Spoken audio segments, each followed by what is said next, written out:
never guess the places that I've been. You never guess the places that I've been. 'Cause everything is like a dream, yeah, but only in that dream that I live in. I'm never gonna let the day begin. Never gonna let the day begin. 'Cause everything is like a dream, yeah, but only in that dream that I live in. Oh, don't wake me up before you go, and I'll just make this bed my home. Oh, darling, please just let me sleep.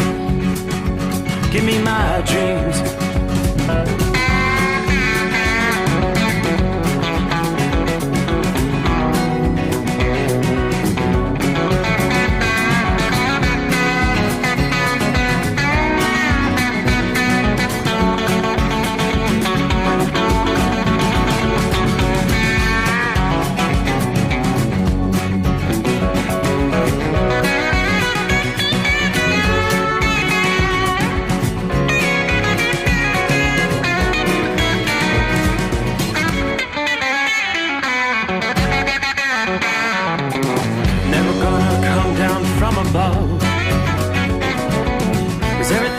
Better from above.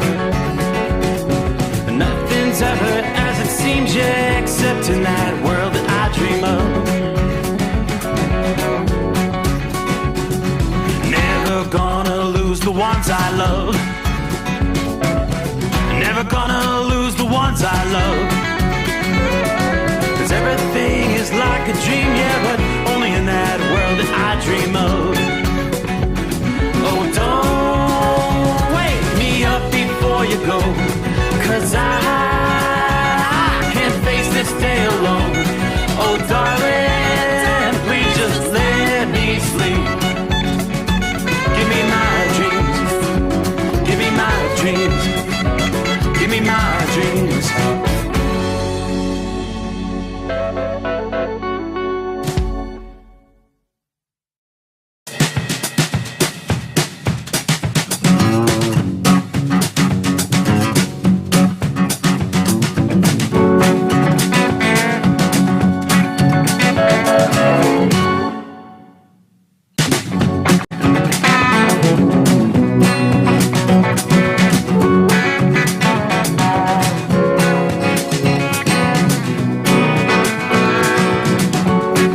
Like sadly we close out another weekend.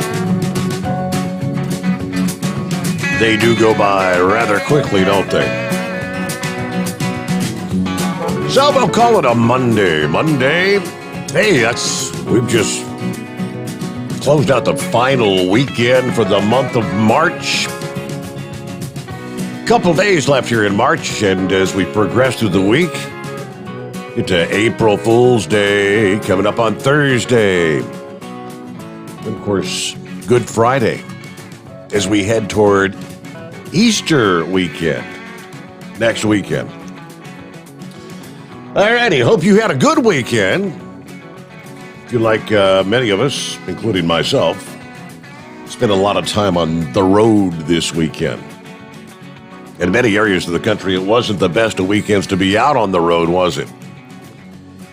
All right, to some extent, it's a better night tonight, in the extent that much of the rainfall, the showers, the thunderstorms, the heavy rain that we endured through much of the central and eastern portions of the country, the last several weeks, as we've had round after round of showers, thunderstorms, severe weather, tornadoes, and over the weekend, a lot of it was flooding concerns.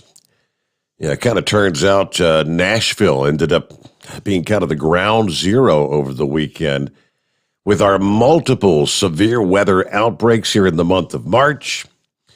Some people just haven't been able to catch a break, and so this weekend was no exception. Saturday, another significant day of severe weather unfolded across the region.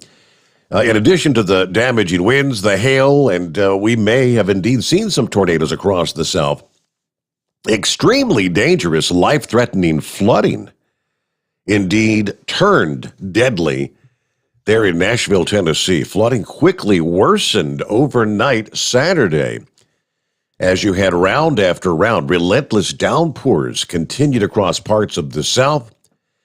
At one point Saturday night, flash flood warnings spanned more than half the state of Tennessee, if you could imagine. Nashville quickly became one of the hardest hit areas Saturday night as the torrential rain pounded the region, as the storms continued to deluge the Music City on into the day Sunday. It was a life-threatening flash flooding situation that developed very quickly across the Nashville metro area. The National Weather Service issued a rare flash flood emergency for Metro Nashville, as well as Brentwood, Franklin, and Mount Juliet. Tennessee overnight. Warning of extremely dangerous, life-threatening situation as of midday Sunday. At least 4 people have died in the flooding in the Nashville area. According to the Tennessean, 130 people in Nashville have been rescued via water rescues. Sunday evening, Nashville's mayor, John Cooper, signed an executive order declaring a state of emergency in the city due to the ongoing flooding. Davidson County is now requesting assistance from both state and federal levels, they tell us. Just before the midnight hour local time, an apartment building in the southeastern part of Nashville partially collapsed as those floodwaters inundated the area.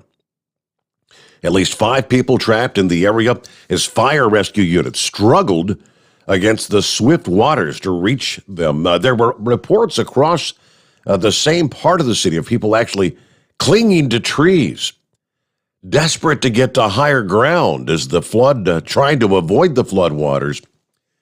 Reports of flooded roadways and homes, as well as water rescues quickly pouring in across the Nashville area. Parts of I-24 were completely underwater overnight into Sunday morning, leading to closures and significant backups on open portions of the roadway.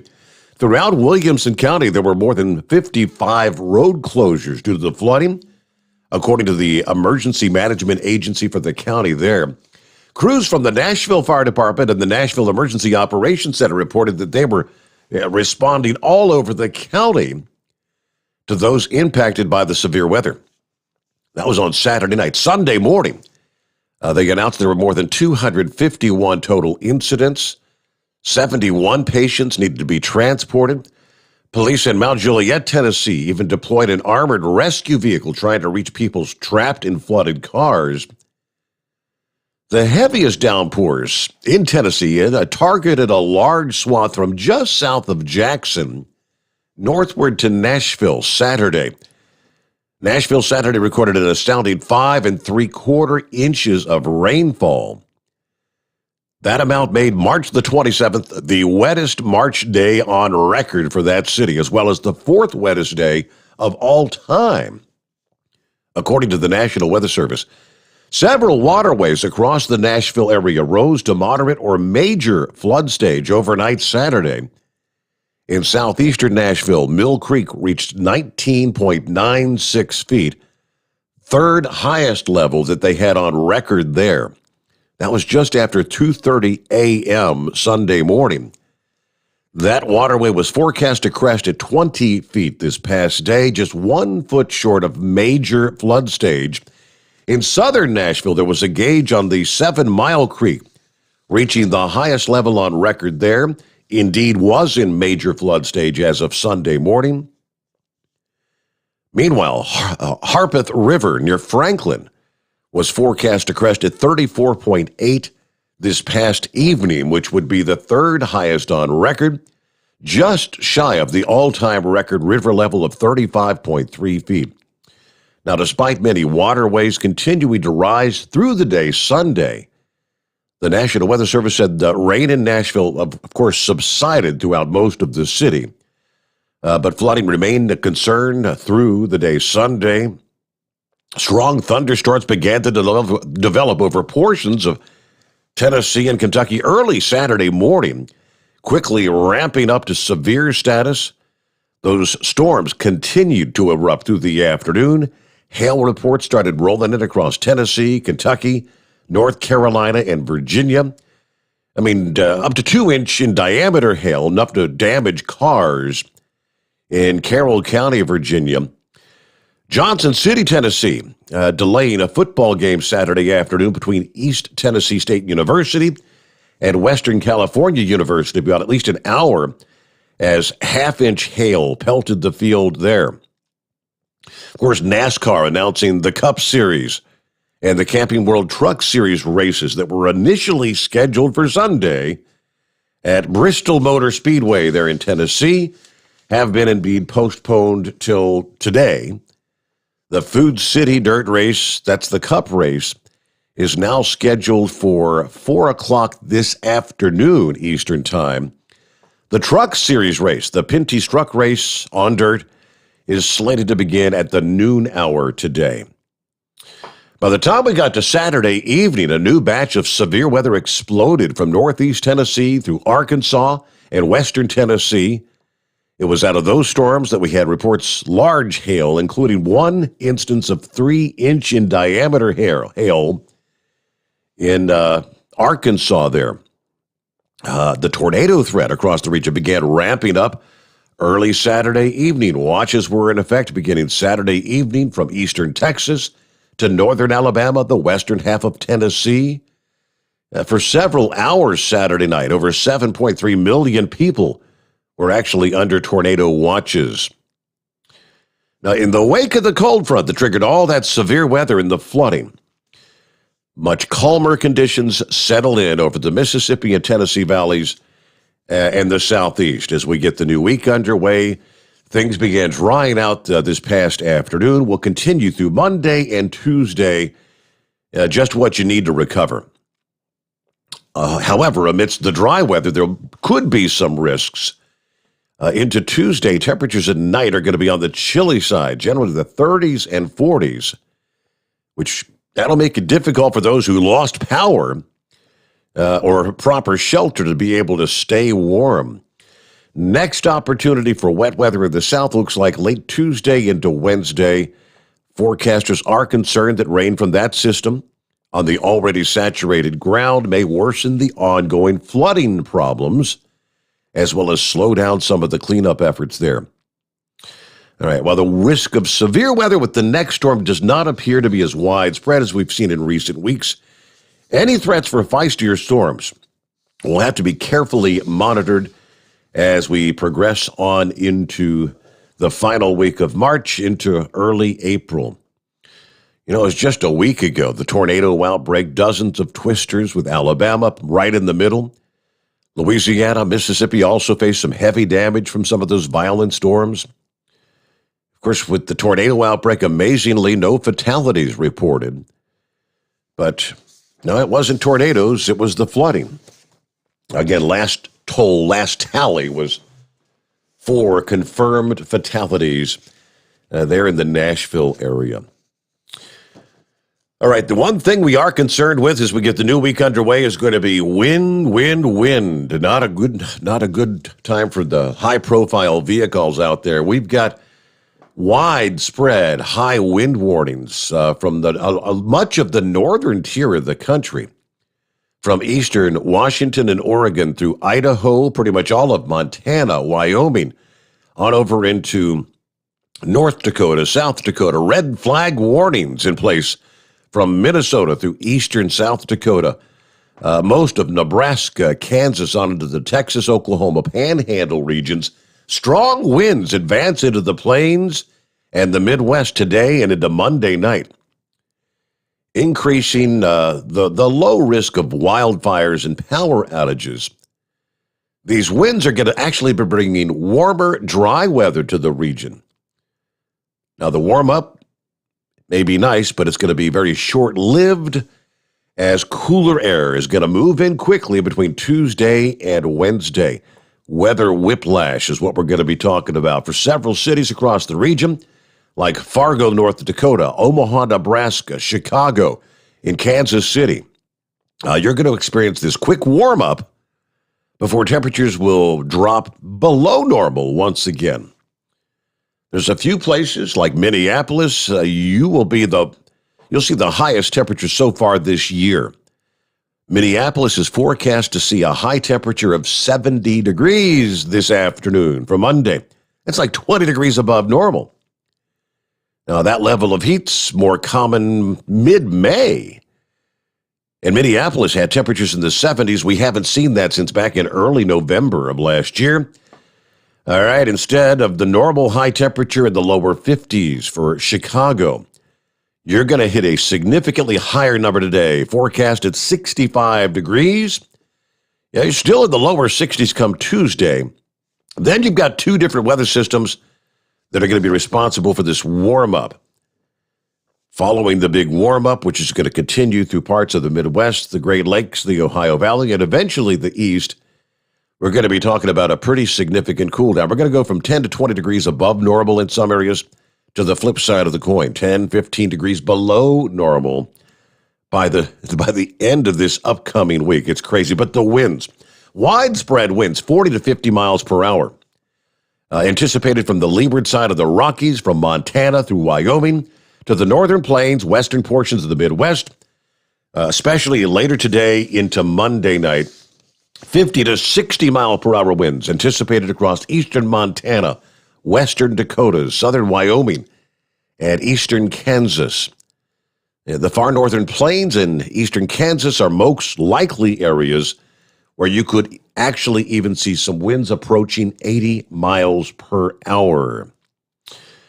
Now, in addition to assisting in the warm-up, these winds are also going to adversely affect your travel. Dangerous crosswinds, making driving on the highways more difficult Monday and Monday night, especially obviously for the high-profile vehicles. Numerous interstates, Interstate 25, 29, we're talking 35, 39, 70, I-80, I-90, 94, all major highways that are going to be impacted by these winds.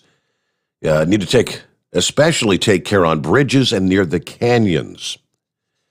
And once again, this May-like warmth is not going to stick around too long, rather short-lived. We'll delve a bit more into what will be forthcoming in the second half of the week as we progress on into a Monday. All right, again, hope you had a good weekend. Glad you could join us as we get the brand new week underway here. Mondays mean Joel Morrow will join us. Good morning, Joel. How was your week or weekend? What's going on this morning?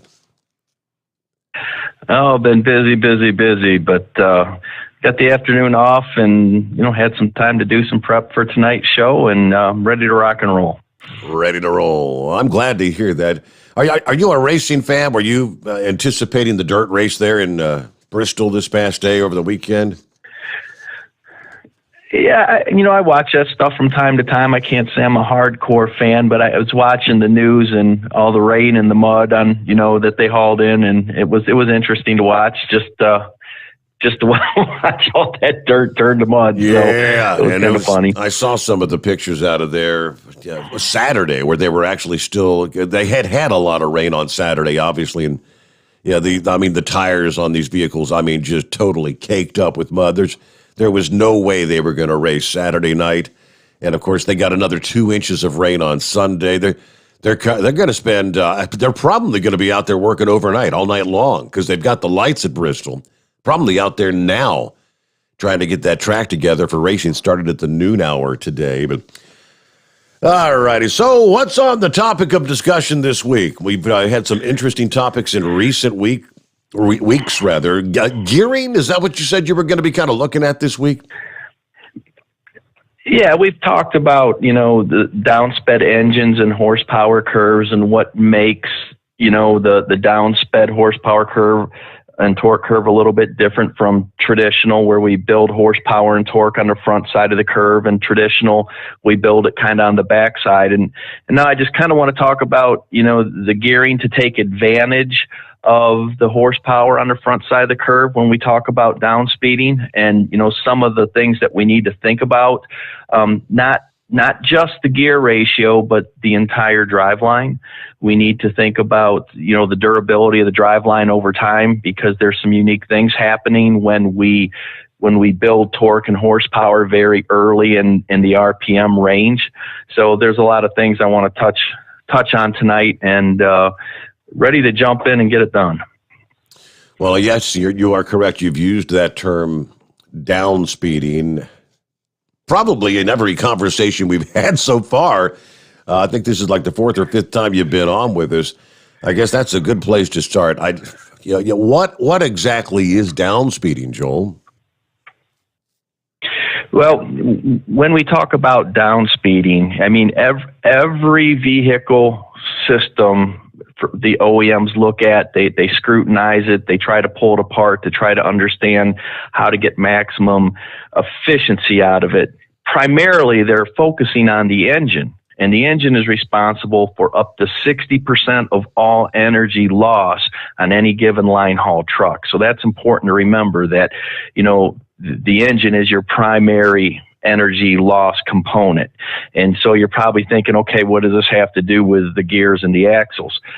So we know that when we modify an engine, there can be risk to that, especially when we do, some of the guys that have older trucks, they take them to tuners and they play with timing, and they play with injection duration, and they do a lot of different things to the engines to give them more horsepower and more torque, and that can be risky. So how can we make the engine more efficient without giving up horsepower performance when we need it? And we do this today by down speeding. And it's not a reduction in the size of the engine. It's a reduction in RPM of the engine, in particular piston speed, especially at highway cruising speeds.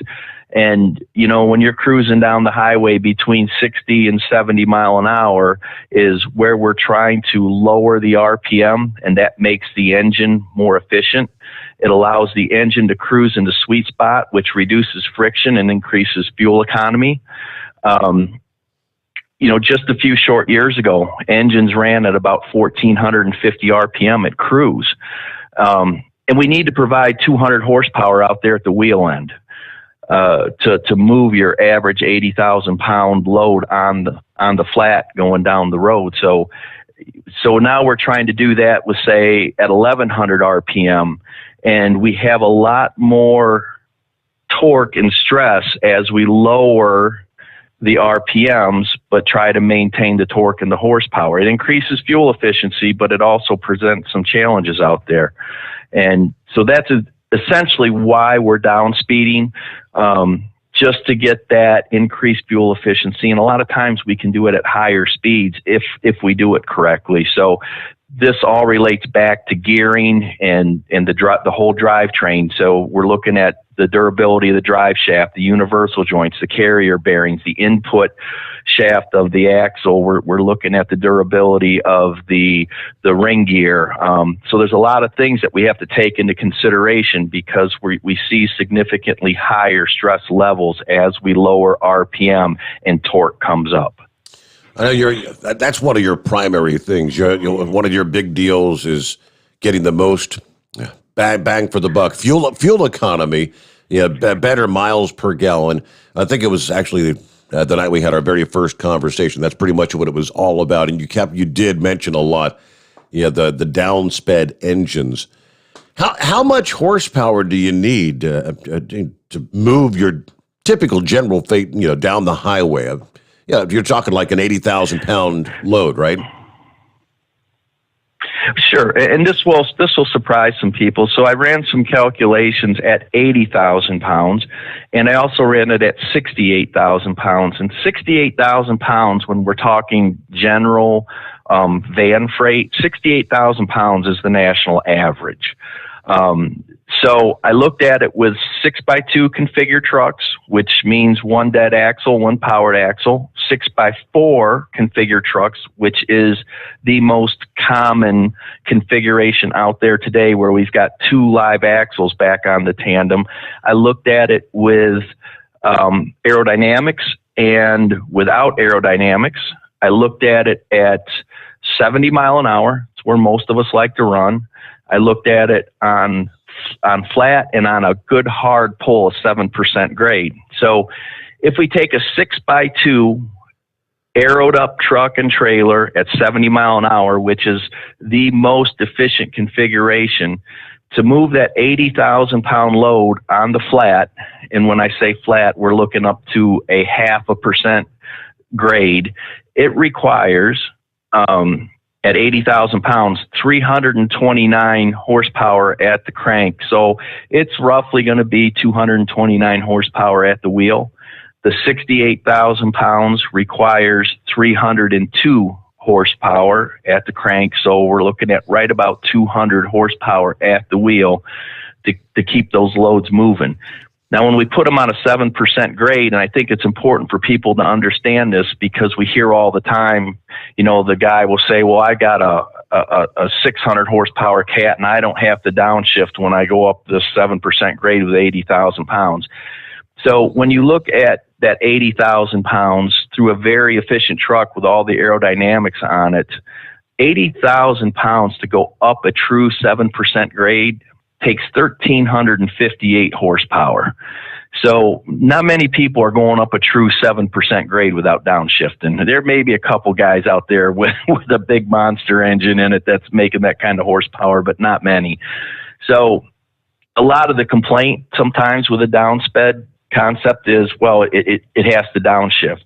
And even the guys in the standard powertrains were downshifting. It's true that a downsped truck will downshift a little bit quicker, but that's by design, and we can get into that later. The 6x4 trucks, not quite as efficient because you've got an extra gear set back there. You've got extra lube that you have to supply to keep that gear set lubricated, so you have some more churning losses in it. So that jumps to 80,000 pounds on the flat requires around 338 horsepower. So you're looking at about a 10 horsepower increase to run that second live axle.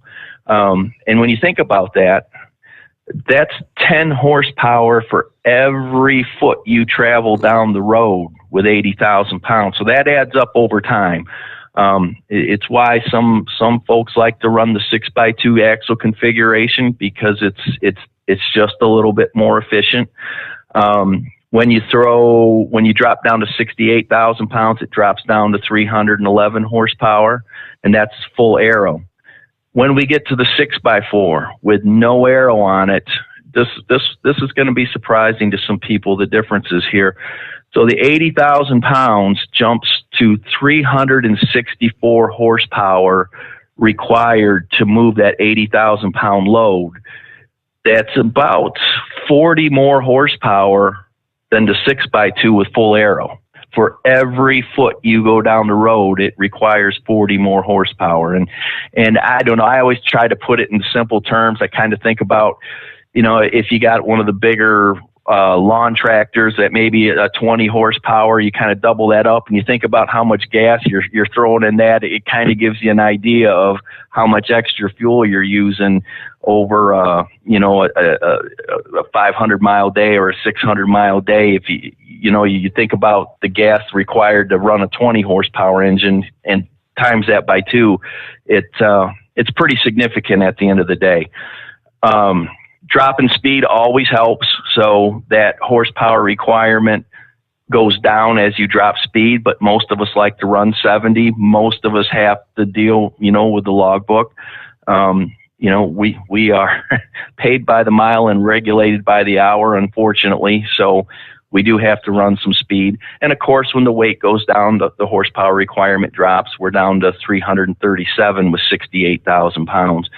So just so people have it in their mind, when we start talking about down speeding and they see some of the horsepower numbers on the front side of the curve, and it's in that 350 to 450 horsepower range at low RPM, a lot of people are like, well, how does it even keep anything moving down the road? We really need to understand the actual horsepower requirement that we need out at the wheel end. And we also need to understand how much horsepower it actually takes to run up a 7% grade.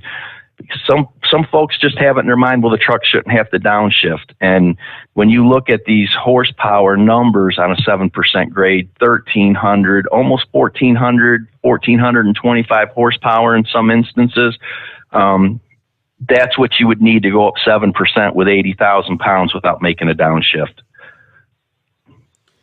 We made a little trek down south over the weekend. I didn't get to talk about it before we left because it was actually kind of a surprise trip for my mother-in-law's 80th birthday. So, and I know she kind of listens into the program, and I didn't want to tip her off that we were going to be coming down. We just kind of showed up there Friday after. On our way back this past day, though, I'm calling it the trip from hell because it was just, I don't know where all these people are going right now, if they've got their stimulus checks. I swear to you, it seemed like a Thanksgiving or Christmas kind of weekend out there on the I-75 from Cincinnati down into northern Georgia. But coming back this past morning, they had all that severe weather down there, and it was like one wreck after another wreck. And we got to that point where we were climbing up toward. You're familiar with Jellicoe, right? You're going southbound, you go through Jellicoe, and you go up the mountain. We were coming on the northbound side. All right, there was a wreck on the incline going up that hill, and it was nothing but bumper-to-bumper traffic. And you've got all these trucks that are at a complete standstill, and loaded trucks. I could tell you could hear them trying to spin their engine. I mean, it was difficult to get the truck to even begin moving again on that kind of a grade. Even when they're moving, going up those hills, they add the extra lanes because the trucks get slower and they're down to 30 and 40 miles per hour trying to haul those hills. What does it take to get from a dead stop to get 80,000 pounds moving on an incline like that? Well, this is an interesting topic that you bring up because I've been doing a lot of work with crawler gear transmissions, and as we get faster and faster ratios, you're exactly right. It becomes harder and harder to start 80,000 pounds, especially when you're on a grade like Jellicoe, which is probably 3 to 4% over the entire grade, and there's probably sections of it that are closer to 6 and 7%. So you're talking about a whole lot of torque to get these things moving, and a transmission is a torque multiplier. So the deeper the reduction in the transmission, the easier it is to get started. Unfortunately, a lot of the transmissions that we see here in the States were all designed during the time period when we were running standard gearing. So they don't have really deep reduction. Now, there's a few new transmissions out there that do have the deeper reduction to kind of compensate for these very fast gears to get them moving. The Volvo heavy-duty I-shifts are one of the transmissions that do. They have a 13 and a 14-speed variant. And a lot of times when you say crawler gears, people think, well, that's for dump trucks or cement mixers. It's also for a truck that's downsped with very fast gears to get them moving. So if you take a transmission like the heavy-duty I-shift 14-speed and you compare it to the 18-speed manual that, a lot of owner-operators really like, and you look at that deep reduction, the 14-speed has 41.08 to 1 reduction, and 18-speed in the low holes about 19 to 1. So you have twice the reduction. It's much, much easier to get that 80,000-pound load started on grade. And these are some of the advancements that the engineers are just starting to really get their head around, that, hey, we need things like this as drivers so we're not stuck in that position. Exactly what you're talking about. On Jellicoe, you're on grade, it's stop and go traffic, you're slipping the clutch, you can smell it in the cab, it's very hard on the drive line, and transmissions like this are, ways that we engineer a better truck to overcome these types of situations. It was a kind of an interesting situation there, but hey, we're going to take a quick news break here. When we come back, we'll get back to the whole what you call the downspin and all that, the down speeding, and talk a bit about maybe like are the manufacturers kind of embracing what you're talking about, the downside concept? Is this kind of the direction things are going? Round the country, our number, as always, is 844 844-3388. Great to have you with us. The Steve Sommers Overnight Drive, live from the Hot Shot Secret Studios. USA Radio News with Dan Naraki. A suspect is in custody after firing at rangers in Everglades National Park in Florida. An active shooter was reported Sunday evening in the Flamingo area. In a tweet, the park says that the suspect, a 33-year-old man, fired at park rangers unprovoked. About 20 minutes later, they reported the suspect had been apprehended. The main park road in the area remains closed to the public. No injuries have been reported. And the CDC has rejected a request from the cruise ship industry to allow it to resume using American ports in July. Instead, the CDC says its original framework for letting cruises resume will stay in place, which won't allow ships to sail again until November. The Cruise Lines International Association had asked the CDC to lift the framework, saying it was outdated and didn't take into account the mitigation efforts cruise lines have been taking in other parts of the world. This is USA Radio News. So here's the choice. Some people say the USA is finished. It's evil, a has-been, full of hate and injustice. The U.S. Constitution should be trashed and the Bill of Rights abolished. No free speech, no gun ownership. Competition and free markets are bad. We're all too stupid. For our own good, the government must own everything and know all your secrets. Other people say that America has created the freest, richest, happiest, most generous society that has ever existed in the world. That's why millions of people are desperate to come here and escape their brutal lives in Cuba, Venezuela, North Korea, and 100 other countries. In America, we have the right to succeed, the right to our own living, the right to have a family, the right to believe in God, the right to have our own ideas, the right to be safe and secure, and the right to be left alone. Where do you stand? Help us save the Constitution and restore the American dream. Go to SaveMyFreedom.com. Brought to you by the American Media Council. The Overnight Drive with Steve Sommers. Live from the Hot Shot Secret Studios. Call Steve now. 844-844-3388. That's 844-844-3388.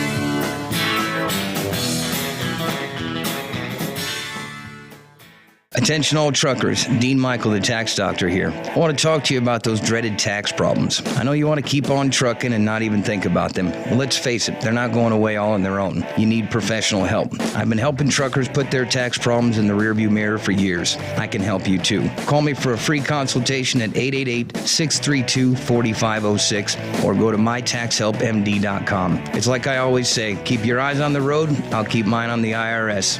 888-632-4506. Pure Flow Air Dog, your leader in fuel air separation system technology. Our systems filter out water, particulates down to 2 micron, and remove all of the air out of your diesel fuel. This allows for nothing but pure, clean diesel fuel to reach the expensive injection system equipped in your vehicle. Not only do our fuel systems protect, they also come in a variety of flow rates to meet your performance needs. Our systems are compact and use OEM-style fittings for easy installation. Learn more about our product at www.pureflowairdog.com and be sure to follow us on Facebook and Instagram. Protect your investment with Pure Flow Air Dog. Drivers, you demand that your equipment's reliable and dependable, and that also applies to your headset for communication. Well, our friends at Stellar Electronic have you covered. The Pluto Duo headset bundle is the best communication headset you can find in the industry. No matter the challenging environment you're driving in, the Pluto headset will make you sound crystal clear all the time thanks to their 99% noise cancellation. And the Duo's not only a stereo converter for the headset, but also a power bank so you can charge as you go. Learn more at StellarElectronic.com or visit them on Facebook. At Hot Shot Secret, we share the science behind common diesel problems. For example, ultra-low sulfur fuels. Fuel has 2 purposes, combustion and lubrication. Ultra-low sulfur fuels have diminished the fuel's ability to lubricate. Hot Shot Secret Everyday Diesel Treatment with LX4 restores lubricity, protects your engine, and optimizes performance. Everyday diesel treatment is available at truck stops, Tractor Supply, O'Reilly's Auto Parts, and online at HotShotSecret.com. Hot Shot Secret. Powered by science. And now, back to the Steve Sommers Overnight Drive, live from the Hot Shot Secret Studios.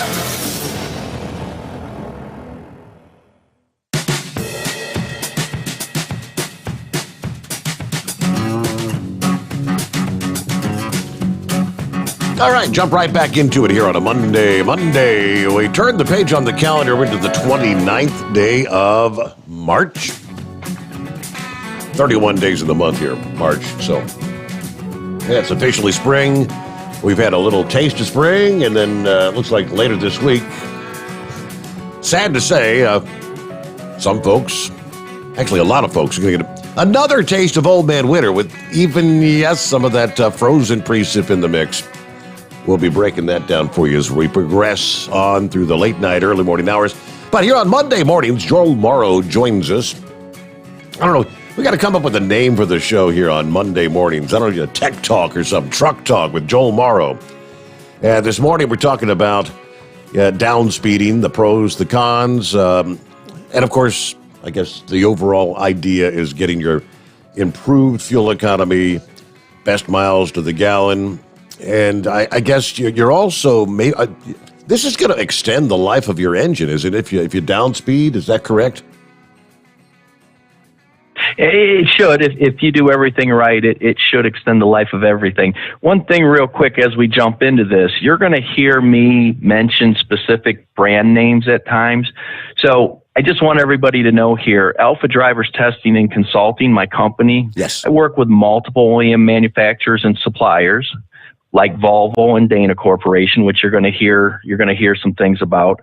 And we provide testing and consulting services, and some of tonight's information and data was gathered in conjunction while I was working with Volvo and the Dana Spicer team. I just want everybody to be aware of that. So as we go forward here, yes, will it extend the life of your engine? Absolutely. If you're turning fewer RPMs, going down the road, covering the same road miles, your pistons are traveling fewer miles inside the block. So it has the potential to reduce wear.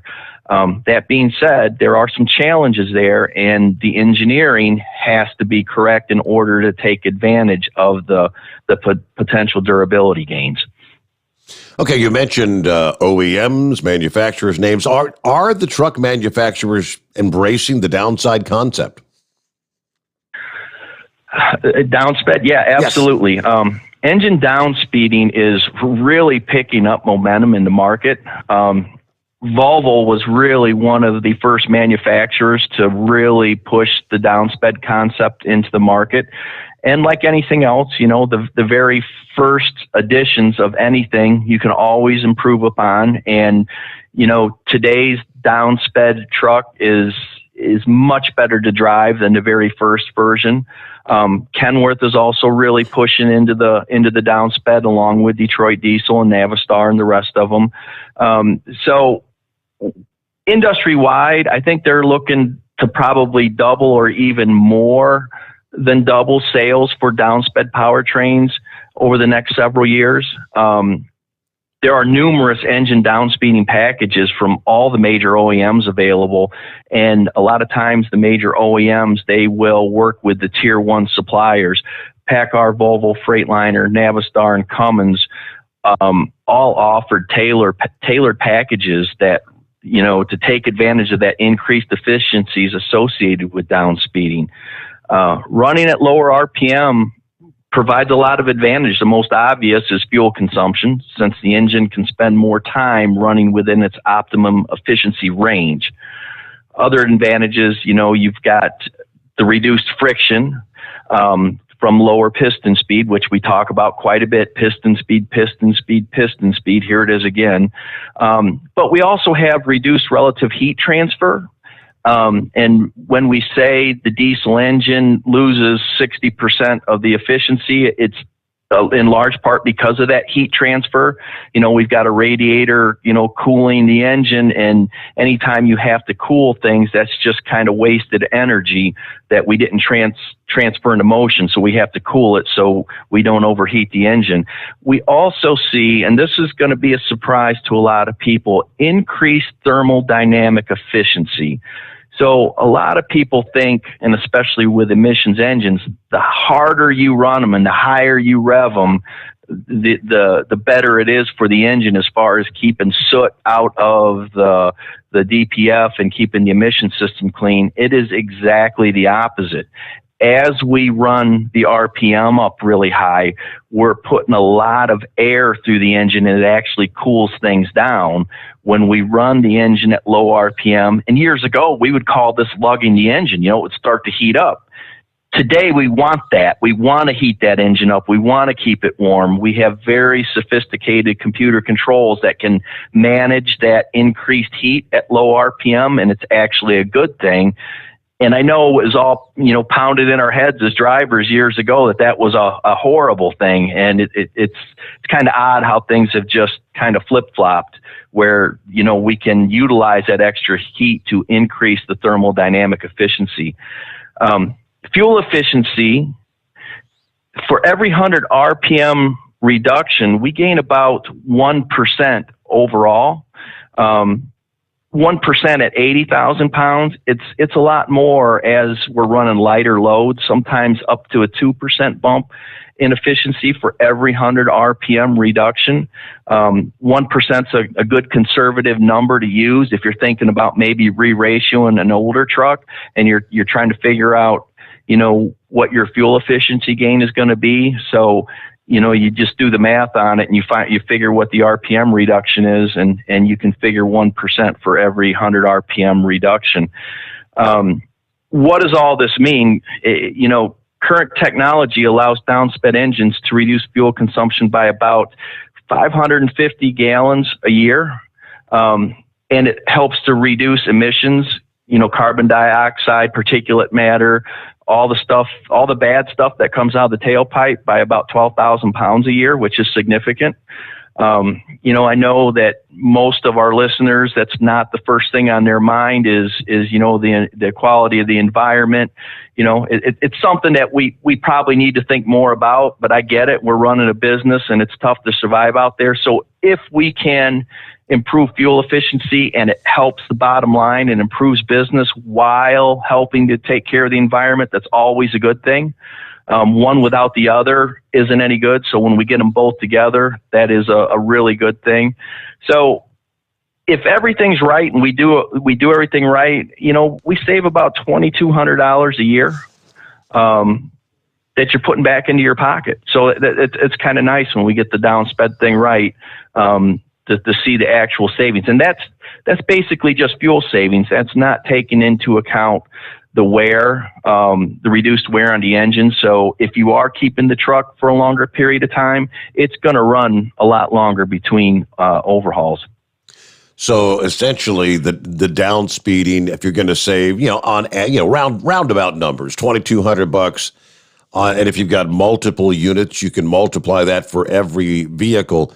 And that's just one piece of the puzzle where you talk about other things that can be done for fuel economy and savings, the treatment of the fuel and all those things we've talked about in previous programs.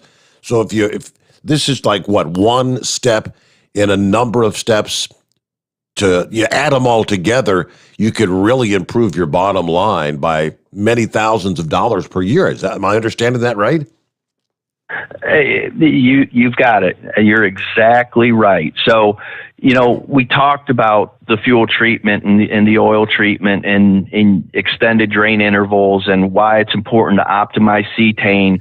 And this is part of the reason why I wanted to touch on that, because everything happens in a truck. You've got to look at it from the 30,000 foot view. You can't just isolate one piece of the puzzle and say, this is going to work great. Everything's got to work in harmony. And, over 30 years of doing this, really trying to optimize things, especially when we're talking downsped powertrains, you need to have all the pieces of the puzzle locked in and connecting to make sure that truck is right. So you're exactly right.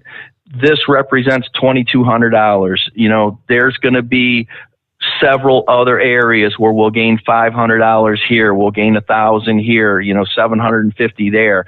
And, at the end of the year, that's a nice savings, whether it's a fleet or an owner operator. It's a pretty big deal. And, it's also reducing downtime. So there's not only are we putting cash to the bottom line, but we're reducing downtime and time spent on the side of the road or in a shop. So you're reducing potential cost. And with the uptime, the fleet that I work for, we figure $1,500 a day when we're down, lost revenue. Yeah.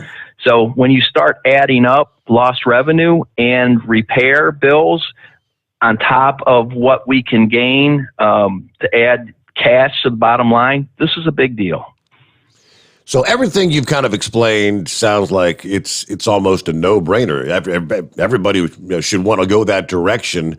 I guess there's nothing that you can do in life that doesn't maybe have a downside. Are there any negatives or difficulties, downsides to doing this? Yeah, there's always. I mean, with just about any engineering advancement, there are going to be challenges along the way that we have to overcome and address. And engine downspeeding is no different. I mean, I can remember first started running some really crude downsped stuff in the late 80s, early 90s when I was playing with this. I had drive shaft issues, I had carrier bearing issues, I had universal joints, we had clutch issues, just one thing after another. And I got out into the real world. I was really getting my butt kicked as a small operation at that time, for the challenges I was facing. And so address this stuff. And I got to tell you, when I first started work,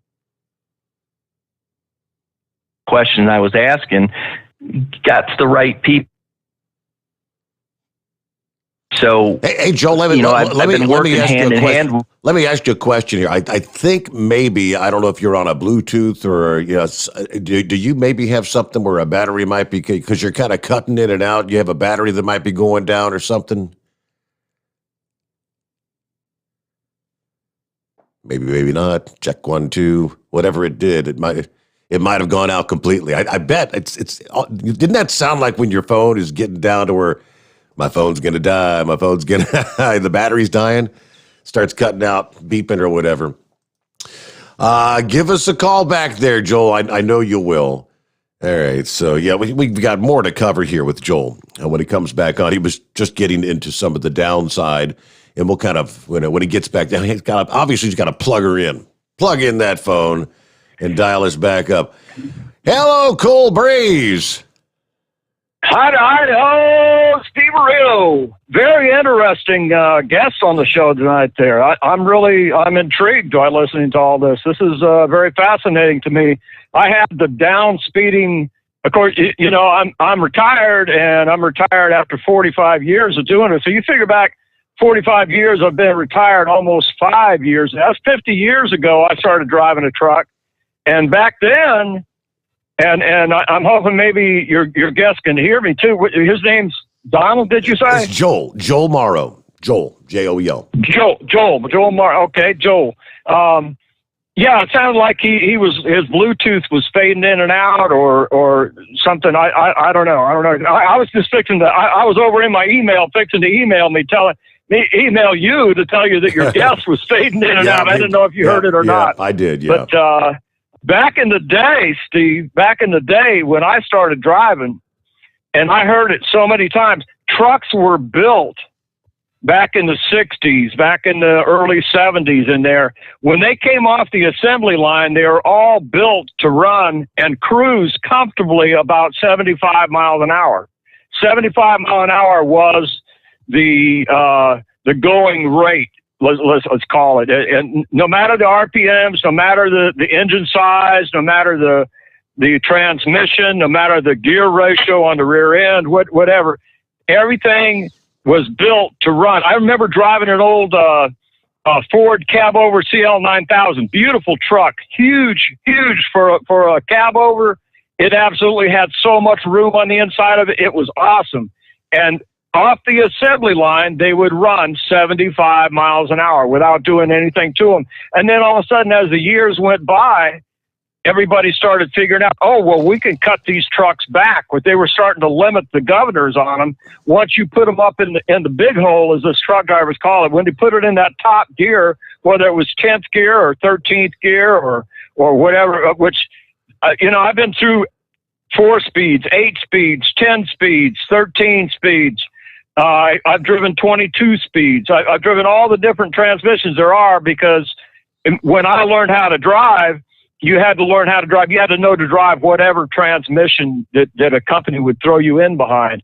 And there were no automatics back then. There just weren't any, because automatics were considered a dinosaur back then to put into a truck, because you didn't get any higher fuel mileage by driving an automatic. So automatics were entirely pointless to have them. But everything was built to run 75 mile an hour. And then all of a sudden I realized, maybe 10, 15 years ago, or maybe a little longer than that ago. I don't know. Time flies when you're having fun, but I'm driving this truck down the road and I'm going, wow, I've got the pedal to the metal, right? I've got it all up against the peg, whatever you want to call it.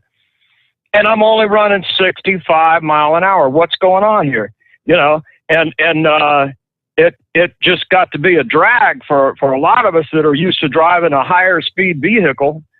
And I've driven a lot of, I don't really want to mention any brand names. It's a rental truck. I'll just put it that way. I've driven, and this one particular company that I used to drive for, all of their trucks, when you had it top end, it said 65 mile an hour on the speedometer. The speedometer would read 65 when you're wound up tight, running level ground and all that, right? But the trucks actually didn't run but 63 miles an hour. So they were already cutting it back. And what it's done to drivers over the years is especially older ones, like in my position, is that once they started slowing them down, and I was used to running 75 mile an hour. I drove 75 mile an hour all over this country and higher. And then I can tell you about 7-8 years that I drove a reefer truck and I hauled produce.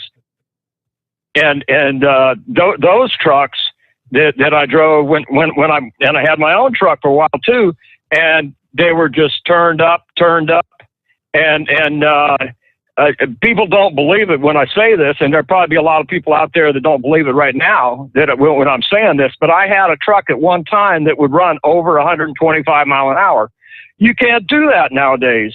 Now everything has changed drastically now. There's more traffic on the road. Of course, you didn't drive like that unless you had 10 miles of real estate out in front of you and absolutely nobody on the road. Sure. We would run across Texas like that.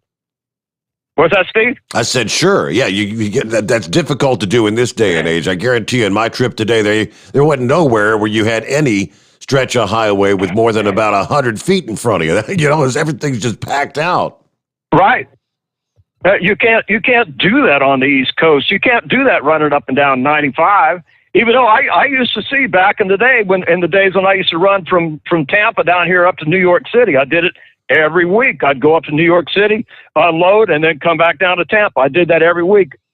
But back then, even in running in the middle of the night, there were trucks that passed me crawling on up over 100 mile an hour, I'm sure, but they were always. We used to call it the Shiny Hiney. The Shiny Hiney, that's a reefer truck. And they're hauling produce, and they got to go. It's got to go. I mean, that's how you get your fresh produce in your grocery store, is because of trucks like that. You can thank drivers like me and like other drivers out there that are probably retired also. Of course, I know now, getting older and wiser and everything, it's amazing that I even lived through that part of my life. Right. It's quite amazing, because I used to drive, Steve. If the truck would run up over 100 mile an hour, I would absolutely, when I had the opportunity, you had to do this. We had to do it with quite a bit of forethought, and CBs were a lot more reliable to talk. You could talk to somebody going the other way. Man, you seen any speed cops? Oh man, I saw one back there about the 107, and you could rely on that, which that's been years ago, because CBs are basically getting very useless now, even though I do. Yeah, that's like an ancient thing now. Nobody listening to the CB anymore. Well, maybe that's why so many of the companies have governed their trucks, 65, 68, or whatever it's going to be. But hey, Joel, you're back. Yeah, the little technical difficulty, but I caught the conversation you were having there and a couple of things. Back in the day, and I drove some of them trucks myself, when we talked about horsepower in the engines and we talked about the power curve, them were traditionally geared trucks, and they made a whole lot of torque and horsepower at very high RPM, which allowed the truck to run like he's saying. Now, keep in mind, we had no emissions on those trucks, so we didn't care. We just blew it out the pipe. Diesel fuel was relatively inexpensive, so again, we didn't really care. We just, drank it because it didn't really make any difference. It was always an easy calculation when you had cheap diesel fuel and you didn't have to worry about emission systems to just put your foot on the floor and run as many miles as possible. A lot of times it made sense and it made a lot of guys money. In today's age, with the nuclear verdicts against trucking companies, brokerages are supposed to be doing due diligence and looking at safety records. And a lot of times your safety record's going to depend or it's going to dictate what kind of freight you get from a broker. If a guy's got a nifty safety record, a lot of times they won't even broker to them. But if they do, they're not going to get, the best paying loads out there. So a lot of things have changed since that time period. I'm just like this guy, I lived through that. I run some of the trucks he's talking about, some of the same transmissions he's talking about. Things are just different, and they're different in a lot of ways. So, those days are gone. And the guys that remember them, I get it. You kind of long for those days at times, but they're just done, and they are not coming back. Fuel prices are way too high. We have the very complex, expensive emission systems. And so we've got to do a better job of engineering the truck. That all being said, with these new downsped trucks and with advancements like crawler gears and engines that are very powerful on the front side, we're starting to get back to the point where we can run 70, 75, and even out west where it's 80 and 85 mile an hour very, very efficiently, which we couldn't do that just a few years ago. So today's trucks, the very latest generation, they're a lot better to drive than the trucks that were downsped just a few years ago, and they're much more reliable. And that's important, especially for the older guys that remember the old days. Yeah. Hey, well, the point where you started breaking up, it sounded like a battery was dying or something. But we're going to come back. First, news update here, and we'll come back. You were getting into some of the challenges of the down speeding, that there are potentially some things that might be, a little bit on the negative side, but we'll pick up there, and we've got much more to cover. Joel Morrow joins us here on a Monday morning, each Monday morning, and our number is 844-844-3388. The Steve Sommers Overnight Drive, live from the Hot Shot Secret Studios. USA Radio News with Dan Naraki. New cases of COVID-19 are on the rise in the U.S., with more than 61,000 new infections reported per day over the last week. That's up about 12% from a week ago. Dr. Amesh Adalja believes pandemic fatigue does play into the rise in cases, but says it's also being driven by younger people who aren't yet eligible for vaccination in many places. The infectious disease expert tells Fox News that even as the new wave of cases are less likely to result in hospitalizations or deaths, it should be an imperative to open up vaccination availability. So we're going to see kind of a decoupling of cases from hospitalizations, and I think that's a good thing. However, we still have to be vigilant with these cases. We still have to test, trace, and isolate, and states need to be aggressive with getting vaccine out to those younger age groups because they're going to be what's driving the spread, and we need to move past those priority groups and really start thinking about mass vaccination. This is USA Radio News. Hi, this is Wayne Allen Root. Choosing a healthcare program is one of the most important decisions you'll ever make for your family. That's why I want to tell you about Liberty Health Share. I canceled Aetna health insurance 5 years ago. Then I found Liberty. It was the best decision I've ever made. It's not health insurance. It's an alternative to health insurance. It's Christian healthcare sharing from a nonprofit ministry. You can start at any time, 365 days a year. There are no contracts. It's month to month. There's no networks. You choose any doctors or hospitals you want. Here's the most important things you need to know. First, credibility. They provided health care for over 110,000 families last year. They paid out over $300 million in claims. Second, my personal experience. I'm a member. My children are members. Just in premiums alone, I've saved over $100,000 since I joined 5 years ago. Could you use an extra $100,000? To find out more about your healthcare options, call 855-58-LIBERTY, 855-58-LIBERTY, or go to libertyhealthshare.org/Wayne Root, libertyhealthshare.org/Wayne Root. While the White House is restricting media access to facilities on the southern border, former President Donald Trump says he'll make a visit soon. Jeremy Scott has the details from the USA Radio News Oregon Bureau. Trump says in his view the situation on the border with a surge of migrants, many of them unaccompanied children, will only get worse. He told Fox he's leaning towards taking a trip to the U.S.-Mexico border soon. The Border Patrol wants me to go. I don't think there's a rush for me to go. The visit is likely to come in the next couple of weeks. White House Press Secretary Jen Psaki tells Fox News Sunday the media will be allowed access to facilities on the border. We are mindful of the fact that we are in the middle of a pandemic. We want to keep these kids safe, keep the staff safe, but we are absolutely committed to transparency and providing access to media to the Border Patrol facilities, and we're working to get that done as soon as we can. President Biden has rolled back a number of key measures that the Trump administration implemented to enforce security along the southern border. From the USA Radio News Oregon Bureau, I'm Jeremy Scott. And this is USA Radio News. Hi, this is Wyatt Cox. Each and every day, the USA Radio Network produces 3 hours of the greatest radio programs of all time.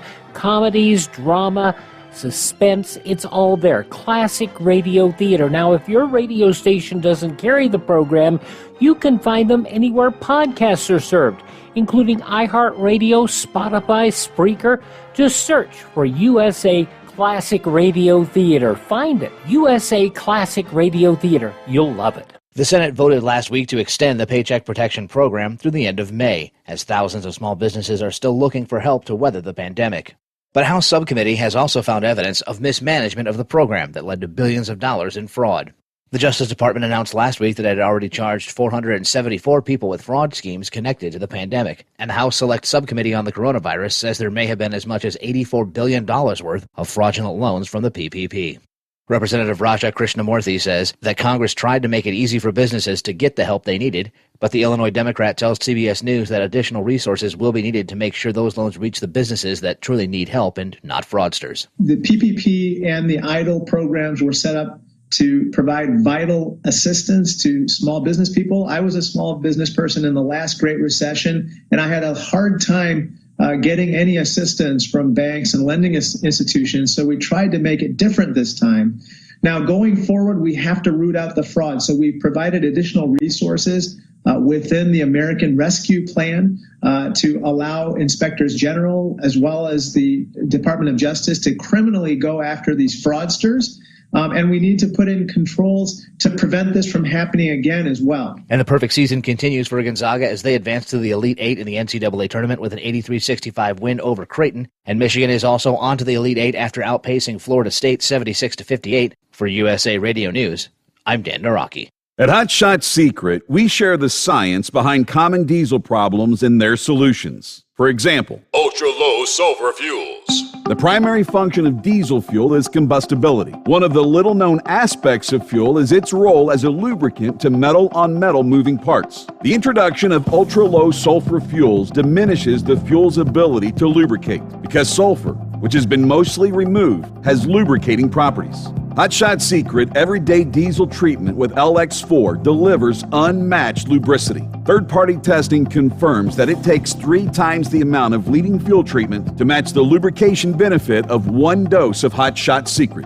Everyday Diesel Treatment is a fully formulated 6-in-1 premium fuel treatment for every fill-up, every time. Every day. Call Steve now. 844-844-3388. That's 844-844-3388. Okay, just like that, 1 hour in the books already on a Monday. Close out the weekend. Yeah, and if all goes as planned, they will be racing on the dirt later today.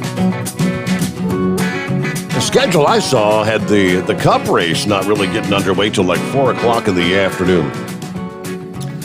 And they also brought up the fact that depending on how much additional prep, I mean, all that dirt they had hauled in there, like 2,000 truckloads of dirt, turned into 2,000 truckloads of mud over the weekend. So, well, I don't know how they're going to dry that out.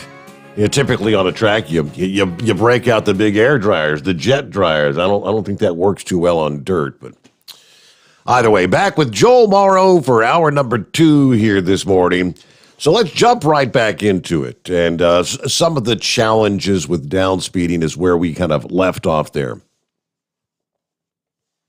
Sure. So, just like any other technical advancement, as we put it into service out in the real world, it always looks great on paper to the engineer in the cubicle. And then we always find things out in the real world that we need to adjust or rethink to make the concept viable for, your average owner operator or small fleet owner. And engine downspeeding is no different. It was not perfect. We've been working on this for several decades, actually.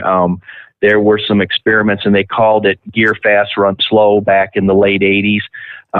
And it's been tried several times, and generally it's been rejected by the drivers because, just like the last gent was talking about, it didn't quite feel right. It didn't have the power where it needed it. The engineering staff didn't have a real good handle on what they needed to do in the power curve to make these things feel right. And as they learned what was required, then we had some engineering difficulties, making that horsepower and torque down low.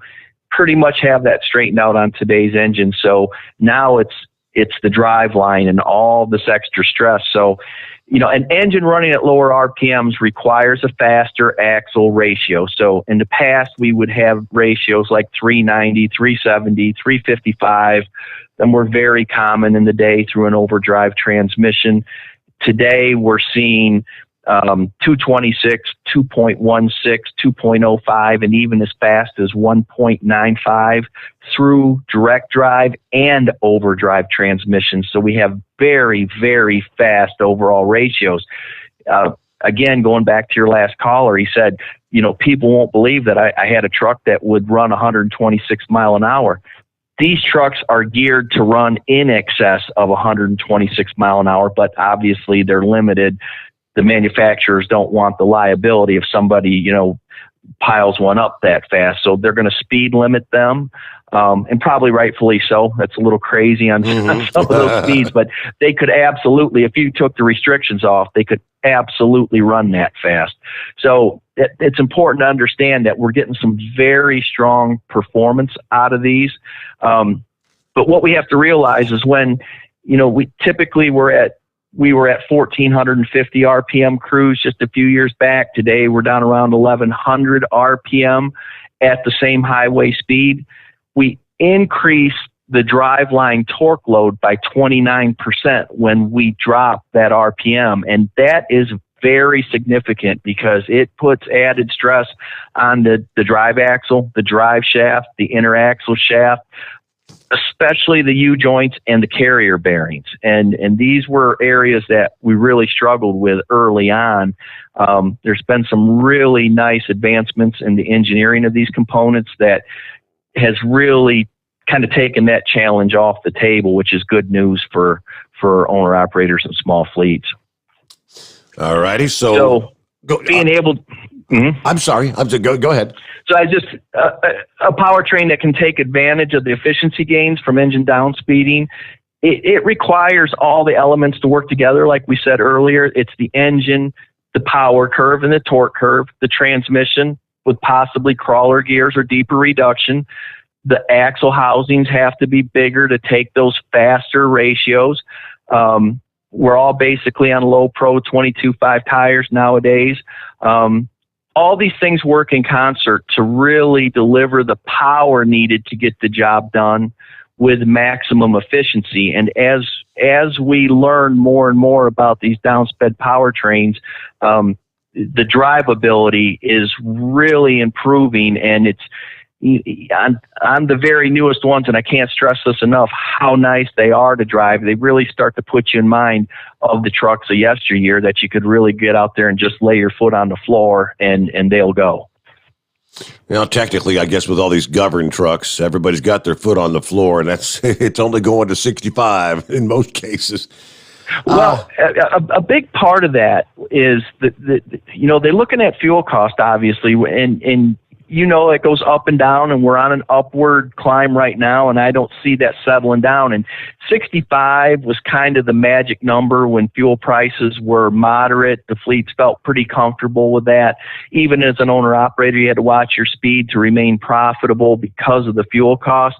With the downsped powertrains and running at lower RPM, you can get out to 70, 72, 75 mile an hour and still have very high efficiency. That's what's really nice about a downsped powertrain, because you're managing that piston speed. It allows for higher speeds with more efficiency, and so that, it kind of harkens back into the day when we didn't care. Well, now we care. We just have an engineered solution to allow us to do that in a very efficient manner. So what kind of strategies are you using to manage the increased torque levels? There are a lot of things out there that we're doing nowadays, and I'll touch on my least favorite way the first, and this is where a lot of drivers like to push back. So we can manage torque levels in the engine ECM. You derate the engine. That will manage torque to increase the driveline life, and drivers hate that. I hate it myself personally. But a lot of the OEMs, this is a strategy that they want to use. It does make sense. It does work. It is not a total solution, and it's a solution that drivers really push back against. They expect a certain pedal feel. They expect a certain seat of the pants feel, especially guys that have been around. And when you press that pedal and it doesn't feel quite right, it kind of ruins your day. I get that. And this is why I have worked very, very hard to kind of get around that derate solution. There's still a certain amount of derate in my test trucks that I'm running, but I'll say maybe it's half of what we would typically see. Again, derating it is common, reasonable strategy for addressing certain issues, and it's an effective short-term workaround, I guess would be the best way to put it, for reducing the likelihood of a catastrophic drive shaft failure. When you're taking off, for example, when you have an engine that produces 1,850 pound-feet of torque at 900 RPM, and you put your foot on the floor, and there's not some electronic buffering going in there from input signal to the tire. I mean, it's really easy to throw a drive shaft out the side, or take the carrier bearing out, or even the U-joint. So derating has its place, but we always want to try to minimize it.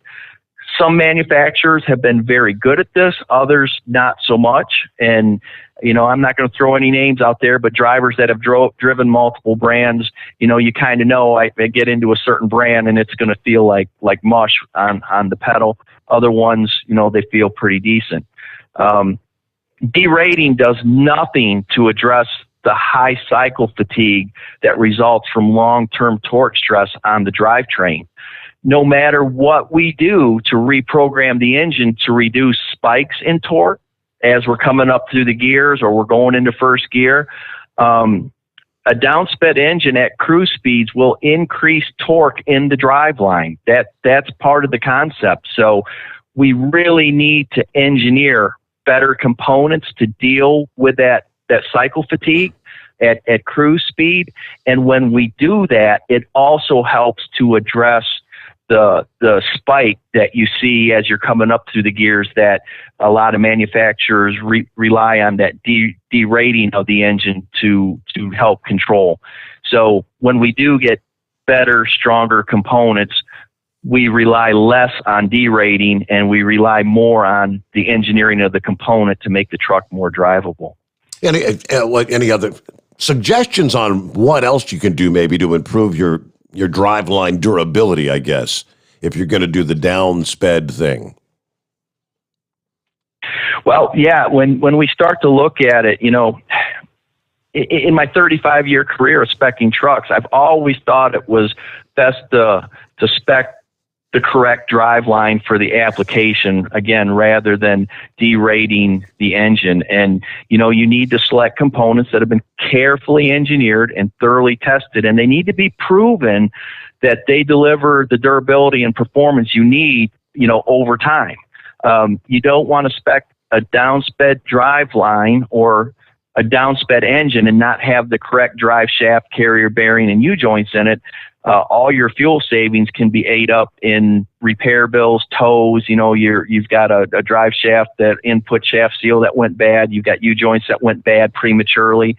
So it's really important. And, you know, in my mind, and I've worked with a lot of different brands over the years, Dana Spicer really, really is one of the brand names that you should look for in these components. They do a very, very good job.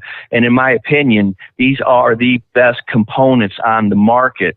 So even if you're just replacing universal joints and you have a competitive brand, you know, put that Dana Spicer U-joint in there. They have been around forever and a day, probably the oldest universal joint manufacturer on the market. And they've got a very competent engineering staff that really understands downspeeding. They got on the downsped bandwagon very early.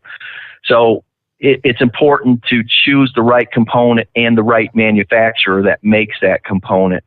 You know, you need to look at stuff like a more capable ring gear or primary gear in the rear end. So, you know, you're looking at wider facing on the gear, which gives us longer teeth for lower contact and bend stress in that gear with the higher torque levels. This is, again, something that the Dana folks do very well. They have a very, very wide ring gear in comparison to some of the competition, which reduces the stress and allows that ring gear to sit in there and run, you know, for 1,000,000 miles with no issues at all. It has to be mounted rigid in that rear end housing. You know, bigger, more robust input shafts and pinion splines are super important. Better bearings in the axle housing is super important. And, you know, you need to match the ratio, the gear ratio, to your intended operating speeds as well. So if you want a truck that will run 75 mile an hour, because you are hauling produce and you know, it's legal out in the western states and you want to run that, you got to make sure you get the right ratio for today's downsped engines. And oftentimes you're talking about, again, 2.26, 2.16, 2.05, and as fast as 1.95. And that's, you know, that's going to sound great to a lot of people because we're used to hearing, you know, 390, 370, 355, 325 ratios in those areas, which they just don't work well with the downsped concept. The engine actually has a different horsepower and torque curve. You can buy the standard and make it work with the higher ratios, or you can buy a downsped engine that has a downsped torque curve, and then you leverage that advantage with the correct ratio. You know, the drive shaft and the inner axle shaft are two things that nobody thinks about. You look at a drive shaft. I'm here to tell you that's not the case. Vibrations in a truck will drive a driver crazy trying to find vibrations in a truck. And as we put that extra torque down the drive line, vibration becomes a very serious issue. And again, this is one of the things that the folks at Dana have just done a stellar job with their drive shafts, eliminating that vibration. You know, you look at their U-joints, the U-joint crosses, they're larger, they're engineered for higher strength, greater bearing capacity. It's just a high density package that fits within existing envelopes that we're used to. When we see a drive shaft in the truck and, you know, we have to meet certain clearances and stuff, there's no need to have to move air tanks out of the way or move these lines out of the way or whatnot. These higher strength components were engineered to fit in that same area that the standard components that it replaces comes out of. So it's we're looking at a properly designed drive shaft, designed for longevity, can improve the life at 1125 RPM, which is pretty typical of today's downsped, low-speed engines. It can last the full 1,000,000 miles of the truck before you need to do anything to the truck, and they're about 50% stronger than a traditional drive shaft is, just to give you an idea of the optimization that needs to take place. So that's quite an increase in strength for a drive shaft, and they've been able to do it in a lighter package that fits in the same space as what we ran traditionally. Okay, so I'm thinking along, outside the box. We're doing all these things. You're getting all the specs right here to get your best optimal fuel economy and still have the pull power, the torque, and all that stuff. And you've talked about you get it set so your engine's going to be running at optimal fuel efficiency at say 70 mile per hour, and you're talking about running 70 mile per hour at a much lower RPM, which is going to reduce the wear and tear and all that on the engine life. What happens? And I'm thinking there's a real possibility. The highway bill is going to be coming up here, and there are the powers that be, some of the safety groups and whatnot that have been pushing for mandating the speed limiters on trucks we were talking about, and it's 63, 65, whatever it's going to be. If you've got you went through all this effort to get your truck all spec'd out, optimal performance, lowest RPMs to run you at 70 miles per hour, blah blah blah, and all of a sudden they say, hey, we're going to govern everybody no more than 65 miles per hour. Is that going to throw all that work you put into getting this thing optimally performing at the correct speed? No, it doesn't, and here's why. In the past, I think you're exactly right. It would have. Just a few years back when we were down speeding, the idea was let's keep things in top gear and try to run as many miles as possible in top gear. And exactly what you're describing, as a fleet, we were kind of beat up by. Several years ago when fuel prices were very high and freight rates were very low, or let's say moderate, they weren't super low, but they were lower than what we're seeing today, and fuel prices were extremely high, we had limited our fleet speed to 60 mile an hour, and we had the trucks all geared to run in top gear at maximum efficiency at 60 mile an hour. So we have a change of administration and fuel prices drop and freight rates go up, and we're stuck with a 60 mile an hour truck, and it hurt. I mean, that truck that worked so well for us when the conditions were right for that type of spec really, really became a drag on our operation. And so right around that time is when I thought to myself, I'm never, ever going to let this happen to the fleet again. We are not going to get trapped and have to make a decision. Do I spec a slow truck for efficiency? Do I spec a fast truck to take advantage of freight rates? Do I go direct drive? Do I go overdrive? What do I do? So flexibility is every bit as important as efficiency. And what enables the flexibility here are crawler gear transmissions with that deep reduction we talked about. So we have these very fast ratios. And so when you're running like I do at 75 mile an hour in overdrive, turning 1,050 RPM, if they bring speed limiting into the picture and I can only run 65, it's just a matter of running one gear down in direct drive. It's actually slightly more efficient than running in the overdrive, and you have all the same benefits because you're running at a lower speed, the RPM drops, you're in direct drive, which is always the most efficient pulling gear at low to moderate speeds. Overdrive only makes sense at very high speeds. So you have the flexibility to adapt to regulations to economic conditions to, environmental conditions, rain, snow, cold, heat, and also the terrain. So when you spec a downsped truck correctly and you utilize a crawler gear transmission, now you can adapt to any circumstance without having to, modify or retrofit your truck or sell that truck to get one that's geared a little bit different.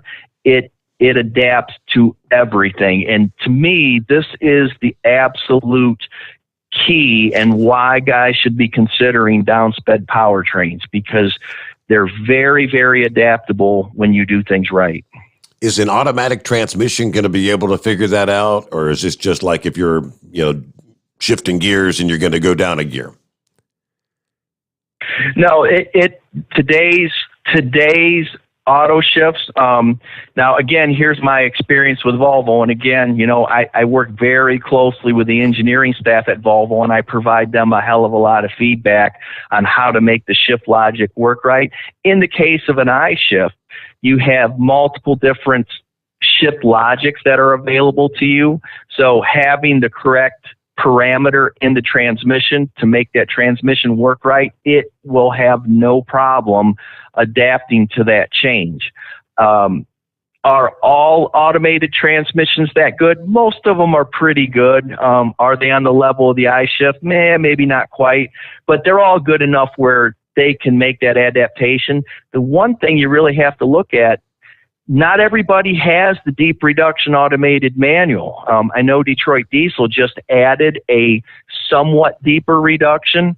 So you've really got to kind of do your homework if you're buying a new truck, and if you're looking for a used truck, you need to understand the connection between the low gear reduction and the gear ratio and the ultimate flexibility of the truck, because they all have to connect. If those pieces don't connect, you may be stuck when you want to run faster or slower.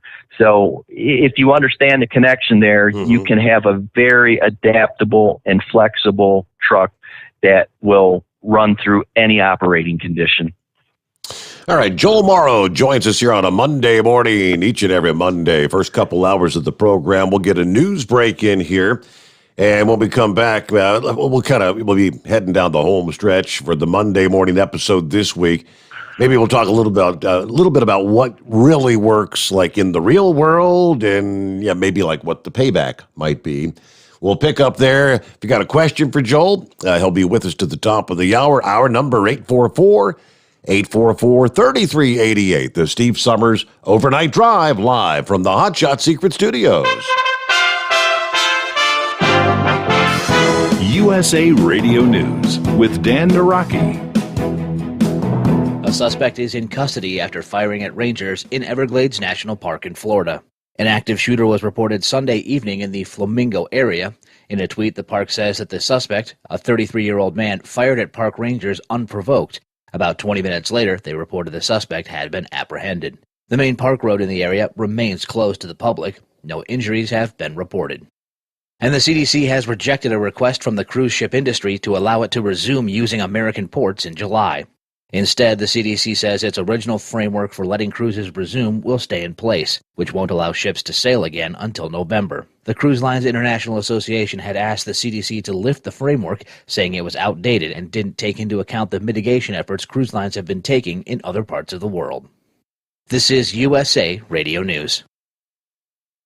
Do you have an idea for an invention or new product? Do you think companies would be interested in your idea? Do you want to try to get a patent? Then call InventHelp now. InventHelp keeps your idea confidential and explains every step of the invention process. We create professional materials representing your idea and submit it to companies who are looking for new ideas. We have more than 9,000 companies who've agreed to review ideas in confidence. If a company shows interest in manufacturing your invention, we can negotiate on your behalf. We have helped over 10,000 clients receive patents. patents. We also offer services including 3D modeling and animation demonstrating your idea, prototyping services, and we use state-of-the-art technology to show InventHelp client ideas to additional companies. Join the thousands of people just like you who chose InventHelp to pursue their idea. We are experienced. We are working for you. We are InventHelp. Call us for free information at 1-800-460-1663. That's 1-800-460-1663. Again, 1-800-460-1663. Live from the Hot Shot Secret Studios, the Steve Summers Overnight Drive.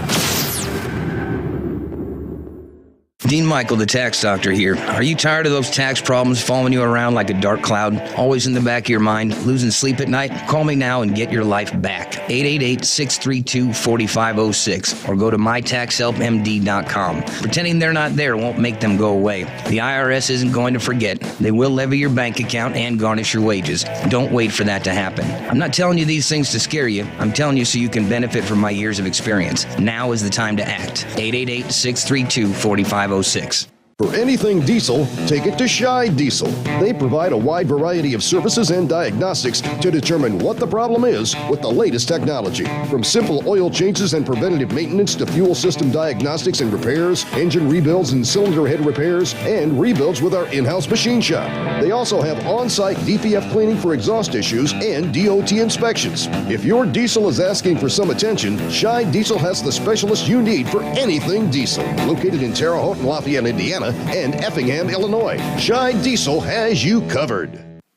Getting a good night's sleep while on that long haul can be quite the challenge. That's why Commercial Vehicle Group has partnered with Serta Mattress to bring you the Bostrom plus Serta mattress for the best night's sleep possible while you're on the road.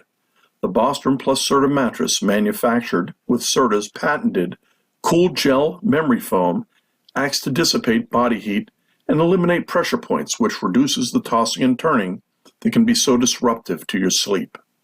The Bostrom Serta mattress comes in two thicknesses, 7 and 10 inches, offering support to drivers of all shapes and sizes. The mattress comes in the standard 80-inch length with 4 widths, 32, 36, 39, and 42 inches. For more information on the mattress or where to buy, call us at 800-459-7328. That's 800-459-7328. At Hot Shot Secret, we share the science behind common diesel problems. For example, Fuel additives. most fuel additives either impact performance or provide protection. Hot Shot Secret Everyday Diesel Treatment provides both performance enhancement and fuel system protection. Everyday Diesel Treatment delivers a 6-in-1 premium fuel treatment for every fill-up, every time. Everyday diesel treatment is available at truck stops, Tractor Supply, O'Reilly's Auto Parts, and online at hotshotsecret.com. Keep the bugs off your glass and the smokies off your ass. This is the Overnight Drive with Steve Summers.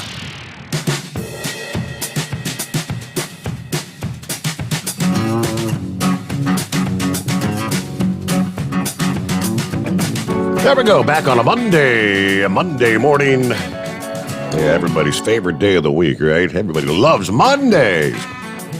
29th day of March coming on here. All right, when we get to some of our travelers' weather coming up top of the hour after nearly some summer-like warmth in much of the Northeast just a few days ago.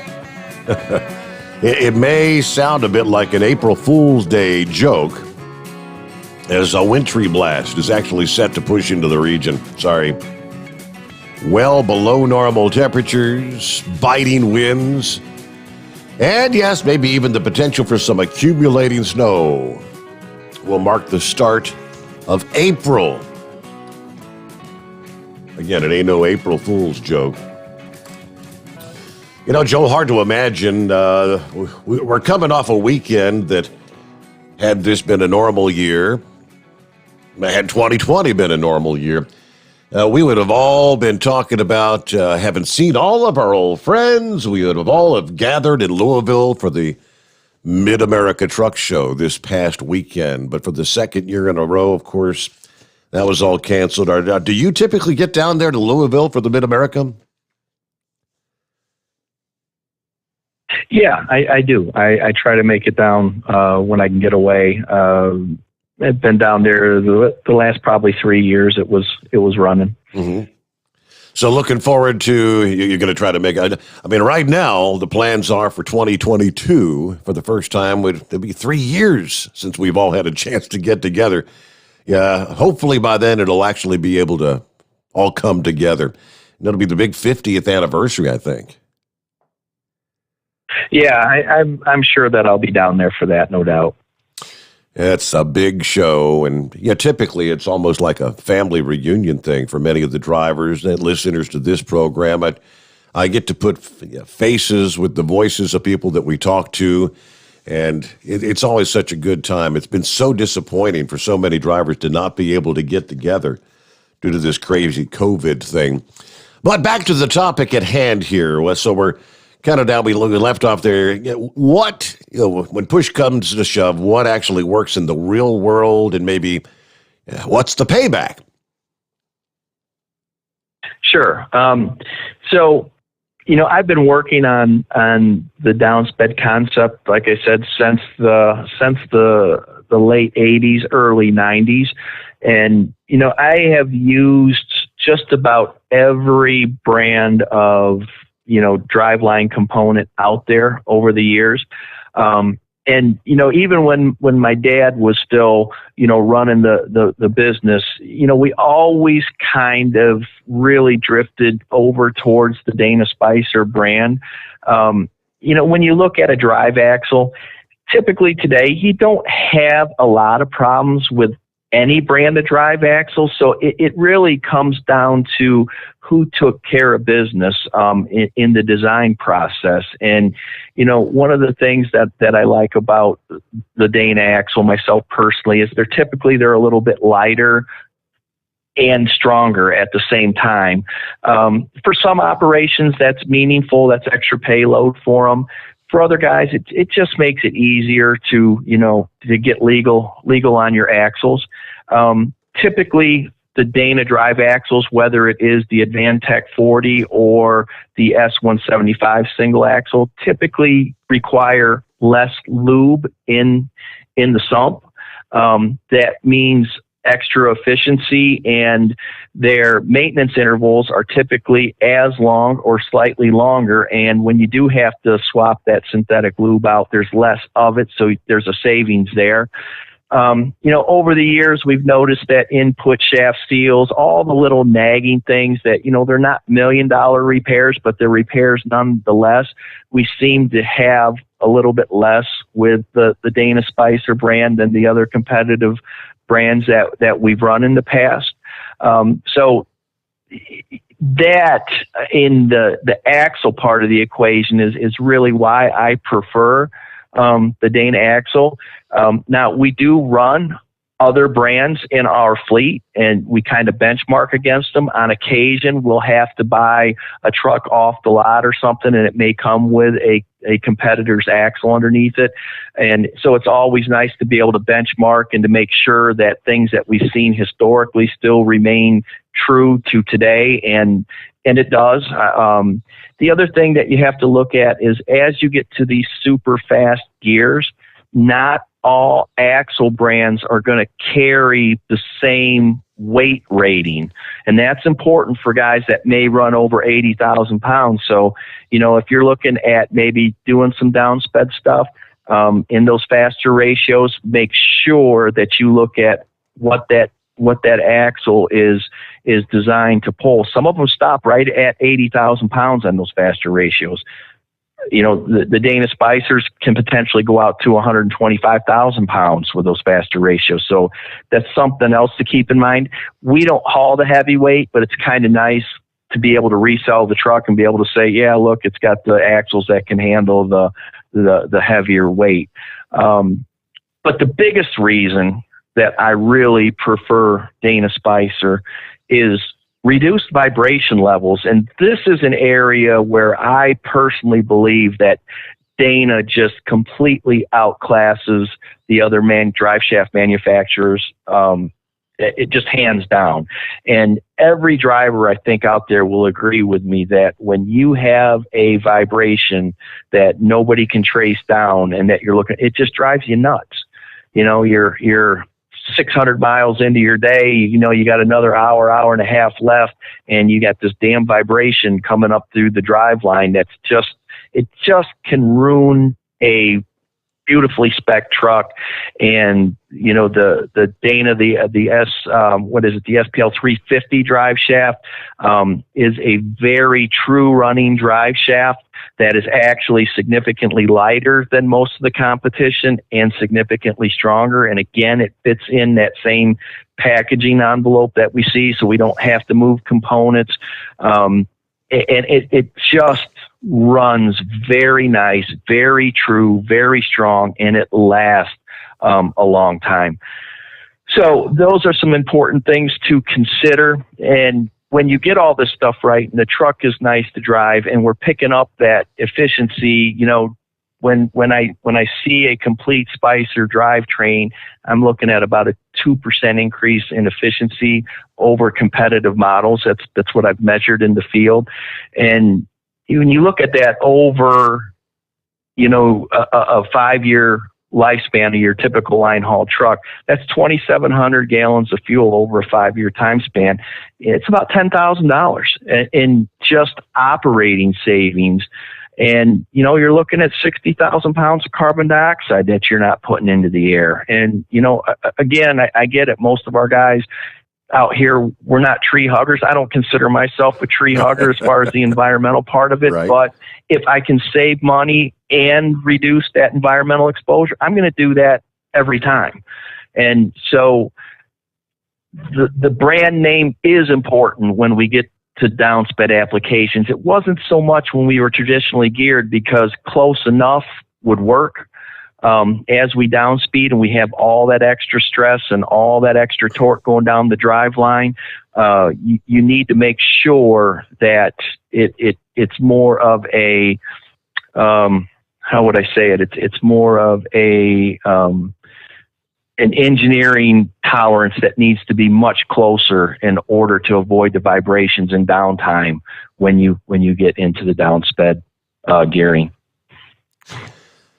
Cool Breeze says, hey, Joel, how long do you think it'll be before the sweet spot will be able to be at 75 or 80 miles per hour and still get good fuel mileage? I will tell you, I am there right now with a couple of my test trucks. It's just around the corner.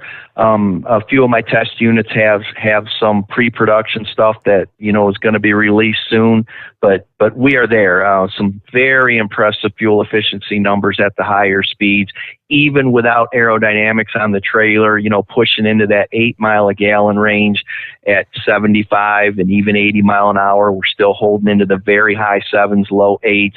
So it is coming.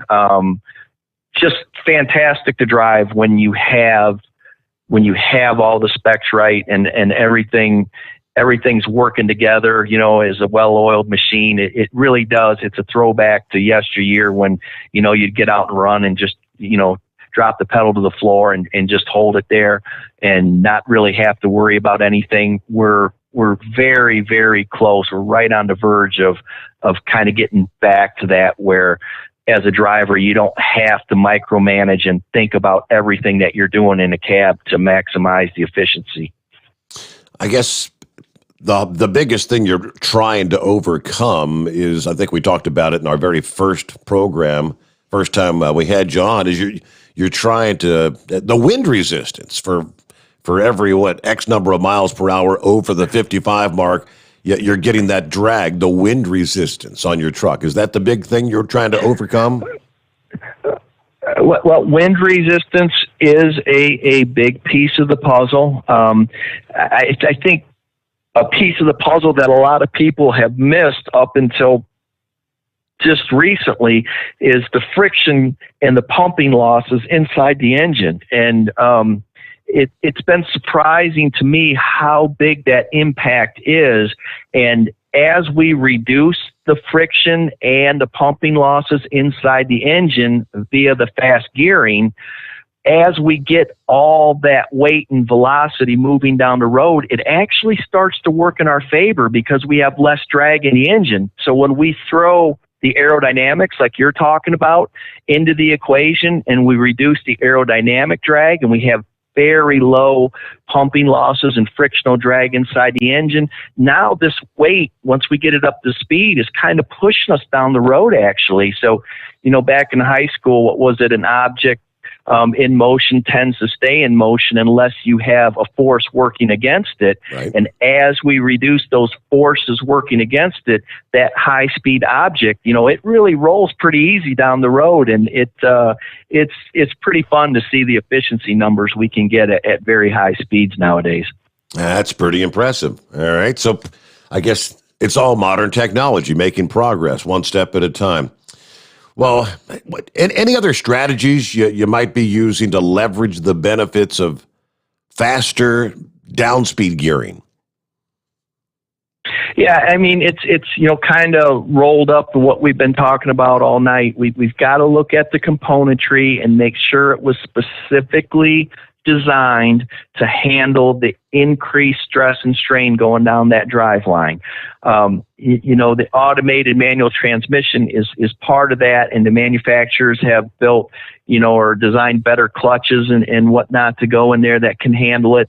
And so you need to understand when you're either speccing a new truck or replacing old components, and especially if you've done a re-ratio in your older truck to try to improve your fuel efficiency, everything from the tail shaft out of that transmission, back to the tires, you've really got to take a hard look at it. Again, I'm a Dana Spicer guy. These are products that I've used out in the field for several years, going way back even to when we were still doing traditional gearing, that we've had very good results with. Significantly reduced vibration levels, which I think is just super important in a truck. Nobody likes a vibrating truck. We don't seem to have the little nagging leaking seal here, or, carrier bearing going bad prematurely or causing some vibration issues. So, the brand name matters in this case. Absolutely does. There's no question in my mind that it's important that it's not only designed right, but it's manufactured right. And Dana Spicer's been around a long time, and I think, in my opinion, they do that better than anybody on the market. So, things like improved power density and all the features that we've gone over, getting them all combined into one system is really going to make a big difference in the durability, and especially over time. Owner-operators tend to keep their trucks longer, so you don't want to have to be taking that drive shaft and U-joint and carrier bearings out at 700,000 miles. You want that thing to run out to 1 million or 1.5 million. And, my experience tells me that we can do that with the Dana componentry, even with the extra torque and stress going down the drive line. Okay, I think I'm going to jump over to, Dan, what's happening this morning? Good morning, Steve. Good morning, Joel.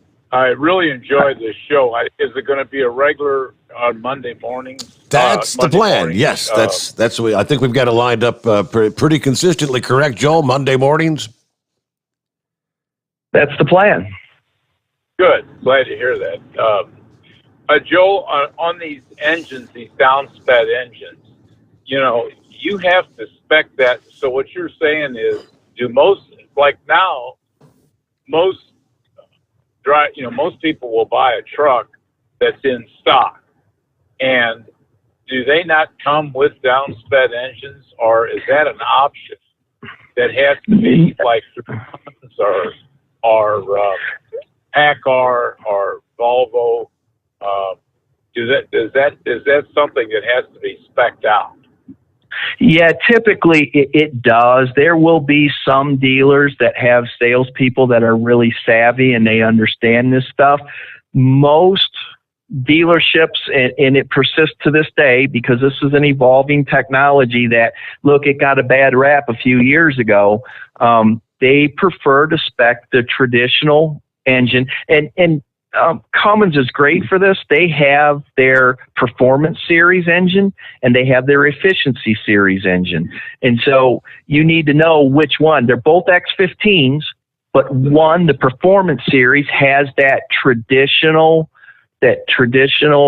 power curve that makes a whole lot of horsepower at high RPM. Not the most fuel efficient thing in the world, but it's what drivers are used to. Now, the X15 Efficiency Series, it makes a whole lot of horsepower down low. And I'll tell you, the one problem that we seem to have with the engines that are making horsepower down low, oftentimes the driver doesn't know it.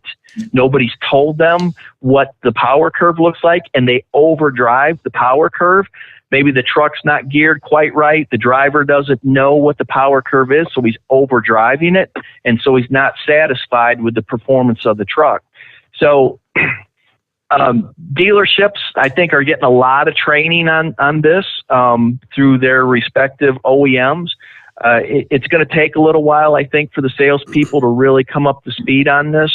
So I would say the majority of stock trucks that you're going to find out on a dealer's lot right now, they are going to be traditionally geared, and you're not going to see the full benefits of what downspeeding provides. What really, really hurts is when a salesperson tries to put together a downsped spec and only gets it half right. Then you've got a truck that really does nothing well. And so that's always a danger. When we buy trucks, we always order, unless we get caught in a position where we have to buy off the lot. So you're always best to order a truck if possible, if you're looking at new. Okay, well then, do you do this? Do you spec out trucks as a consultant for other companies? Yeah, we're just getting into that at the Alpha Drivers, testing and consulting. This is something that we're just getting ready to open the doors on, because it is, some people say trucking's not rocket science. I'm here to tell you there's a lot of science going on here that needs to be addressed. And if you don't get it right, you're not going to be happy. So, this is something that I would say in the next month we're going to have probably the doors open to do. Well, and then the other thing is there a mileage? Is this technology available like on some medium duties, like the 6.7 Cummins? Is that available? I don't play a lot in that market. I don't know that there's a whole lot of options on the medium duties to address this. So I really can't answer that. I just haven't played with it enough. And then one other question is these crawler gears you're talking about. Mm-hmm. Now, is that like on the Detroit transmissions, or is that on all of the applications? Go ahead. Where we see crawler gears, where they're actually called crawler gears, are on the heavy-duty Volvo I-shifts, the 13 and the 14-speed variant. They're actually called crawler gears. Detroit has a new or upgraded or updated DT12 that they have a very deep, what they're calling first gear. That's very similar. Some of the Eaton transmissions have deeper first gears, but when they go deeper first gears, they don't have the overall reduction that the I-shift transmissions have. They are deep enough to run a slightly faster gear ratio with the deep first gears. The crawler gear transmissions just enable crazy fast gear ratios. So it's something that you need to keep in mind, no doubt. Well, is Detroit?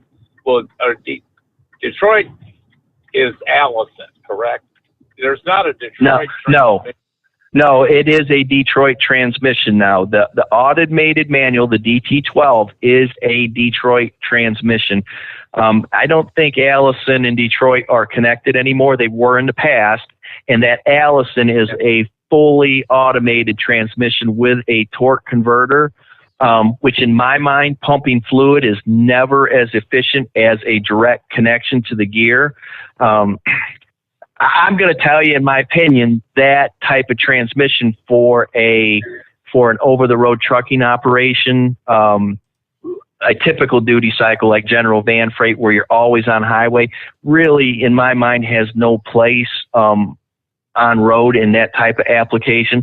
I know some folks will probably kick back and argue with me, but they're expensive, they're heavy, and I'm just not a fan of the torque converter. I prefer the direct connection to the gearbox. So that's what that Detroit engine or that Detroit transmission is, because I always, I knew that the Detroit owned Allison, right? They did at one time. They don't anymore. Freightliner owns Detroit now, right? Freightliner owns Detroit, but Allison was not part of that deal. So that Allison transmission is separate. I was calling it DDA, Detroit Diesel Allison. And it was back in the day. And then this D12, the transmission that's out, that engine, that transmission's a direct drive. That does not have a torque converter or anything. Right. That is an automated manual. That is a mechanical. There's no torque converter in that. That has a clutch. That is correct. Well, what is your thought of that, if you don't mind me asking? It's a pretty good transmission. I'm not a Detroit guy, but I'll tell you, it's pretty damn good, especially if you get the one that has that lower reduction in it. If you want to run some faster gears, I'm not sure what Detroit will allow you to do in terms of gearing, but they have some pretty aggressive gearing out there, especially with their new Gen 5 engine. And again, I'm not a Detroit guy, but that Gen 5 engine looks like it's going to be a pretty strong performer out in the marketplace. Their DT12 transmission is a pretty solid transmission. They got some things going on, no doubt. Well, thank you. Do you have a website people can go to for? We're getting ready to put that up. You can find Alpha Drivers on Facebook, and so you can go there. I don't have a whole lot of information pertaining to individuals or small fleets yet. Like I said, this was something that we've been kicking around for quite some time. I do see the need out there, so I think we're gonna try and open this up to help some of the individual owner operators and the smaller fleets get their specs right. Thank you very much, and thanks, Steve, for having such an insightful program. I think most drivers really appreciate learning. Everyone likes to learn, about what they do and so forth. But this here was really a surprise to me. Last week I thought it was just one show, and then Steve said it's a recurring show. So I really enjoy it. Look forward to tuning in every Monday. Awesome. I'm happy to be here, and I'm happy to help when I can. I spent a lot of time in the industry, and I love to give back when I can. Thank you very much. Dan, thank you so much. Thanks for the call. Have a great morning.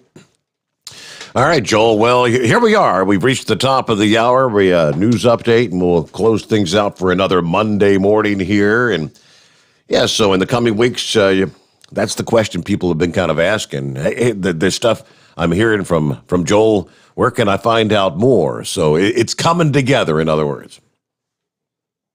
Absolutely. We're trying to put some stuff together. I'm a smaller operation that had focused on specific things as Alpha Drivers in the past, mainly dealing with OEM engineering staffs. And so I'm taking a step into kind of uncharted territory, but it looks like it's starting to come together, and hopefully we'll have the doors open to help some folks get their specs right.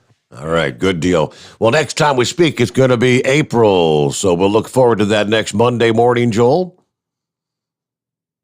Absolutely. All right, have a great week, and be safe out there on the roads, because I know you're going to be out there driving truck like all the rest of them. Yes, I will. It's great talking to you tonight, Steve. There you go. All right, another wrap with Joel Morrow, and downsped engines. Not sure what'll be on the slate for next week, but he always comes up with some good stuff there. All right, news update, and we'll get back with more on our travelers' weather, industry headlines. What's going on? What did I miss over the weekend? Anything? Or is it all more of the same? It's 844-844-3388, the Steve Sommers Overnight Drive, live from the Hot Shot Secret Studios. USA Radio News with Dan Naraki. A suspect is in custody after firing at rangers in Everglades National Park in Florida. An active shooter was reported Sunday evening in the Flamingo area. In a tweet, the park says that the suspect, a 33-year-old man, fired at park rangers unprovoked. About 20 minutes later, they reported the suspect had been apprehended. The main park road in the area remains closed to the public. No injuries have been reported. And the CDC has rejected a request from the cruise ship industry to allow it to resume using American ports in July. Instead, the CDC says its original framework for letting cruises resume will stay in place, which won't allow ships to sail again until November. The Cruise Lines International Association had asked the CDC to lift the framework, saying it was outdated and didn't take into account the mitigation efforts cruise lines have been taking in other parts of the world. This is USA Radio News. Friends, Mike Lindell is a great supporter of conservative radio, but most of all, he's a man who has invented a great USA product that will help you get a great night's sleep. For over 3 years, I've told you how the MyPillow Premium Pillow has changed my life. I get the best sleep of my life. But more importantly, the pillows don't go flat. You can wash them and dry them as many times as you want. They maintain their shape, and they are made in the USA. Here's the best deal you'll ever get on a MyPillow Premium Pillow. $29.98 for a standard or queen size pillow. King size only $5 more. You're saving $40. Go to mypillow.com, click on the radio listener square, use my promo code USA, or call 1-800-951-8175. You can save up to 60% on any MyPillow product when you use my promo code USA, or call 1-800-951-8175 and ask for the MyPillow Premium Pillow Special. The Border Patrol says they're likely to encounter nearly 150,000 illegal immigrants in the month of March. NBC News reports that the Border Patrol is averaging about 5,000 encounters a day, putting the month of March on pace to surpass May 2019's 140,000 illegal immigrant encounters, then a 12-year high. Senator Lindsey Graham was part of a group of lawmakers that visited the border late last week, and the South Carolina Republican tells Fox News that he was told that the Biden administration was warned that the border would become overwhelmed if the Remain in Mexico policy was lifted. I've been twice in the last 2 months, and here's what I learned this time that was different than last time. I had a 2-star Border Patrol supervisor tell me that they briefed the Biden transition team that if you do away with the Remain in Mexico policy, where people have to wait in Mexico for their court date regarding asylum, we'll be overwhelmed. If you change the policy regarding unaccompanied minors, we'll be overwhelmed. They were told this, they did it anyway. This is USA Radio News. You've heard me talking about MyPillow for 3 years, folks. It's the truth. I get the best sleep of my life with a MyPillow. You can do it too. 60-day money-back guarantee, 10-year warranty, made in the USA. You'll sleep well or you'll get your money back. Go to mypillow.com, click on the radio listener special, use my promo code USA, get 2 MyPillow premium pillows for the price of one, or call 1-800-951-8175. Get the best sleep of your life and do it now. Senate Majority Leader Chuck Schumer is calling for action on ghost guns. Schumer says the Senate will take action on gun control measures in the wake of recent mass shootings, specifically expanding background checks, but there are steps that can be taken without Congress. There's something that can be done immediately, right now, and they involve ghost guns. What are ghost guns? Ghost guns are kits that you can assemble. They're as easy to buy and even easier to assemble than Legos, but there is no regulation. Schumer says ghost guns have already been used in crimes in his state, and New York Attorney General Letitia James has taken strong action to prevent them by sending cease and desist letters to the companies behind websites selling the kits. Schumer added the Biden administration can take steps to require registration and close the federal loophole. From the USA Radio News Oregon Bureau, I'm Jeremy Scott. NASCAR's return to dirt racing will have to wait one more day. Sunday's Cup Series race at Bristol was postponed to Monday after several inches of rain fell in the area, turning the Tennessee clay track into a mud pit. The green flag is now scheduled to fall at 4 p.m. Monday afternoon on the Cup Series' first race on a dirt track since 1970. And UCLA is on to their first Elite Eight since 2008. The 11th-seeded Bruins toppled second-seeded Alabama in overtime 88-78 to advance. They'll take on top-seeded Michigan Tuesday in the East Regional Final. For USA Radio News, I'm Dan Naraki. At Hot Shot Secret, we share the science behind common diesel problems and their solutions. For example, ultra-low sulfur fuels. The primary function of diesel fuel is combustibility. One of the little-known aspects of fuel is its role as a lubricant to metal-on-metal moving parts. The introduction of ultra-low sulfur fuels diminishes the fuel's ability to lubricate because sulfur, which has been mostly removed, has lubricating properties. Hot Shot Secret Everyday Diesel Treatment with LX4 delivers unmatched lubricity. Third-party testing confirms that it takes 3 times the amount of leading fuel treatment to match the lubrication benefit of 1 dose of Hot Shot Secret. Everyday Diesel Treatment is a fully formulated 6-in-1 premium fuel treatment for every fill-up, every time. Everyday Diesel Treatment is available at truck stops, Tractor Supply, O'Reilly's Auto Parts, and online at HotShotSecret.com. Hot Shot Secret, powered by science. Live from the Hot Shot Secret Studios, the Steve Summers Overnight Drive.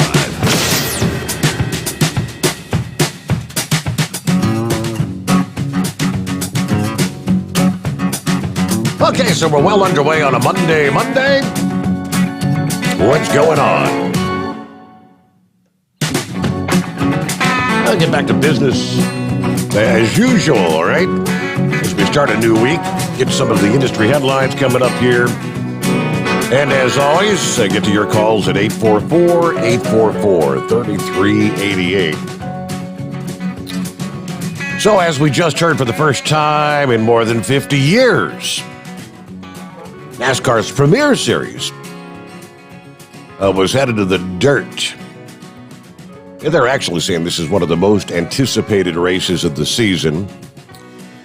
But that dirt race turned into more of a mud bog as the weekend unfolded. Yeah, I was all last week looking at the forecast, and the closer we got to the weekend, I was thinking, I don't know if we're going to be racing at Bristol or not. Rounds of rain and thunderstorms, even severe weather in the area.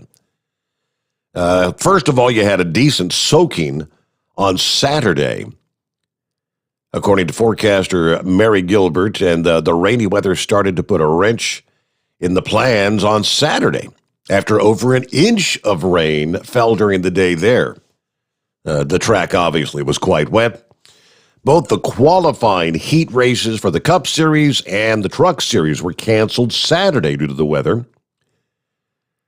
So they initially postponed the Truck Series race. They were going to run that after the Cup race this past evening. But the rains continued to fall. Without enough time for the track to dry out, another 2.2 inches of rain throughout this past day, Sunday. And that prompted NASCAR to postpone both of those races till Monday afternoon. So after Saturday's rainout, Fox Sports pointed out that it would take more than a few hours to prepare the track once the rain does finally stop falling, which, yes, it has. Forecast for this afternoon, Bristol Motor Speedway, dry, sunny, temperatures peaking in the low 60s. Now, for any fans that are able to attend the rescheduled races, less mud is likely to fly through the air, but you still might get some dirt. When the dirt starts flying, no surface is safe, according to Bristol Motor Speedway. Bring a clean sock or a stocking or something to use like a filter for your beverage in the event that you don't have a lid on it. And speaking of lids, a good hat, cap, a hoodie of some sort may keep those chunks of mud from getting in your ears and your hair. Fans are also being encouraged to wear boots, bring a towel, goggles, and a face mask. Going all the way back, they started preparing this track in January, between January the 11th and February 25th. Bristol Speedway has buried in more than 2,000 truckloads of dirt, literally transforming the half-mile oval into a bona fide dirt track. Last time the Cup Series raced on the dirt was September 30 of 1970, believe it or not, when none other than Richard Petty took the checkered flag. And we're going back well before many of the current drivers in the Cup Series were even born. Some of the current drivers have a bit of experience on dirt from maybe the early racing days, but yeah, not all of them. Kyle Busch said, "I'm not a dirt guy. I did race dirt when I was a kid, but those cars were made for dirt." Now, he went on to compare driving his current car on the dirt like driving on an ice skating rink. Bristol Speedway has the lights so they can run well past sundown if more drying time is needed today. Yeah, drying the surface is going to be very tricky compared to drying a concrete surface. There you go. Bristol, sometimes referred to as the last great Coliseum. Yeah, capacity of 162,000 fans. Of course, with the COVID, the race is limited to less than 41,000 spectators. Trying to social distance and all that.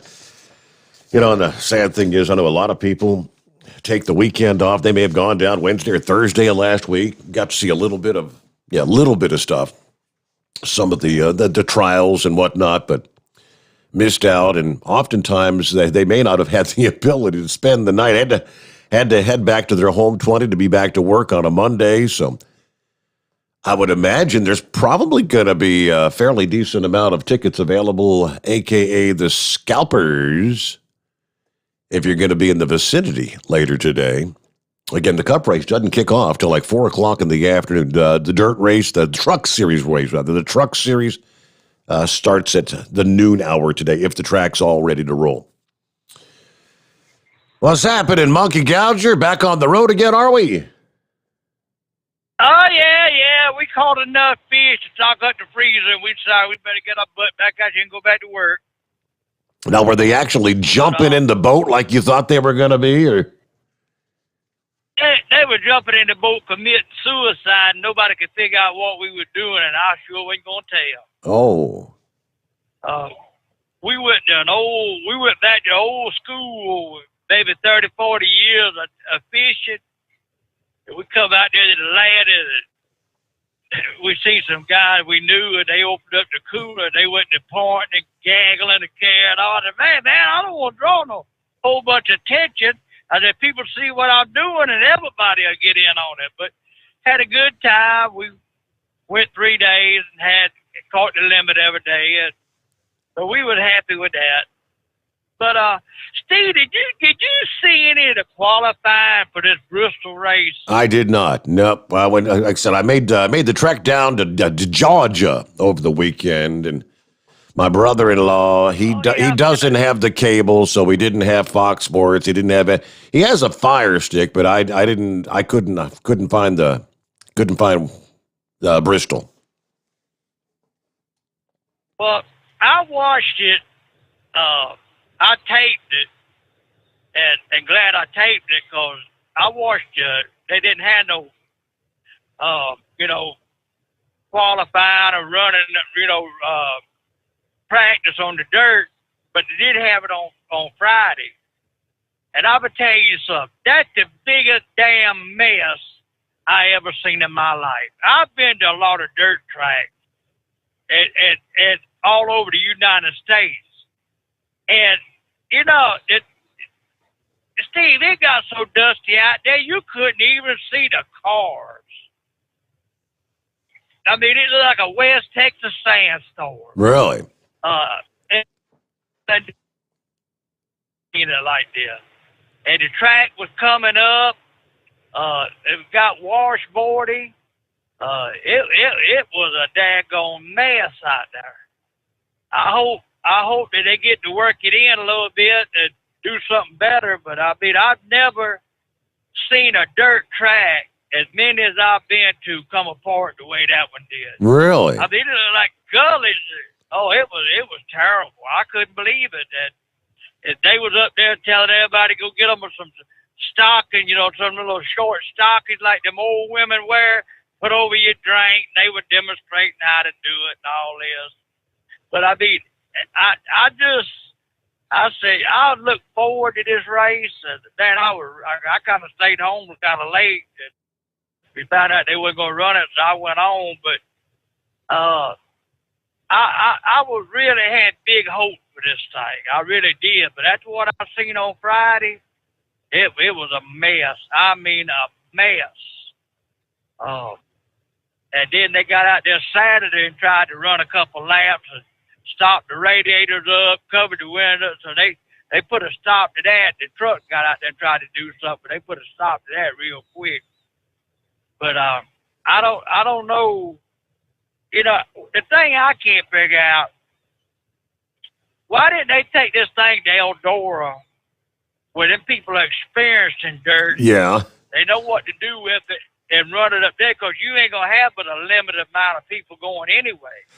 I mean, you heard me say they've been trucking this dirt in since January. Now, I mean, so that they've had a full month of track preparation down there. I don't know how difficult it is to get the track in decent shape, but I mean, any weekend, I did watch it. A lot of the dirt track racing via the flow racing thing over the weekend, and a lot of these tracks, they're very, very, pristine when they start off, but boy, once you get some of the with every next class of cars that runs, they start digging those ruts in there, and you get gullies and big holes out there. Right, and they was going in one turn down there, to let the car was jumping up a foot in the air when they was going around it. Yep. Oh, I told Debbie, I said, I've been to a lot of dirt tracks, but I don't know. I don't know whether laying that dirt down on top of that cement is just not solidifying or what, but I've never seen the amount of dust as what I've seen Friday at a local dirt track. Wow. I mean, even when the super modified was running, you'd have a little bit of dust come up. I mean, you had the mud flying where they dug down in the corners and kicked it in to make it go. But I tell you, I hope it turns out better tomorrow. I mean, maybe it will. Don't know. We had to wait and see. But I don't see NASCAR doing this again in the future. But everybody was fussing. Really? Yeah, and like I say, I don't know how. I feel sorry for the poor people up there, and they create that tornado up there, and that dirt gets to flying around. Like I say, it's worse than the West Texas sandstorm, Steve. It's just a mess. But there was something else that got me a while ago listening to your news. I was listening to it, and they said that the cruise line people went to the CDC and asked them to lift the restrictions so they could start cruising out of American ports again. And they said, hell no. They said, we got guidelines and we got to follow. Well, they damn sure ain't following no guidelines down on that border. They let every Tom, Dick, and Harry come in here with the COVID and everything else. If I was the cruise lines, I'd have their butt in Supreme Court right tomorrow. I'd be just tearing their rear end up.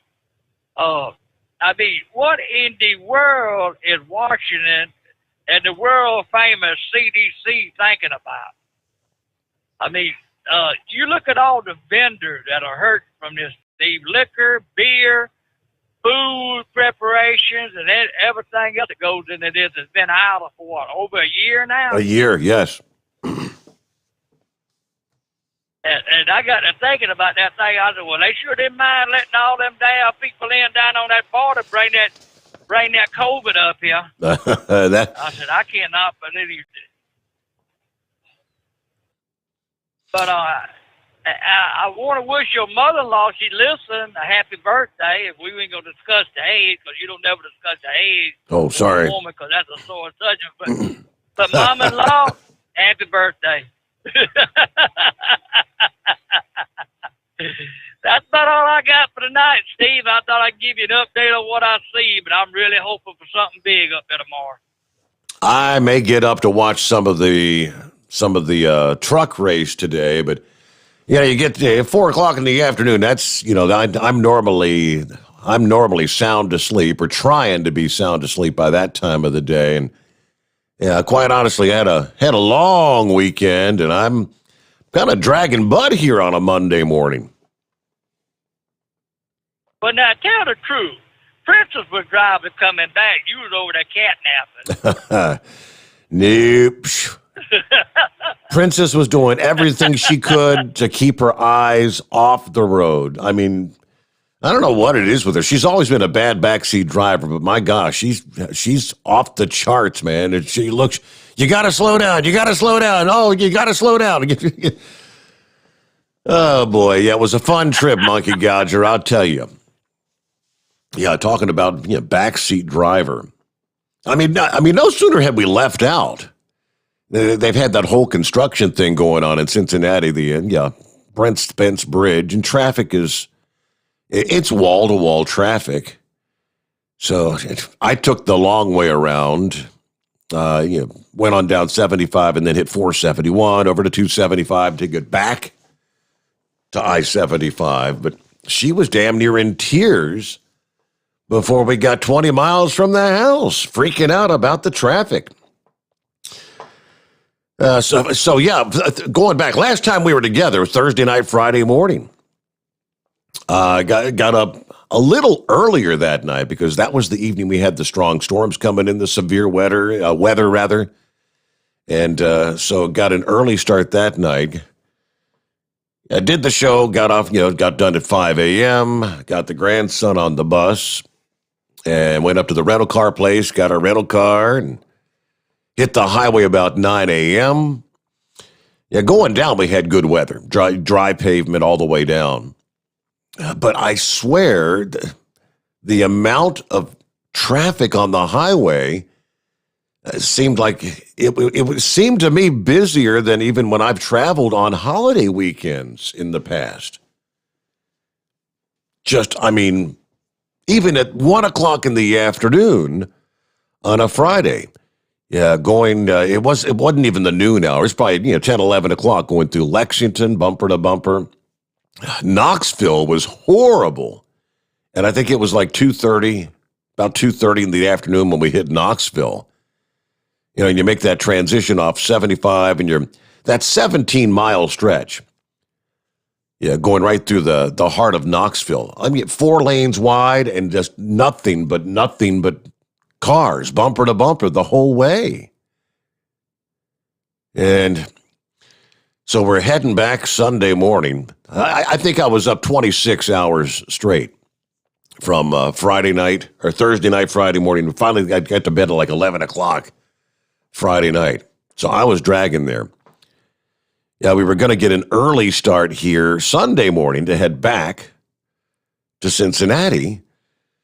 And right about 6 a.m. is when all the what was hitting the fan with the severe weather, the torrential rain, the winds and all that. And so we let the worst of the storm get through and didn't head out till about 9 a.m.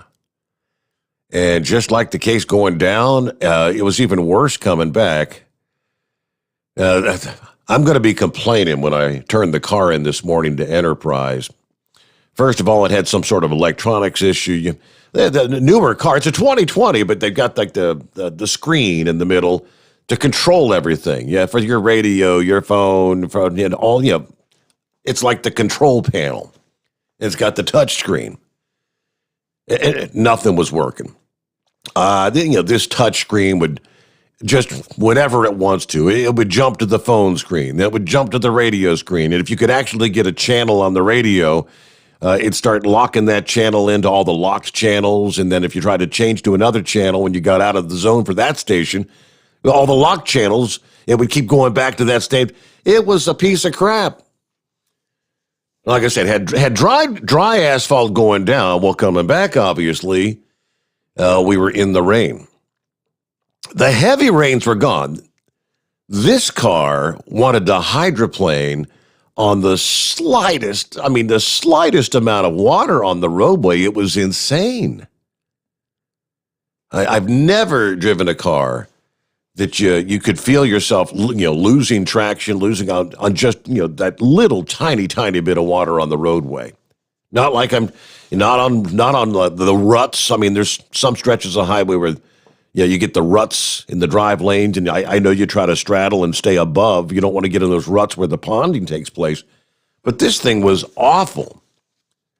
Yeah, if I was doing anything over 50 miles per hour and just the slightest area of water, you could feel it trying to take the steering wheel out of your hand. So I'm going through Knoxville, and it's raining. And I got this.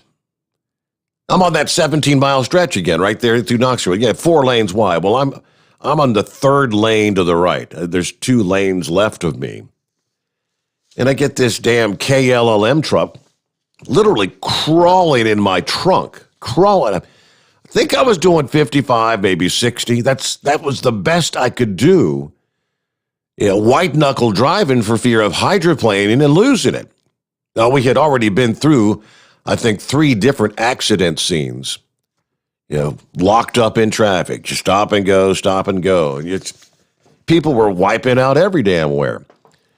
But I got this KLLM on my butt. There's 2 other lanes next to me. The idea is, and it wasn't like I was doing 40 if I'm doing 60. He's so close he could be kissing my tail, and he starts blowing his damn horn. Like, what am I supposed to do, buddy? I mean, if I try to jump up to 70, which was the general flow of traffic in the other lanes, I couldn't do it. He didn't have any clue that I was running the risk of spinning out. Could have ended up in a big pile up. Finally, he got over into the 2nd lane over and went around. But he wasn't going much faster because really the flow of traffic wasn't going much faster. But I got kind of PO'd. Thanks, KLLM, you jackass. And that's the kind of thing that the ordinary everyday driver gets a bad taste in their mouth about truck drivers. Slow it down on the wet pavement. But I digress. Ultimately, with all the different accident scenes and whatnot, what normally is a 5.5, maybe 6-hour drive, it took us 8.5 hours to get home.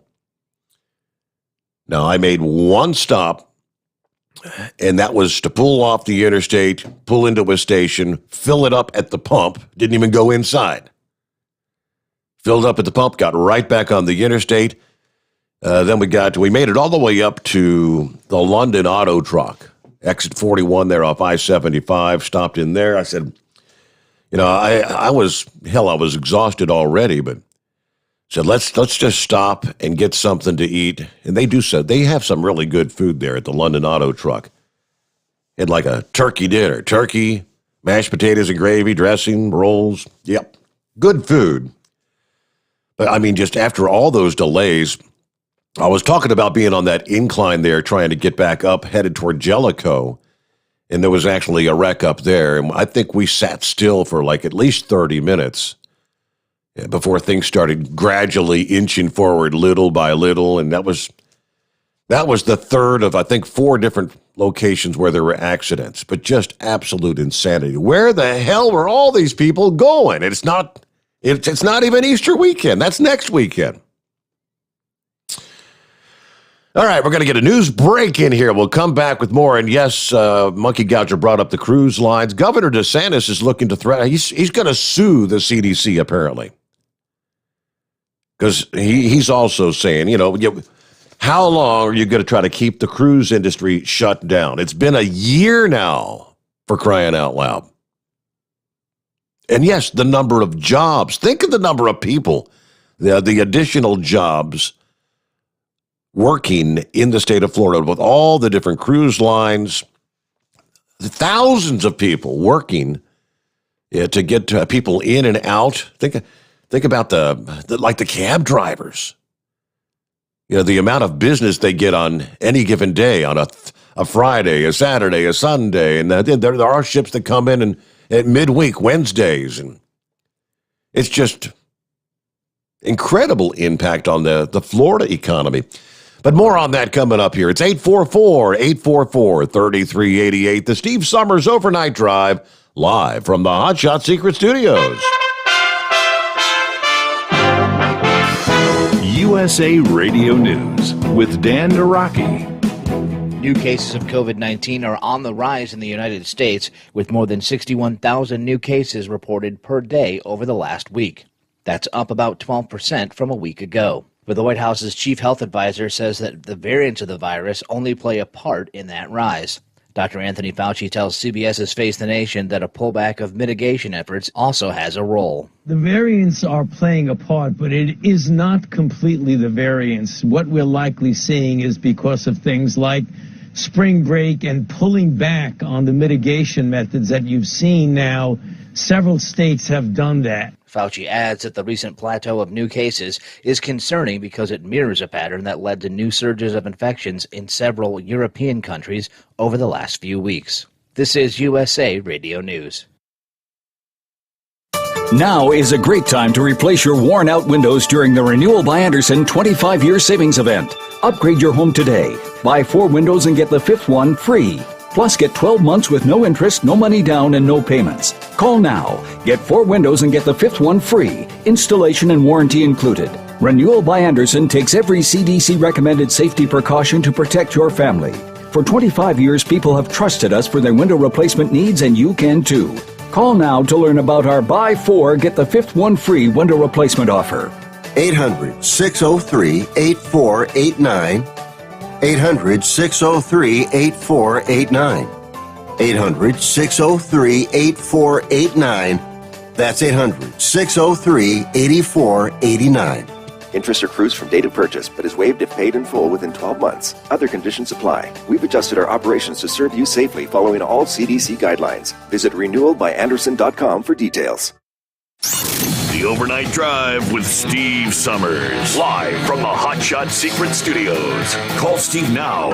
844-844-3388. That's 844-844-3388.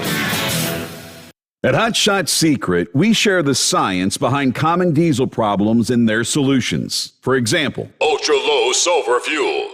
The primary function of diesel fuel is combustibility. One of the little-known aspects of fuel is its role as a lubricant to metal-on-metal moving parts. The introduction of ultra-low sulfur fuels diminishes the fuel's ability to lubricate because sulfur, which has been mostly removed, has lubricating properties. Hot Shot Secret Everyday Diesel Treatment with LX4 delivers unmatched lubricity. Third-party testing confirms that it takes 3 times the amount of leading fuel treatment to match the lubrication benefit of 1 dose of Hot Shot Secret. Everyday Diesel Treatment is a fully formulated 6-in-1 premium fuel treatment for every fill-up, every time. Everyday Diesel Treatment is available at truck stops, Tractor Supply, O'Reilly's Auto Parts, and online at HotShotSecret.com. Hot Shot Secret, powered by science.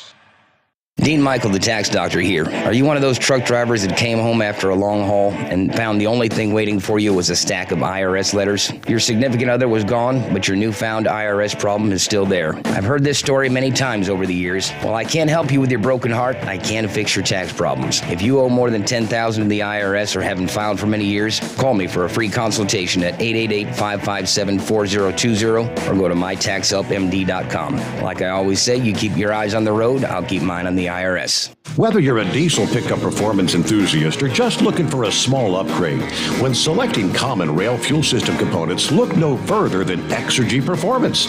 At Exergy, you'll find injectors, pumps, and more, engineered like no others on the market using state-of-the-art equipment run by people that have been in the business for decades. So if you're in the market for common rail components at any power level, contact Exergy Performance or one of the many dealers listed on our website at exergyperformance.com. Do you have a Dodge pickup and hate your automatic transmission? Of course you do.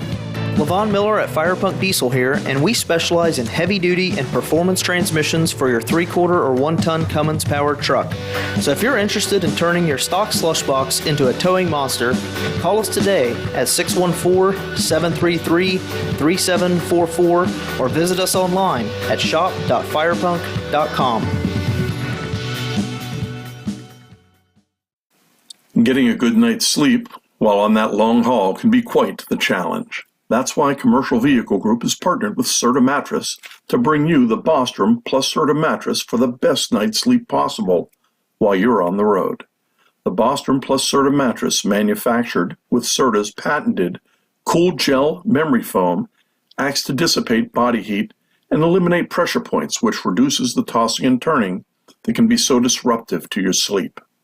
The Bostrom Serta mattress comes in 2 thicknesses, 7 and 10 inches, offering support to drivers of all shapes and sizes. The mattress comes in the standard 80-inch length with 4 widths, 32, 36, 39, and 42 inches.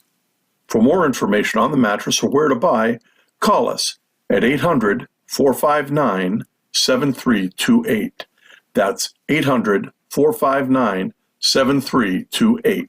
At Hot Shot Secret, we share the science behind common diesel problems and their solutions. For example, Hot Shot Secret Stiction Eliminator. Stiction, that sticky friction, undermines the performance of diesel engines and is difficult to remove from the oil system. Hot Shot Secret Stiction Eliminator is a powerful synthetic cleaner that targets stiction, contains no harmful solvents, and is formulated to be left in the engine to safely dissolve stiction for thousands of miles. It works as you drive. Our proprietary carbon nano lubricant is blended with Stiction Eliminator, filling in microscopic irregularities inside your engine, providing a smoother surface for enhanced lubricity, reducing friction and wear. Third-party ASTM testing verifies that Stiction Eliminator removes 2 times as much stiction than any alternative on the retail shelf. Use Stiction Eliminator to solve an existing problem or as a preventative maintenance. Hot Shot Secret Stiction Eliminator. Available at truck stops, Tractor Supply, O'Reilly's Auto Parts, and online at hotshotsecret.com. Hot Shot Secret. Powered by science.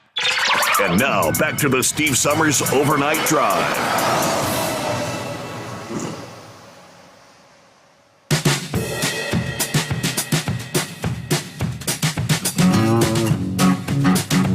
Okay, our number is 844-844-3388. Yeah, good to have you with us on a Monday morning here. Let me see. From the email, Steve at hotshotsecret.com. Scooter checking in. Hey, a good pre-trip would probably have exposed some less than stellar tread depth on that old Enterprise rental. Yep. Yeah, the KLLM you mentioned was indeed a jackass. Yes, he was. Yeah, you know, when you rent the car, you do that little walk-around thing, and you're looking for any dents and scratches and all that. And there was one, there had some damage on the front right side. He said, okay, that's already documented. So, yeah, I didn't pay much attention to the tires. You know, you assume when you're renting a vehicle that it's going to be in good condition. And they're always on top of servicing their vehicles, aren't they? So I thought. Yeah, when I got down to Georgia's at my brother-in-law's place, we stayed with them, brother-in-law and sister-in-law, and I'm looking at. I said, boy, those front tires, boy, they ain't a whole lot of tread left on them. The rental has 32,000 miles. So I guarantee those front tires were probably they're originals. And you're damn skippy. They needed to be changed. And I see what they're talking about. There's a reason that the law requires a certain amount of tread depth. Now, if you're out there on slicks, it don't take much water to hydroplane. And that's pretty much what this damn thing was doing. You are correct. Yeah. And I'm going to point that out to him later this morning. And he also said traffic on I-75 was exponentially worse because of spring break. I guess Scooter was out on that too. Yeah, it was atrocious. Maybe that was it. Is that what it is? All the spring breakers headed to Florida Friday, maybe? Yes, and that was it. Let me see. And I did get an email from our friend, the Big Moose. He's not on the road tonight. He'll be back out tomorrow night, apparently. But he did send me an email earlier. He said, Saturday, I was in a local hamburger shop. And guess who walked in? Ohio Governor Mike DeWine. So I figured I'd never have this chance again. I walked up to him, maskless, of course, and told him it was my lucky day. I told him it usually cost me $12 to get in the zoo to see a rhino, but today I get to see one for free. You know what? And I bet he ain't joking. I bet he did say that. Then I asked him if he came in to get one last look at small business before he single-handedly destroyed it, to which he had no comment. Then I asked him if he'd be willing to take a picture with the old moose, gear jammer extraordinaire, to which he graciously accepted. And his hired goon, who was also a midget, actually snapped the photo. As I left, I thanked him for saving me $15 on lunch because the sight of a politician immediately causes me to lose my appetite. Wow, Big Moose. Anywho, I'll get back at it after tomorrow.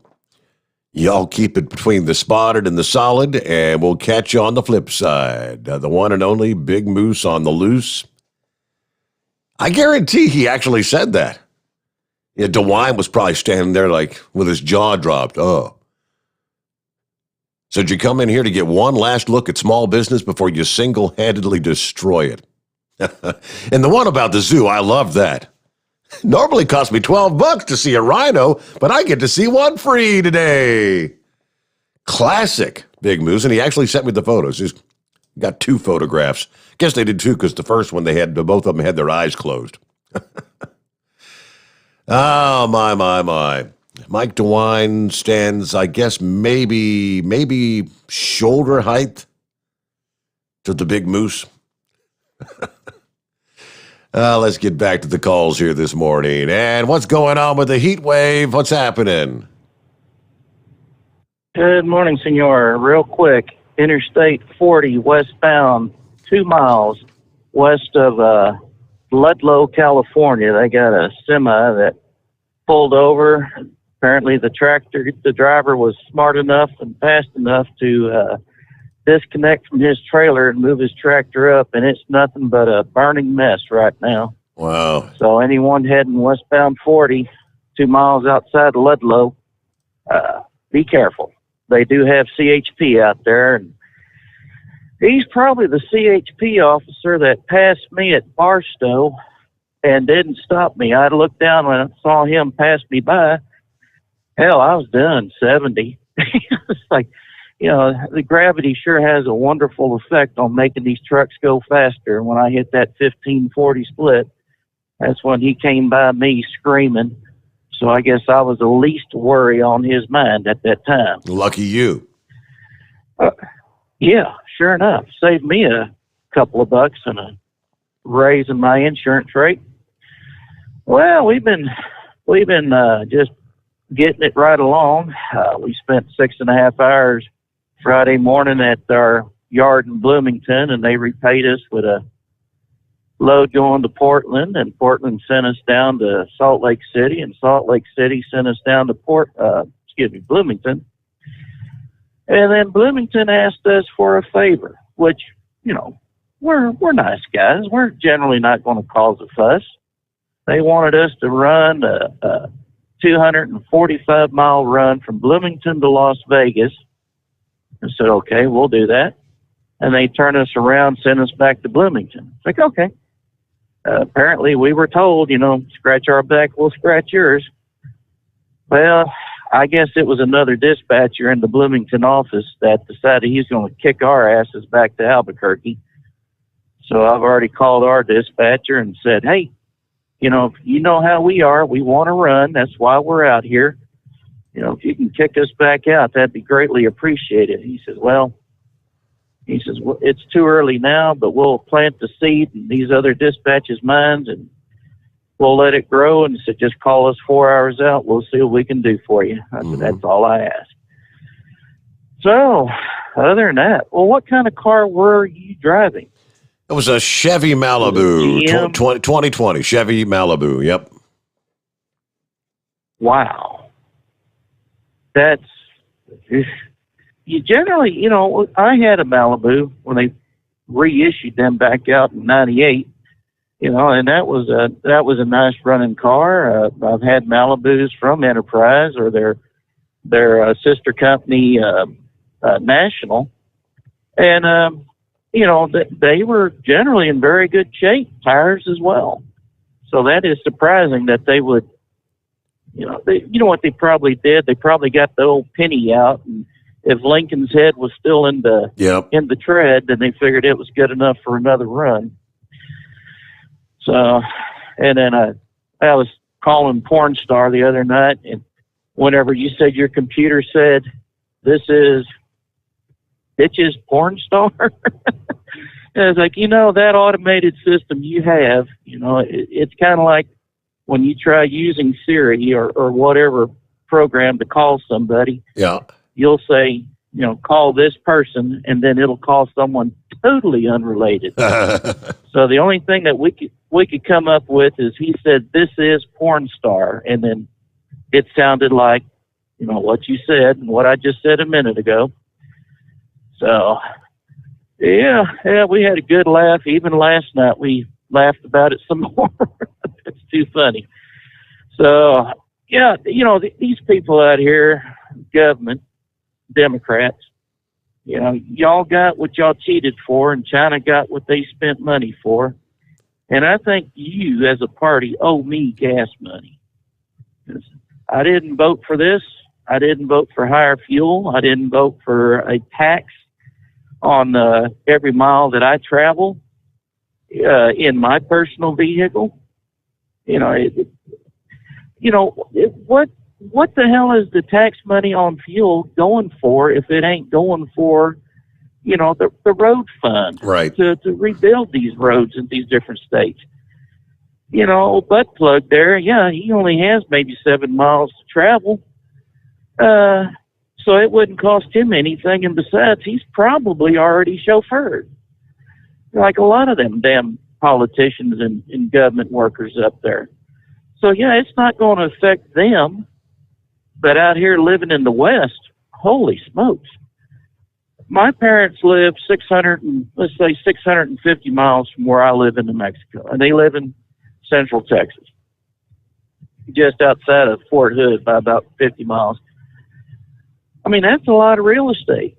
And if you add whatever it is per mile, that's going to be a pretty nice little chunk of change to where I'm going to have to rethink my strategy and fly. But I don't know if it'll be any cheaper. Mm-hmm. So, I don't know. They kind of got us between a rock and a hard spot there. And old Fauci was complaining about, oh, well, we're seeing spikes, and it must be the spring break, or it must be these other states doing away with the mask mandates. You know, Fauci, open your eyes up a little bit more and take a look at the southern border. You're letting these illegal aliens, and I don't know why they're saying immigrants, illegal immigrants. They're not immigrating. They're illegal aliens. It must be a news thing. You know, you stop that damn flow. Biden, you know, opened it up by executing the Trump mandate out of keeping them people in Mexico. And now Biden's saying, well, now we've got a crisis. We need volunteers at the border. The hell we do. You know, just reinstate the Trump mandate to keep them people in Mexico. Bingo. Build that damn wall. So, I don't know, maybe I'm just too rough on the guy, but he's proven to be the party animal of the Democrat, and that is jackass. So, I'm just so damn disgusted with it. Well, I understand Monkey Gouger got a whole boatload of fish, freezer full, and he just couldn't fish out anymore. So that sounds like a pretty good deal he had going on. I wish I could go fishing out there in the sands of New Mexico, but a lake is about an hour away. And if you don't want to pay the lake fee to get in, then you have to drive an extra hour beyond that to get to the lake. You know, it's bad enough you got to pay for the fuel, you got to pay for the bait, you got to pay for the licensing. And I'll be damned if they're going to try to, you know, make you pay to go fishing in a lake. But that's the state I live in, and so I can't really complain about it. So, you know, in honor of Monkey Gouger, I figured if we got time, I'll tell you a little funny from you remember Justin Wilson, that the Cajun cook down in Louisiana that was always cracking jokes about the Cajuns and his way of life. Of course, he always said he was a half-bleed Cajun. You know, we all know that he just meant he was half Cajun, half something else. But he had this story about him being on a fishing trip where the fish were just biting, he was just catching fish left and right, and he ran out of his bait. And he thought, well, hell, you know, it's still so good fishing out here. He has to find something.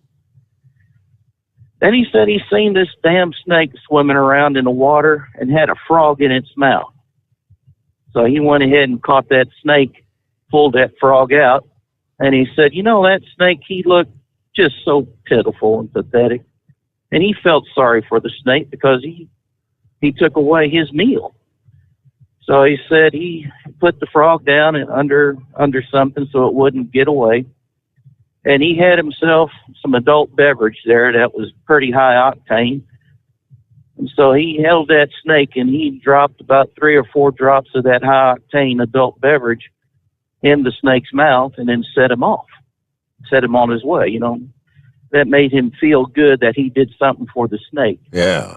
He said, so he's out there fishing with that frog, just catching more and more. And he said he looked back down in his boat and he said that damn snake came back with another frog. Well, senor, I'll go ahead and I'll let you go to have more intelligent conversation with other people out there than me. There you go. But it's always a pleasure hearing you. You have yourself a good morning, senor. Thank you. You got it. I guess you could call it breaking news within the hour. The container ship, the Ever Given, that's been blocking the Suez Canal for almost a week now. According to the headlines out of Cairo, it has been refloated. Let's see. Round-the-clock international efforts to dislodge this massive vessel and reopen the global shipping lane. The former head of the Suez Canal and Egyptian presidential seaport advisor says the canal is expected to be ready for passage by today.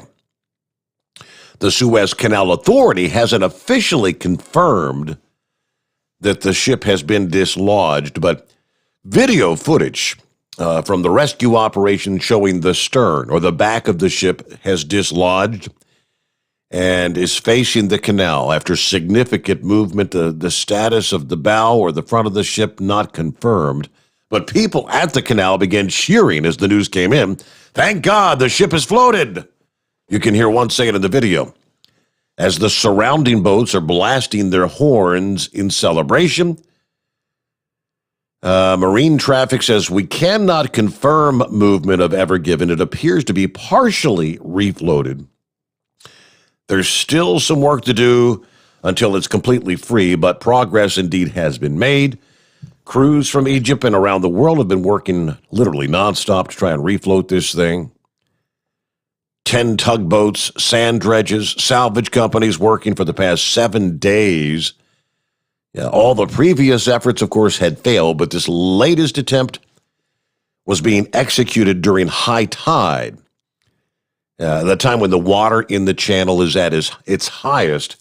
Technically, one other benefit they've got right now is it's full moon. And we know the tides run higher during full moons, right? So that is the latest. And again, I'm looking at some of the pictures here. You can definitely see the rear of the ship has made its way back out into the channel. They may still have some work to do on the front end, but that's progress. There's more than 320 ships that are just waiting right now and have been waiting to pass through the Suez Canal. There's a lot of merchandise out there. All right, with that, what do we see here? Rolling towards news update, top of the hour. Before we get to that, I mentioned from Florida, Governor DeSantis apparently has taken on big tech and foreign influencers, and now he's ready to take on the Centers for Disease Control and Prevention, threatening a lawsuit if the Biden administration does not permit cruises to restart by summer. He says, quote, they did this no-sail order in March of 2020. The leaders of Carnival, Royal Caribbean, Disney, Norwegian Cruise Lines, all on the news conference, and it's never been really to the point where they're making any kind of an effort to get it back. And this is a real ripple effect through all businesses. When they're sailing, there's more economic opportunity for people across a wide range of businesses. This is affecting jobs. We need a way forward. Is it okay for the government to idle an industry for a year with no end in sight?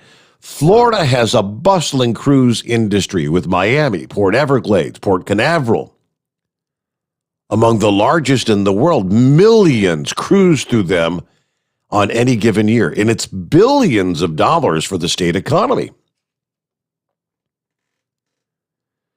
Now, the no-sail order from last spring was changed to what they call a conditional sailing order back in October, which Governor DeSantis said is totally unrealistic.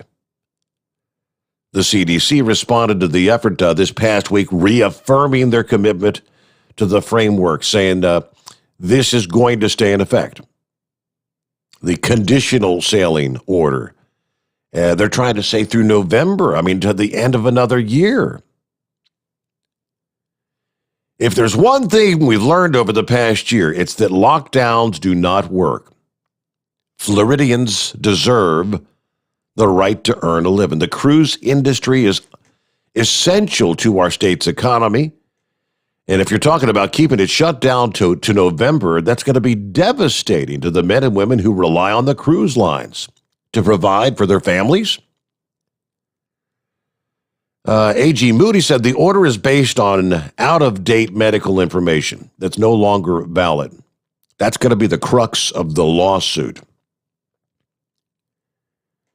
It's anchors away for almost every travel industry in the country right now, but the Biden administration is keeping our cruise liners docked, while many other major countries begin to operate cruises safely with healthy guidelines. The rationale for keeping the U.S. cruises shuttered for the foreseeable future is based on outdated data. Guidelines that were put in place before we had a COVID-19 vaccine. That's one big step right there. Some of the cruise lines that are back up and running are requiring people to have had their vaccination. I think that time's going to be coming sooner rather than later, because that's what we're going to get to as we roll into another hour here. We've all been kind of bannering this around for months and months now. Is it going to come down to the point where if you don't have the vaccine, you can't do this and you can't do that? The headline over the weekend says the White House is working on a COVID-19 vaccine passport initiative. It may be required for travel, sporting events, or even maybe eating out, according to the report from the Washington Post. You saw it coming. You want to go to a concert? Where's your vaccine passport? Yeah, dining out? It sounds like it's coming. All right, we'll get into that ahead. It's 844-844-3388, the Steve Sommers Overnight Drive, live from the Hot Shot Secret Studios. USA Radio News with Dan Naraki. New cases of COVID-19 are on the rise in the United States, with more than 61,000 new cases reported per day over the last week. That's up about 12% from a week ago. But the White House's chief health advisor says that the variants of the virus only play a part in that rise. Dr. Anthony Fauci tells CBS's Face the Nation that a pullback of mitigation efforts also has a role. The variants are playing a part, but it is not completely the variants. What we're likely seeing is because of things like spring break and pulling back on the mitigation methods that you've seen now. Several states have done that. Fauci adds that the recent plateau of new cases is concerning because it mirrors a pattern that led to new surges of infections in several European countries over the last few weeks. This is USA Radio News.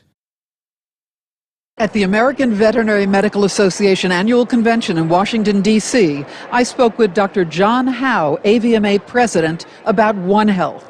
One Health is really a collaboration between physicians and veterinarians or public health officials. For example, in Minnesota, our state public health veterinarian deals with zoonotic diseases, rabies, for example.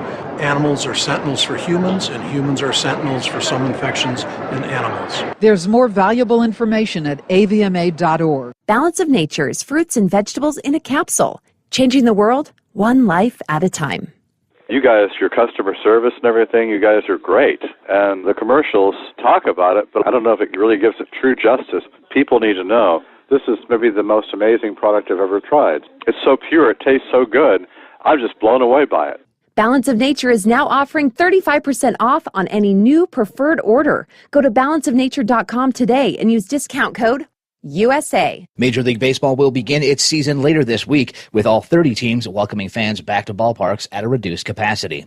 When asked when he would feel comfortable about returning to large gatherings, Dr. Anthony Fauci told CBS's Face the Nation that if vaccinations continue at their current rate of around 2.6 million shots administered a day, we could see crowd restrictions begin to be rolled back by early summer. As we get into the late spring and early summer, we're going to have a greater proportion of the population that will have been vaccinated. As you mentioned in the beginning of the piece, there are 50 million people in this country that are fully vaccinated. That's a lot of people, and every day we get more and more. I would expect that as we get through the summer, late spring, early summer, there's going to be a relaxation where you're going to have more and more people who will be allowed into baseball parks. Very likely separated with seating, very likely continuing to wear masks. As we get a really, really low level of infection, you're going to start seeing a pulling back on some of those restrictions. This is USA Radio News.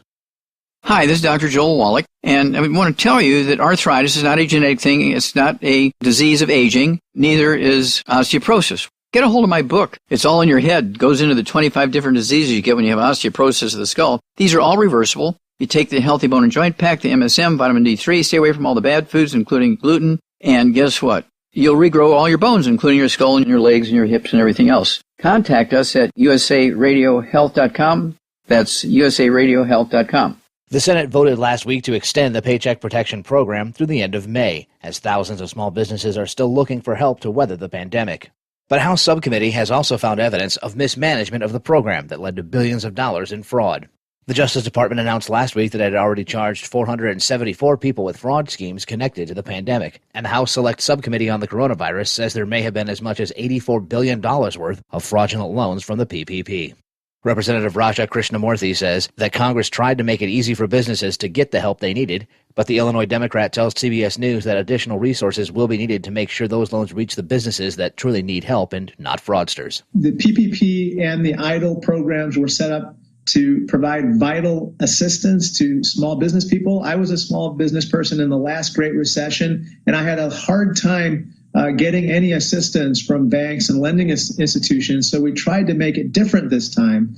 Now, going forward, we have to root out the fraud, so we provided additional resources within the American Rescue Plan to allow inspectors general as well as the Department of Justice to criminally go after these fraudsters. And we need to put in controls to prevent this from happening again as well. And the perfect season continues for Gonzaga as they advance to the Elite Eight in the NCAA tournament with an 83-65 win over Creighton. And Michigan is also on to the Elite Eight after outpacing Florida State 76-58. For USA Radio News, I'm Dan Naraki. At Hot Shot Secret, we share the science behind common diesel problems and their solutions. For example, ultra-low sulfur fuels. The primary function of diesel fuel is combustibility. One of the little-known aspects of fuel is its role as a lubricant to metal-on-metal moving parts. The introduction of ultra-low sulfur fuels diminishes the fuel's ability to lubricate because sulfur, which has been mostly removed, has lubricating properties. Hot Shot Secret Everyday Diesel Treatment with LX4 delivers unmatched lubricity. Third-party testing confirms that it takes 3 times the amount of leading fuel treatment to match the lubrication benefit of 1 dose of Hot Shot Secret. Everyday Diesel Treatment is a fully formulated 6-in-1 premium fuel treatment for every fill-up, every time. Everyday Diesel Treatment is available at truck stops, Tractor Supply, O'Reilly's Auto Parts, and online at HotShotSecret.com. Hot Shot Secret, powered by science. That would be my cue, wouldn't it? Well, that's where I'm supposed to say, hey, there's the bumper. We're back on a Monday. Yeah, I was checking through some of the comments from our listening friends out there. Good to have you with us. Jared, I'm going back here early in the show. Just got a chance to start scouring through some of these. Jared said, got my T-shirt over the weekend. I will proudly be promoting the show in Wisconsin. Thanks to Steve and Chris for keeping the show on. I'm glad you got your shirt there, Jared. I think on Friday morning we mentioned old Scotty, a.k.a. Demon. He forwarded me the email to where he had placed an order for a shirt, and it was like, I guess they were out of stock. I think, talked to Kyle over the weekend, and he was saying that maybe certain sizes may be sold out, because they had from small up to, I think, 4X. I'm thinking, Scotty's a big boy. I think he's probably like a 3X. And he made it sound like they may have ordered, obviously, a lesser number of the triple X and the 4X. But those numbers, apparently, I'm thinking Scotty probably would be a 3X. And so, yeah, you had the option. He said, you can wait till we get more shirts in, and we'll get it to you, or we can refund your money. So just certain sizes maybe, but they'll be getting more in either way. So, yeah, just check it out. You can go to, of course, overnightdriveradio.com. There's the little shop section there. And the hats should be up probably in the next few days. I know they were out for shipping last week, so maybe they'll be there when they get in here on a Monday morning, right? Richard checking in from Florida this morning. Keith, morning, Steve from Butte, Montana. Robin, good morning. 56 degrees in New Jersey tonight. Dale, morning from Jacksonville, Florida. Skies are clearing, 73 degrees right now, going for a high of just 70 today. All right, have a great day, drivers, and let's keep Steve awake. Light those phones up. Thank you so much, Dale. I do appreciate that. Karen, listening in from Beaver Falls, Pennsylvania this morning. Raymond checking in from Tennessee tonight. Jeffrey, hello. Happy to hear you again. Oh, I know we've got more people that are just kind of coming across the show. It's like each passing night, we say somebody, hey, I just found you're back on the air. And lo and behold, one guy said I was just scouring through Facebook. And I'm glad to hear you're back on again. The Beaten Buzzard. Morning, Steve. Checking in Chile, Van Wert, Ohio. Yeah, yes, indeed. It is a chilly night out there. We're dropping down to about 35. It's getting close to the freezing mark here. Yeah, I had a beautiful weekend there in northwest Georgia, though. Had highs in the middle 70s. That all changed when that front came through this past morning with the thunderstorms and the rain. Temperature started dropping. The wind started blowing. A much cooler day today. I think it was the Grim Reaper. Yeah, he said, hello, Steve. The old Grim Reaper here. Retired and loving it. I just found this site. I'm so glad you're back. Your dad would be proud. All right. Thank you so much for some of the comments there. Okay, and let's see. Back to the calls here this morning. Who's next up? There's old Horse Feathers checking in on a Monday. What's going on, Horse Feathers? Yeah, morning, Your Honor. Yeah, glad you made it back safe and sound there. Yeah, it sounds like your rental car had the original set of rubbers put on it there. That, you know, the manufacturers, especially for those rental cars, they really don't put the best quality or the best type of tread on them for their initial, you know, tires out of the factory, you know. So if you were running on the original ones that were pretty well worn down, you probably, as you say, didn't have much running left on them. Like I said, I had distinctly noticed that, but I hadn't driven in any rain yet. It's when we left out yesterday morning. It was just lightly raining, and anytime I came across, you know, just the slightest puddle, it was like you're taking it out. You could feel it. You're off the ground. You know, it's crazy. Yeah. So I'm actually surprised you could get a rental car, because the reports I've been seeing is that rental cars are pretty scarce, and the ones you do find you might have been better off flying or maybe renting a tow truck to follow you with the caddy than to try to get a rental car. You know what? And here's the reason I got the car, rather than the last several times we've gone down, I've been renting the SUVs and whatnot. The prices were up. So I was trying to save a few bucks. It was more than 60-something bucks a day for the car, and the prices went up for the SUVs from there. Yeah, so what the reports I saw were saying is that because of all the travel being down, the rental agencies haven't been restocking their cars. A lot of them are on leases and everything, and they've been letting the leases expire on the ones, turning them in and not getting any replacement vehicles because there hasn't been demand. And now people are starting to travel, and as you say, spring break is here, and a lot of people didn't fly to spring break. A lot of people went and got a rental car, so the rental cars are in short supply. Well, I can vouch for that, because I had a reservation for mine, but I mean, we were there when they opened the doors at 8:00 Friday morning. There was a lady in line, and it was in front of me, and she didn't have a reservation. She went in. They did not have a car they could rent her. Everything was reserved. Everything was booked. Nothing. I mean, at the opening bell, nothing. Yeah, I'm thinking probably right now you're probably lucky to even be able to go get a U-Haul without a reservation. Yep. So speaking in those lines, and listening to the Florida governor there wanting to get the cruise industry going again, you know, there's a lot of things that aren't ready for the cruise industry to happen because it's not happening. And it goes all the way up here. There's a farmer up here in Pennsylvania a year ago that supplies eggs to the cruise ships. And a year ago, he was having to dump eggs because the cruises stopped going, and you know, a lot of the produce farmers were having to till their produce back into the fields. Well, at this point, without knowing if the cruises are going or being told they're not going till November, a lot of those crops aren't ready to be, you know, harvested and put on ships and have meals. And there's a lot of things that need to ramp up. You know, cows need to be milked. Well, wait a minute, we don't have cows to milk because we haven't had any demand for the milk. So, I mean, there's only one way to get milk out of a cow, and you have to wait a few months for that to happen, you know, because something has to come before the milk. Yeah.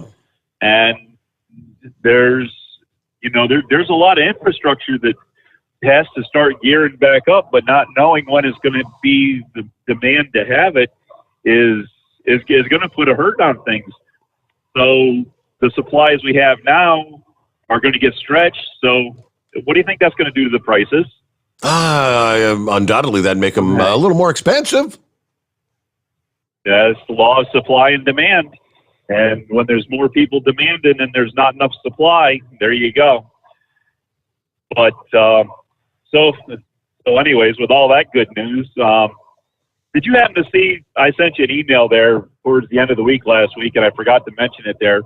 I came across something on Ford there back, I think it was in the 50s or something, that worked on a different design of a propulsion system for trucks, and they were working on putting a turbine in a truck. Did you come up with that? Did that email come through to you? Yeah, I got it. Has it gotten lost so far? Somewhere in the mix. I think I had that story. I don't know if I printed it up or not, but I've got that. I was going to share some of that. They found the old truck. It still exists. Yes, sir. So I thought that was kind of interesting, and I don't know if you can come back across it, or if you want me to see if I can find it. I can re-email it to you. I got it here. I found it. I actually had it printed up here in my industry stuff for this morning. So that's pretty cool. That's all right. Very interesting. Yeah. So anyways, got a pretty clear morning here by the looks of it. A little breezy, but we're holding on to 48 degrees, and so other than that, everything is going pretty good. I guess Easter's early this year, right? It was just Palm Sunday over the weekend, so doesn't that mean Good Friday's coming? And this is going to be Friday. Yep, this is going to be Good Friday and Easter weekend coming up. Yes, sir. All right. So yeah, I tuned in there just a little bit to try to catch the mud race down there in Bristol, and saw it all got delayed. So, but I think Monkey Gouger's onto something, that they're just the thickness of the dirt, because of the concrete underneath, the amount of dirt there is, isn't thick enough to actually, hold track together like it should. So I don't know. I don't know if there's, if the amount of dirt they brought in, the amount of clay they had and everything, and the mix and how it all worked. And so I don't know. We'll see what happens. I got a little bit of recording set up, so we'll see what we can record of it.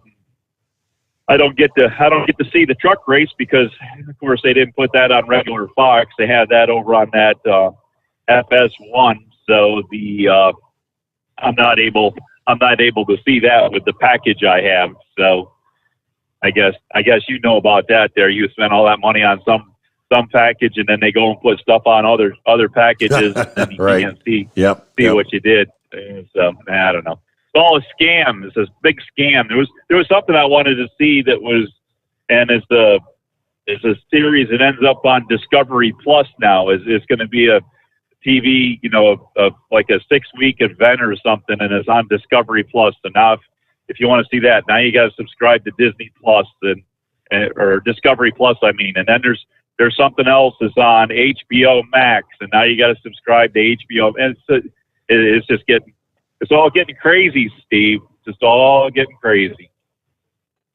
So, anyways, with that, hey, we'll look forward to hearing a little bit more about that Ford turbine truck there. All righty. Well, hey, thanks. Yeah, thanks for sending that my way. That's pretty cool. And have a good morning. What he's talking about is from, I think it's website drive.com, something like that. And then, of course, with these monthly reports, it said several months ago, we set out to catch a ghost. First seen at the 1964 World's Fair, right alongside a fun new car called a Mustang. Ford's Big Red was the automaker's experimental gas turbine semi-truck. Yeah, a moonshot experiment built to lift American motoring into the jet age. 13 feet tall, nearly 100 feet long, with the tandem trailers, packed with truly futuristic features and powered by a monster 600 horsepower turbine engine. The fully functional prototype was a wonder to behold. It wowed fair attendees and captured the imagination of thousands on a cross-country promotional tour that followed that. Then it was mothballed when turbine technology didn't add up. It changed hands by chance. People lost interest, and years after the 10-ton, fire-breathing barreled down America's highways, it just disappeared. Though it seems like it would be pretty tough to hide, Big Red's been missing since the early 1980s. It's perhaps one of the most significant pieces of automotive history to drop off the face of the earth. Ford itself had no idea what happened to it. But now we do. After months of searching, after our initial investigation last fall got us closer than anyone had been in decades, the hunt is finally over. We found Big Red. And we can confirm not only the truck still exists, but that it has been painstakingly restored, working turbine and all. There you go. It's an exceedingly private but equally dedicated owner.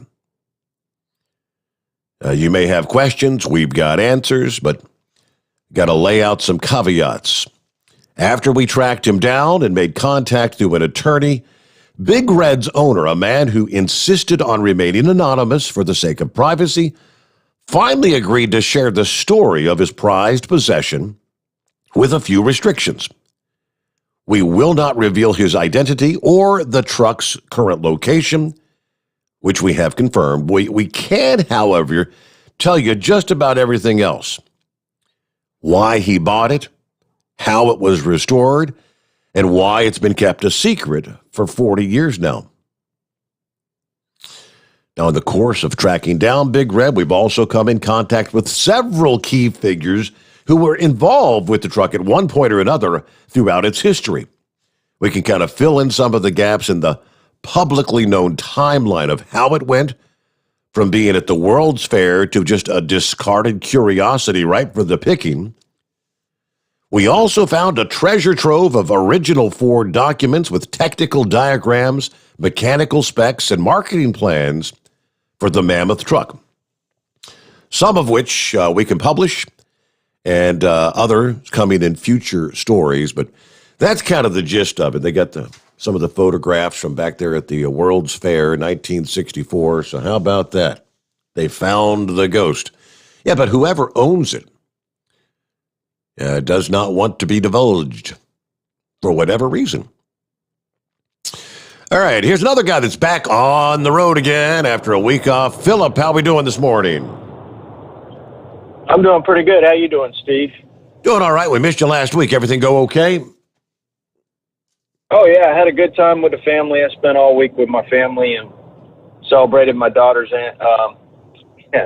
birthday and just chilled out. That was pretty much it. I heard you talking about my governor there. Is trying to get them cruise ships back out there? That is correct. Well, think about this, Steve. I live really close to Port Canaveral, and those cruise ships, they've been there all this time. Disney's Fantasy's been there. They've been going back and forth. They put them out about a half a mile off, and they bring them back in. And they've been stocking them here and there. But when there's nobody coming through that port, guess what loses? They lose their taxes on that stuff, right? So when you go on your cruise, don't you pay taxes, Steve? Yes, we do. Port fees. Absolutely. So those fees are gone now for everybody that rides on the boat. So that the only thing that's making Port Canaveral money right now is SpaceX bringing their rockets back and their fairings back and all the cargo ships that are coming in for the port. You think about the cruise lines, how much they make the port alone in fees a year. I mean, look at the airports. When every time an airplane lands and pulls up to the gate, the airport gets a percentage of what it's making. So it's the same thing with the port. That's why the governor wants to get all that back. I mean, the state is losing money. Everybody's losing money. I mean, think about all the people it takes to supply those ships, you know? Over the years when we, getting on and witnessing, that transition from when everybody, starts getting off the boat at 8 a.m. and then everybody's got to be off by noon and they get that whole ship reloaded by 4 o'clock in the afternoon. But it is like it's like a beehive out there with all the trucks that are unloading all the food and the drinks and all the supplies for whatever, the next 7 or 8 days for 5,000 people to consume. It's an incredible. So the trucks aren't rolling, moving the produce and the food. All the other supplies that they would be loading on. I mean, what about all the people that would be spending nights in hotels? Because we typically would stay at the Embassy Suites there in Fort Lauderdale. That was kind of our favorite stop for a number of years. But they would be, packed to capacity. All those hotels are probably really struggling without the cruise lines open. Well, look at it like this. Do you ever heard of Plant City, Florida? Yes, sir. Okay, Plant City, Florida is where most strawberries come from down here. So you think about this farmer in Plant City, Florida, who grows these strawberries, and then he gets them on a truck and they go to the port to be put on a ship. Now that cycle is ended when that ship is not loading people on. Mm-hmm. So it's not just the port that's being affected. I mean, you look at it, the farmers here in Florida, because most of that produce is brought in there is local. Look at Avert Express. Avert Express brings, you go on the ship, you want to get yourself a T-shirt, right, Steve? Well, guess who brings that T-shirt in there to that ship? Avert Express. Mm-hmm. Okay, so now they've lost revenue. It isn't just, it's everything. Trucking, you name it. It's everything's involved. And SpaceX is launching this afternoon. Hopefully we can get her off the ground. We can go. I've been watching it the last few days and did some pretty good test fires. Now let's see if we can get that thing off the ground. So, but I know you're rolling close to the bottom of the hour there, so I'll let you go, and y'all have a good one, bud. All righty. Glad everything went good last week. Had a good time with the daughter and the birthday and all that. And thank you for checking in, Philip, down in Florida. So the SpaceX test, that's going to be the one there in Texas. I think this is what, the ship number 11. This is the big one where they're just going to, they launch, they head up to how many miles do they go up? They just try to launch, get it up there, and see if they can successfully land it back on the pad without having an explosion, which they have on the past 3 attempts. Maybe they'll nail it this time.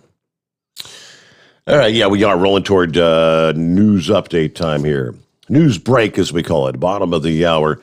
Real quick, though, lines available at 844-844-3388. Crazy things that happen out there on the roadways and the road rage incidents.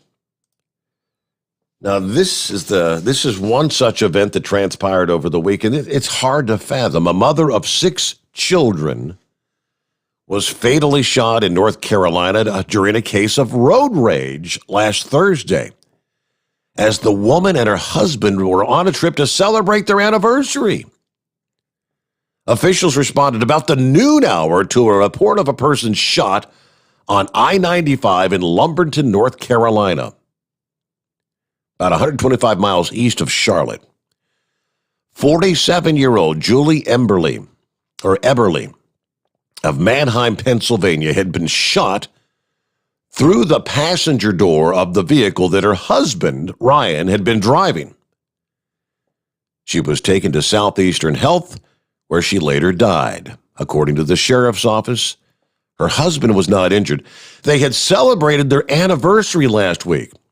According to the sheriff, they were headed to Hilton Head Island, South Carolina for a getaway. The police said the couple's vehicle had come close to another vehicle as Mr. Eberly was trying to merge into a lane. It was an accident. He didn't hit him, but the driver of the other vehicle proceeded to move to the passenger side of their vehicle, lowered the window, then fired multiple shots into the passenger side door. They don't say anything as to whether they've got a suspect in custody, a description of the car that fired the shots. But I mean, just a simple, just a misstep out there on the highway. I didn't see. I'm so sorry. Hey, Hey, I'll be the first to admit there's been a couple of times when I've been trying to merge, had a car over there in the blind spot. You hear the horn, and oh, man, sorry, I didn't see you there. I apologize. But nowadays, they're going to pull out a damn gun and kill you. Sad. But yeah, I'm looking at the photograph. She had, 6 adult children, beautiful family. It all changed just like that. News break. It's 844-844-3388. The Steve Sommers Overnight Drive live from the Hot Shot Secret Studios. USA Radio News with Dan Naraki. New cases of COVID-19 are on the rise in the United States, with more than 61,000 new cases reported per day over the last week. That's up about 12% from a week ago. But the White House's chief health advisor says that the variants of the virus only play a part in that rise. Dr. Anthony Fauci tells CBS's Face the Nation that a pullback of mitigation efforts also has a role. The variants are playing a part, but it is not completely the variants. What we're likely seeing is because of things like spring break and pulling back on the mitigation methods that you've seen now. Several states have done that. Fauci adds that the recent plateau of new cases is concerning because it mirrors a pattern that led to new surges of infections in several European countries over the last few weeks. This is USA Radio News. Now is a great time to replace your worn-out windows during the Renewal by Andersen 25-year savings event. Upgrade your home today. Buy 4 windows and get the 5th one free. Plus, get 12 months with no interest, no money down, and no payments. Call now. Get 4 windows and get the 5th one free. Installation and warranty included. Renewal by Andersen takes every CDC-recommended safety precaution to protect your family. For 25 years, people have trusted us for their window replacement needs, and you can too. Call now to learn about our Buy 4, Get the 5th one free window replacement offer. 800-603-8489. 800-603-8489. 800-603-8489. That's 800-603-8489. Interest accrues for date of purchase. Drive with Steve Sommers. Live from the Hot Shot Secret Studios. Call Steve now. 844-844-3388. That's 844-844-3388. At Hot Shot Secret, we share the science behind common diesel problems and their solutions. For example, ultra-low sulfur fuels. The primary function of diesel fuel is combustibility. One of the little-known aspects of fuel is its role as a lubricant to metal-on-metal moving parts. The introduction of ultra-low sulfur fuels diminishes the fuel's ability to lubricate because sulfur, which has been mostly removed, has lubricating properties. Hot Shot Secret Everyday Diesel Treatment with LX4 delivers unmatched lubricity. Third-party testing confirms that it takes 3 times the amount of leading fuel treatment to match the lubrication benefit of 1 dose of Hot Shot Secret. Everyday Diesel Treatment is a fully formulated 6-in-1 premium fuel treatment for every fill-up, every time. Everyday Diesel Treatment is available at truck stops, Tractor Supply, O'Reilly's Auto Parts, and online at HotShotSecret.com. Hot Shot Secret, powered by science. Dean Michael, the tax doctor here. Are you one of those truck drivers that came home after a long haul and found the only thing waiting for you was a stack of IRS letters? Your significant other was gone, but your newfound IRS problem is still there. I've heard this story many times over the years. While I can't help you with your broken heart, I can fix your tax problems. If you owe more than $10,000 to the IRS or haven't filed for many years, call me for a free consultation at 888-557-4020 or go to mytaxhelpmd.com. Like I always say, you keep your eyes on the road, I'll keep mine on the IRS. Whether you're a diesel pickup performance enthusiast or just looking for a small upgrade, when selecting common rail fuel system components, look no further than Exergy Performance. At Exergy, you'll find injectors, pumps, and more, engineered like no others on the market using state-of-the-art equipment run by people that have been in the business for decades. So if you're in the market for common rail components at any power level, contact Exergy Performance or one of the many dealers listed on our website at exergyperformance.com. Do you have a Dodge pickup and hate your automatic transmission? Of course you do. LaVon Miller at Firepunk Diesel here, and we specialize in heavy-duty and performance transmissions for your 3-quarter or 1-ton Cummins-powered truck. So if you're interested in turning your stock slush box into a towing monster, call us today at 614-733-3744 or visit us online at shop.firepunk.com. Getting a good night's sleep while on that long haul can be quite the challenge. That's why Commercial Vehicle Group has partnered with Serta Mattress to bring you the Bostrom plus Serta mattress for the best night's sleep possible while you're on the road.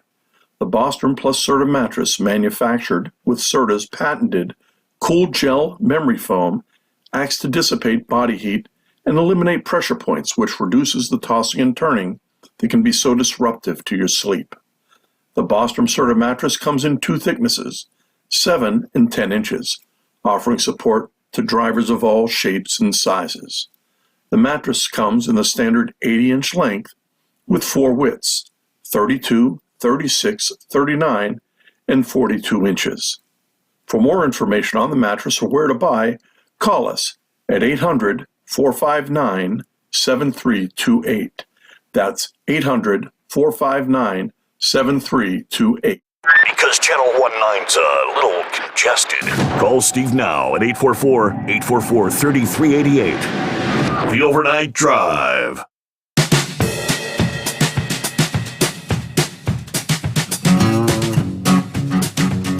Yeah, I got your passport, not your normal travel passport. No, we're talking about your COVID passport. Sounds like it is going to come to fruition. According to the report, the White House working on a COVID-19 passport initiative that may very well be required for travel, sporting events, or even eating out. This is major airlines and nearly 30 travel and labor groups are pushing President Biden to develop some sort of a standardized government-backed credential to accelerate safe economic activity and full recovery. We have to be the leader in development, according to the letter sent from the COVID-19 Recovery Team Coordinator.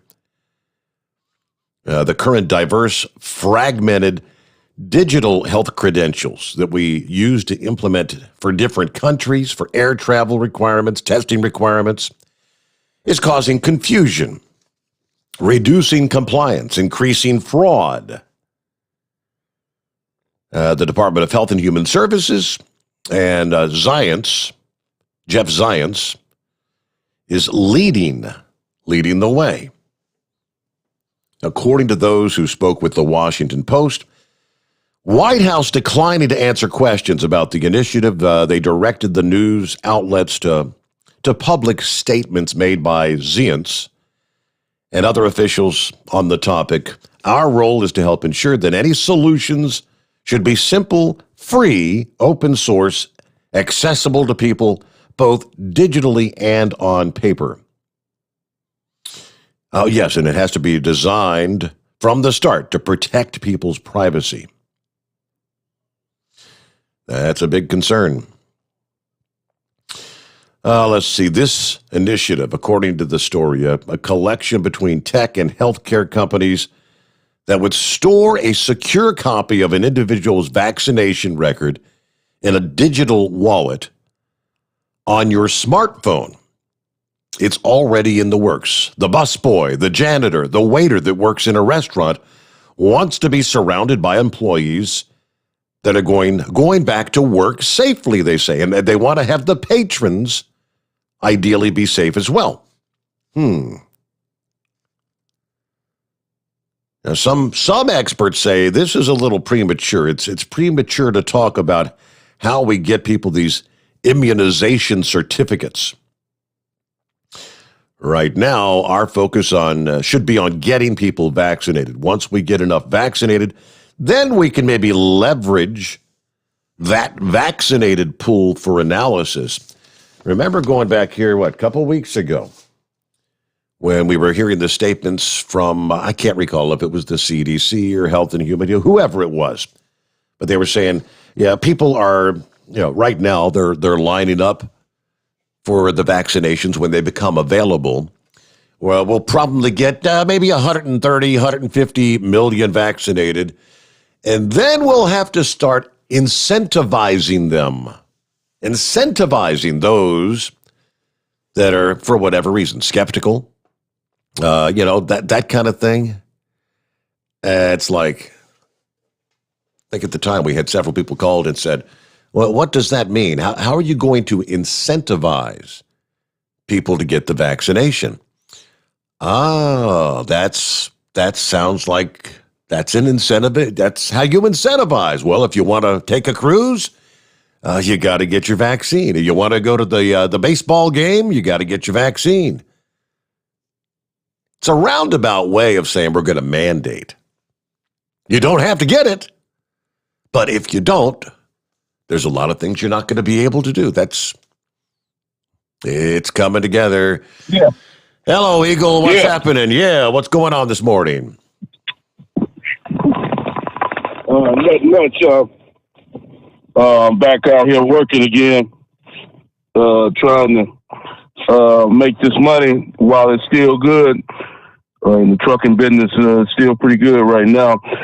Yeah, I wanted to check out the NASCAR race, see what was going on with this dirt race, but they had to cancel the race due to the weather. So we'll see what happens tomorrow. I seen a video. The track is in pretty bad condition. I don't see no way they'll be able to race tomorrow either, I don't think, because the track is don't turn into mud, and they were showing in one truck race that unless they put some windshield wipers on the car so they can clean the windows so they can see, I don't see how they're going to be able to race tomorrow unless they got some more dirt to put down on the ground. Yeah, I think it's scheduled for about 3 o'clock tomorrow. So, yeah, I'll be watching to see what happens if they run or not. But it'll be interesting to see. But Steve, Nashville, they had a lot of rain go down through there, and a lot of stuff happened. Streets flooding, and I think they said 5 or 6 people died in the situation. That's the same storm that went into Bristol. So hopefully the weather will clear up in Tennessee, and next day they can get this race in. Okay, now let's talk about this guy that was driving this ship over here in the Suez Canal. I'm pretty sure that guy is unemployed right now. I'm pretty sure whoever that guy, you notice they don't say who he is and won't show you his face, because that guy there's got over how many ships out there in the ocean? 200-300 ships. He got blockaded. Yeah, more than 300. Go through there. More than 300 right now. Yep. Yeah, it's billions of dollars of money involved in this situation. Containers and I've hauled those things, and those things have everything from clothes to shoes and all that garbage that they get from China. All that stuff that they make in China, they send that stuff out. So, this guy here, I'm pretty sure he's unemployed right now. I don't think he didn't do it on purpose. We know that. But like I say, something happened and it shouldn't have happened. So more than likely they're going to blame it on him. But, something, Steve, let's talk about this deal with Joe Biden. One more, it's a nightly deal with this guy. But, the situation down at the border is, this loser, this liar that he hired to be his press secretary, the one that does the daily briefings on what's going on. She insists that there is no crisis at the border. This is what she keeps saying, but yet we've seen these videos. Somebody is bringing these videos out and photographs of the situation inside these arenas where they had these kids at, and it's not a pretty picture. And it really shouldn't even be like this, Steve. Just like Donald Trump said, things was in complete control when Trump was in the White House. Donald Trump, he was making those people wait in Mexico or either go back to Guatemala, Honduras. These people don't need to be waiting in the United States. You know, Jen Psaki, I think that's her name. Correct. She said that the Biden administration is not going to be like the Trump administration, that they're not going to send all these kids back into this dangerous country of Mexico on this dangerous trip back to Guatemala. She said that they're going to let any kid that comes in, they letting them in and putting them in these detention camps or whatever you want to call them. And they claim that they sending their parents or adults or whoever they come back to Mexico, which is nothing but a lie, because there's plenty of those people that's running around right now in America. The whole deal is out of control. You know, Joe Biden, he keeps saying every day he's going down to the border to check it out. But he's been saying that for the last 2 or 3 weeks. Guess what? Joe Biden still ain't been down to the border to check it out. He ain't going down to the border to check it out because he don't care what's going on. If he cared that much, he'd already been by now. The way I see it, you know, he keeps making this promise about he wants to see what the deal is. He would have already went down there to check it out. So, like I said, Steve, we got a real bad situation going on right now.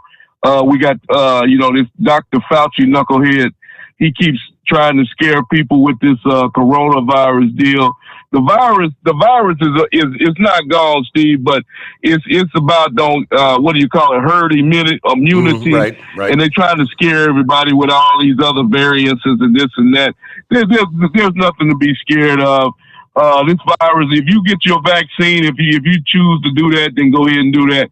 But if you want to wear a mask, wear a mask.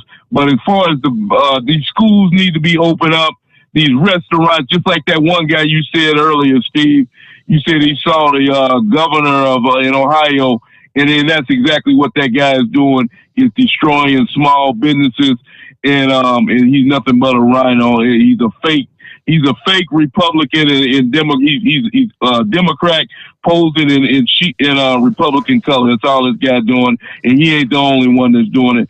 And that guy that confronted him in that restaurant or wherever he saw him, man, he did the right thing, because the governor of Texas is no good, and there's a whole bunch of other governors in the United States that are no good too, and they need to be confronted every time you get a chance. And I thank you for taking my call tonight, Steve. All right, Eagle. Good to have you with us. Have a good morning. Be safe out there, and we'll chat again. All right. Representative Henry Culler of Texas, who is, by the way, a Democrat, lamenting what he called the unprecedented numbers of migrants at the southern border being released into the country, urging Mexico to do more to help with this crisis.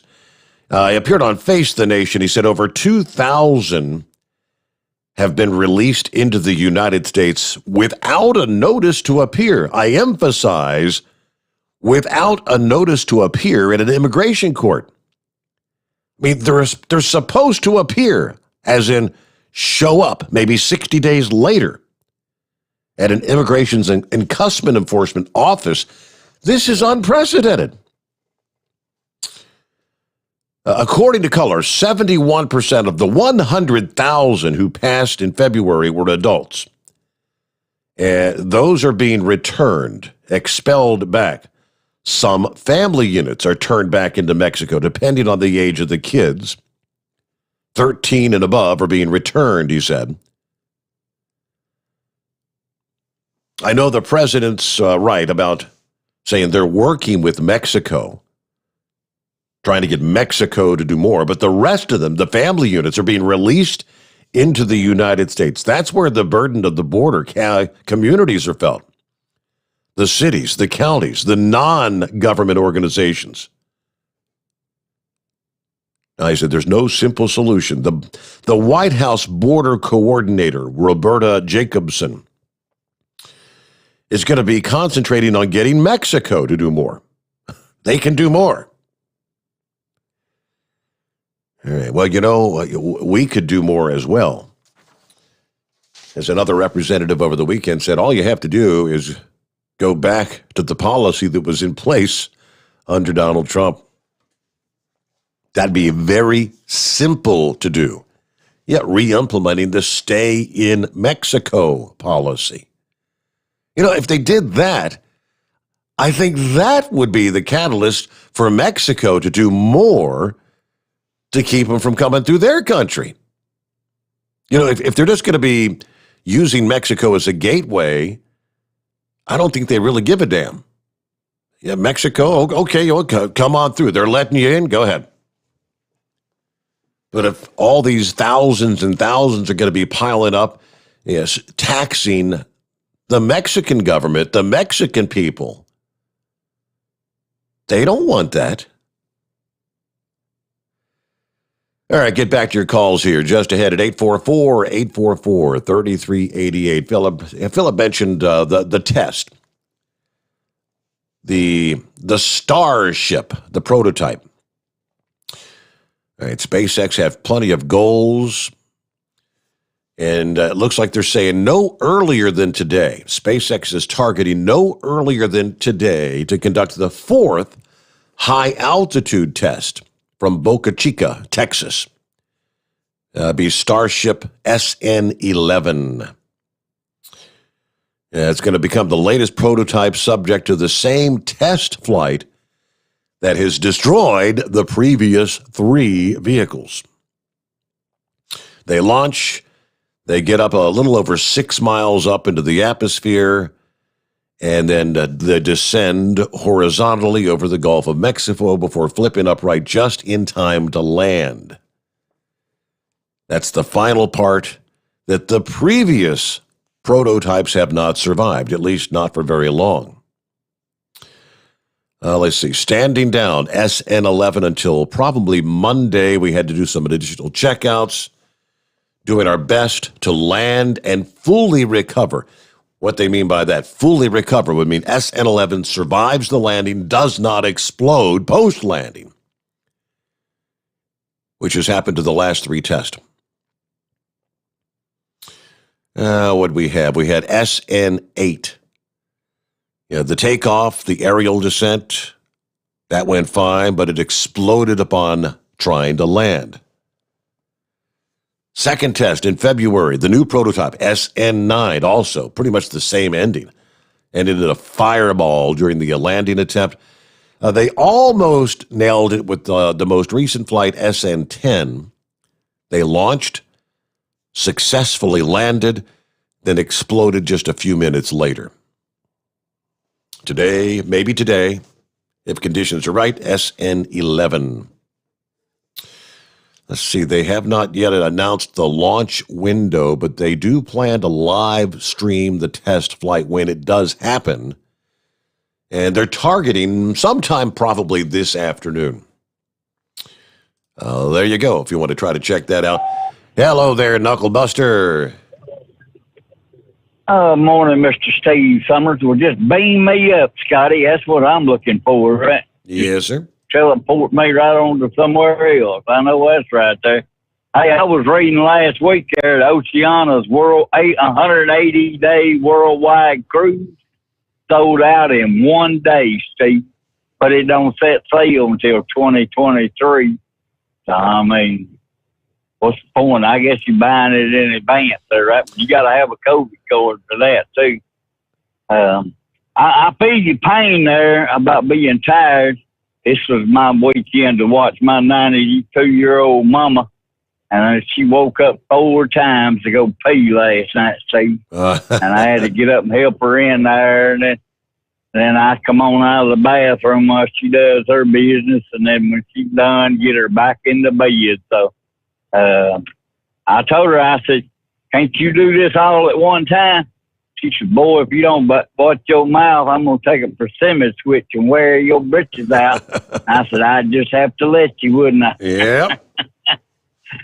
Yeah, well, I went and got lunch down there to the Irish pub downtown there, Steve, and got me some shepherd's pie and corned beef and cabbage there. And let me tell you something, Steve, there was 3 college girls in there and just me.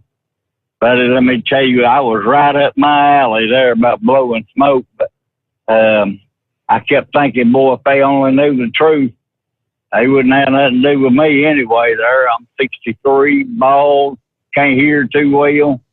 So, hey, And my daughter's always told me I was rude, crude, and socially unacceptable there, right? Well, let's change gears here. You know, about God is great, beer is good, and people are crazy. You tell everybody got a stimulus check last week. They is all out here running around doing 100 mile an hour there. So I don't know where they was all going, but they was going somewhere. Mm-hmm. I guess that's running to and fro, right? That's about it, yeah. All I know is there's a lot of people running this weekend. Yeah, oh yeah, well, I guess spring break's here. That's that time of year anyway, but I'm not going down there to Florida when they're going down there anyway. Mama Knucklebuster and I both had our COVID/zombie shot there, and they told both of us keep that card so you don't lose it. Take a digital copy of it, that you will eventually need that thing to get in everywhere you go. And I guess that would even categorize of being able to work, right? You know what? That could be. Yeah, kind of scary. Real scary. Wonder if that's had the hell. No, it wouldn't be anything about you won't be able to buy, sell, or trade, right? I know. Similar. I've heard people alluding to that. Correct? Yep. Yeah, I know that's right there. But anyway, that old number 666, it don't bother me anyway, because it's what you see with your eyes, what you hear with your ears goes in your brain. What's in your brain is what's in your heart.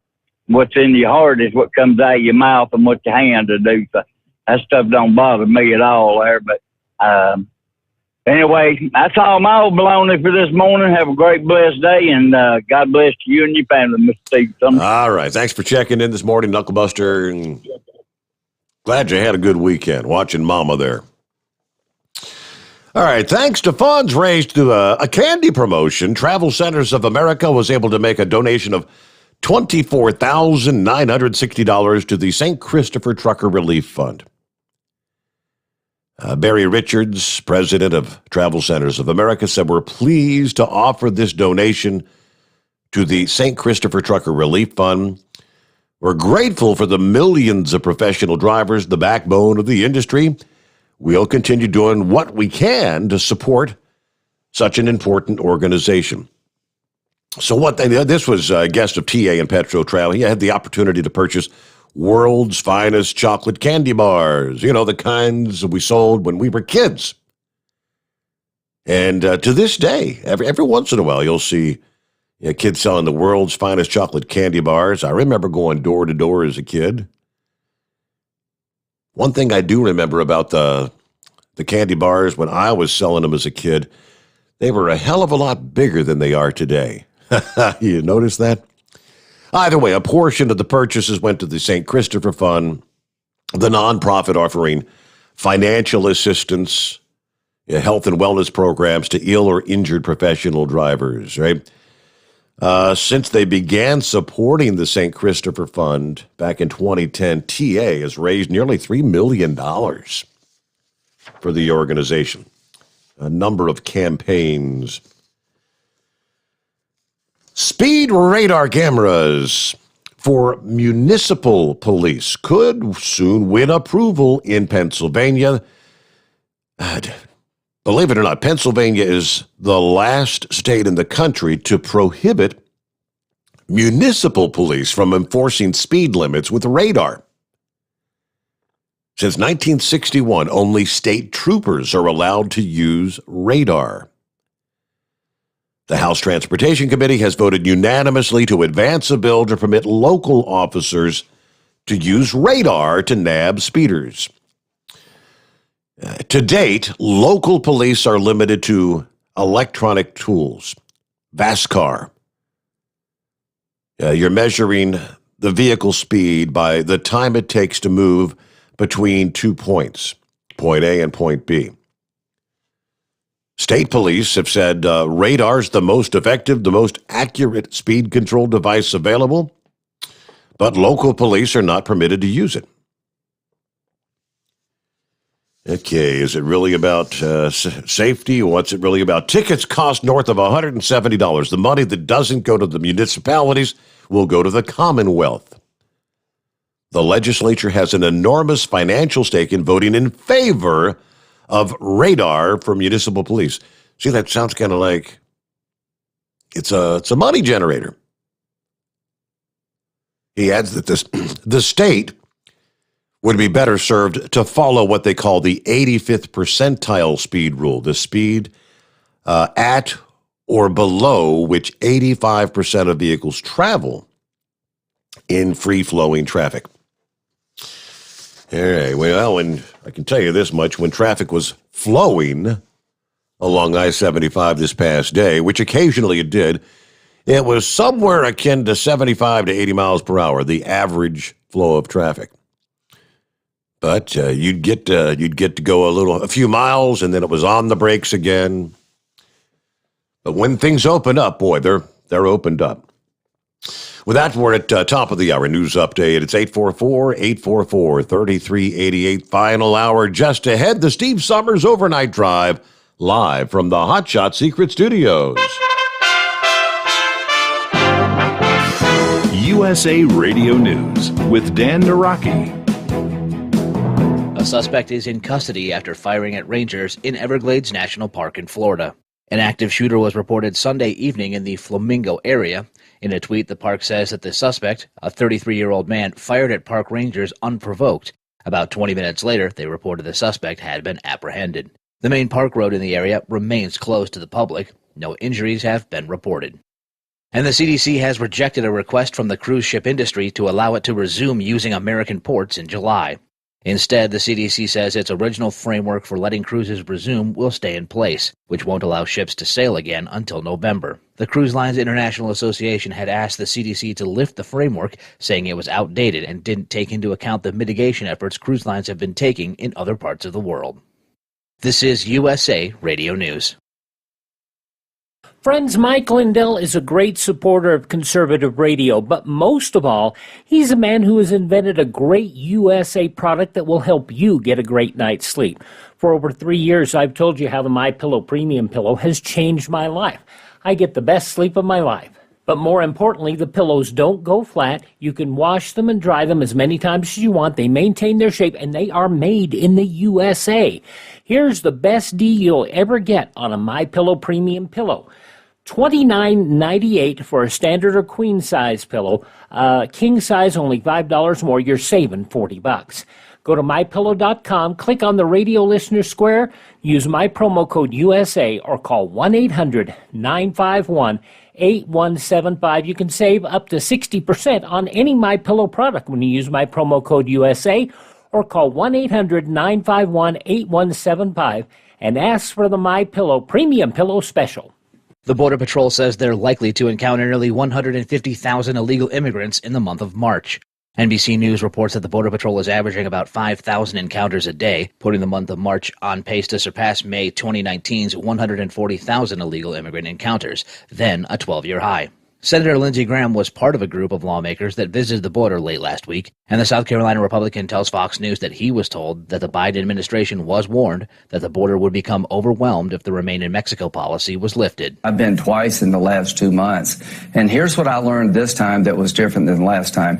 I had a 2-star Border Patrol supervisor tell me that they briefed the Biden transition team that if you do away with the Remain in Mexico policy, where people have to wait in Mexico for their court date regarding asylum, we'll be overwhelmed. If you change the policy regarding unaccompanied minors, we'll be overwhelmed. They were told this, they did it anyway. This is USA Radio News. You've heard me talking about MyPillow for 3 years, folks. It's the truth. I get the best sleep of my life with a MyPillow. You can do it too. 60-day money-back guarantee, 10-year warranty, made in the USA. You'll sleep well or you'll get your money back. Go to MyPillow.com, click on the radio listener special, use my promo code USA, get 2 MyPillow premium pillows for the price of one, or call 1-800-951-8175. Get the best sleep of your life and do it now. Senate Majority Leader Chuck Schumer is calling for action on ghost guns. Schumer says the Senate will take action on gun control measures in the wake of recent mass shootings, specifically expanding background checks, but there are steps that can be taken without Congress. There's something that can be done immediately, right now, and they involve ghost guns. What are ghost guns? Ghost guns are kits that you can assemble. They're as easy to buy and even easier to assemble than Legos, but there is no regulation. Schumer says ghost guns have already been used in crimes in his state, and New York Attorney General Letitia James has taken strong action to prevent them by sending cease and desist letters to the companies behind websites selling the kits. Schumer added the Biden administration can take steps to require registration and close the federal loophole. From the USA Radio News Oregon Bureau, I'm Jeremy Scott. NASCAR's return to dirt racing will have to wait one more day. Sunday's Cup Series race at Bristol was postponed to Monday after several inches of rain fell in the area, turning the Tennessee clay track into a mud pit. The green flag is now scheduled to fall at 4 p.m. Monday afternoon on the Cup Series' first race on a dirt track since 1970. And UCLA is on to their first Elite Eight since 2008. The 11th-seeded Bruins toppled second-seeded Alabama in overtime 88-78 to advance. They'll take on top-seeded Michigan Tuesday in the East Regional Final. For USA Radio News, I'm Dan Naraki. At Hot Shot Secret, we share the science behind common diesel problems and their solutions. For example, ultra-low sulfur fuels. The primary function of diesel fuel is combustibility. One of the little-known aspects of fuel is its role as a lubricant to metal-on-metal moving parts. The introduction of ultra-low sulfur fuels diminishes the fuel's ability to lubricate because sulfur, which has been mostly removed, has lubricating properties. Hot Shot Secret Everyday Diesel Treatment with LX4 delivers unmatched lubricity. Third-party testing confirms that it takes 3 times the amount of leading fuel treatment to match the lubrication benefit of 1 dose of Hot Shot Secret. Everyday Diesel Treatment is a fully formulated 6-in-1 premium fuel treatment for every fill-up, every time. Everyday Diesel Treatment is available at truck stops, Tractor Supply, O'Reilly's Auto Parts, and online at HotShotSecret.com. Hot Shot Secret, powered by science. The Overnight Drive with Steve Summers. Live from the Hot Shot Secret Studios. Call Steve now. 844-844-3388. That's 844-844-3388. All righty, back on a Monday. Final hour. One more time around we go. Hey, you want to jump on board? Got room for you? Yep, lines available at 844-844-3388. Hey, good morning, Gary. M-O-O-N. That spells what? Yeah, that's Gary. Let's see. Philip, Steve, talking about the vaccine cards. They already have people copying those vaccine cards. Don't post a picture of your vaccine card on Facebook. Somebody might steal your info. I don't doubt that one bit. And I mentioned, I think last week, that one of our listening friends said they had lost their vaccine card. When they went back in for the second shot, they didn't have the card to update that they had already had the first shot. Of course, at the office, they had the records, but they said, we can't give you another card. Yeah, you get the one card. Because if you get a card and you pass it on to somebody else, yeah, that's what they're concerned with. Who else on the line here? Connie says, good morning, sir. Back in the 70s, I spoke with your father when I drove over the road. My handle was West Virginia Wildman. He was a good man. I'll see you on the other side. God bless. And yeah, I'm on my woman's phone. so his name's not Connie. Thank you so much. Yeah, thank you so much for tuning in. Good to have you with us here on the Overnight Drive. Would this be the Beaver Squeezer, I believe? Hey, hard-working man. How are you tonight? Well, I'm doing fine. How about yourself? How was your weekend? Anything special? Yeah, it is. You know, I'm retired, and I just want to say, I know you're going to hang up on me. You always do. But I have 2 retirements. Yeah. I'm a senior chief petty officer, United States Navy, retired, and I'm a 2 million miler driving a flatbed pickup truck. Mm-hmm. Retired. I don't care about what's happening on the southern border. And I don't care about what's happening in Washington, D.C. I want to live my life. And my life consists of, I want to go to Savannah, Georgia, and I want to do a seafood crawl. Hit every restaurant in Savannah, Georgia that cooks really good seafood. I want to go to Atlanta, Georgia, and get in those tunnels under Atlanta, and I want to do the nightlife. And I want to go to Nashville, Tennessee, and I want to hit every single bar on Broadway in Nashville, Tennessee. And I want to go to Memphis, Tennessee, and see Graceland. And I want to go 30 miles south to Tunica, Mississippi, and gamble in those casinos. I know when I call you, I'm usually drunk. But, no, you know, I'm retired. Oh, yeah, absolutely. I want... Yeah. Well, you want to live the simple life, Beaver Squeezer. You just want to live life, and just everybody else leave you alone. Just one little problem with that, though. I want to live the life I worked for and earned. I have a wife I've been married to for 39 years. I just saw my cardiologist. He gave me Viagra. He gave me a testosterone booster. When I stand up now, I stand up like the Eiffel Tower at 58 years old. And I have not had that in years. Oh.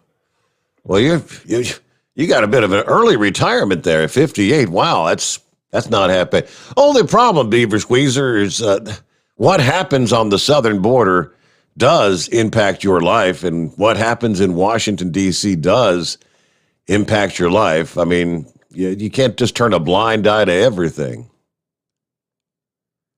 Well, I got a pocket full of money burning a hole in my pocket. And I want to go have fun. Well, and I worked hard my whole life. Yep. And all I want to do is have what my daddy had and my daddy before him had. And that is work hard your whole life, work up in your company, get your 401k, get your retirements, and that's what I want. And I'm afraid the Democrats today are not going to let me have that. Well, that's where the whole thing about what's happening in Washington, D.C. impacts your life. So you do get, you understand what's going on then. All right, Beaver Squeezer. Yeah, hey, we all just want to live the simple life. I get you. But he's got a pretty impressive bucket list there, huh? Did he say he's got a wad of cash burning a hole in his pocket? I accept check, cash, money orders, whatever you want to send my way, boy. Thank you, Beaver Squeezer. Have a good morning. Who's next here? Let me see here. Truck and Phil checking in. Semper Fi. Morning, Steve. Happy Monday. It's great to hear that story about Big Red.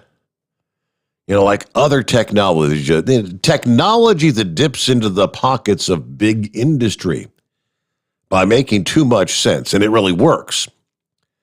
A lot of times they put out disinformation, and technology just disappears. A lot of questions over the years about technology for cars, engines, and motors that really got good mileage that just magically disappeared. And then Big Red, who knows? Anyway, ready to depart Fort Wayne, Indiana for Sterling Heights, Michigan. Counting down the days till Christmas. All right, have a safe trip, have a safe go, and Thank you for checking in this morning. What am I looking at? Oh, the inbred redneck. Well, good morning, Mr. Sommers. Hey Let there. me tell you.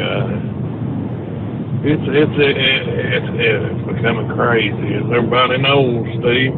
I got a little bit of information for you. Now, according to my brother Redneck, he was saying that once they release the immigrants from the holding centers down there, that they get a food stamp card with unlimited food stamps on it. Now, I don't know how he knows that, but he said it was true.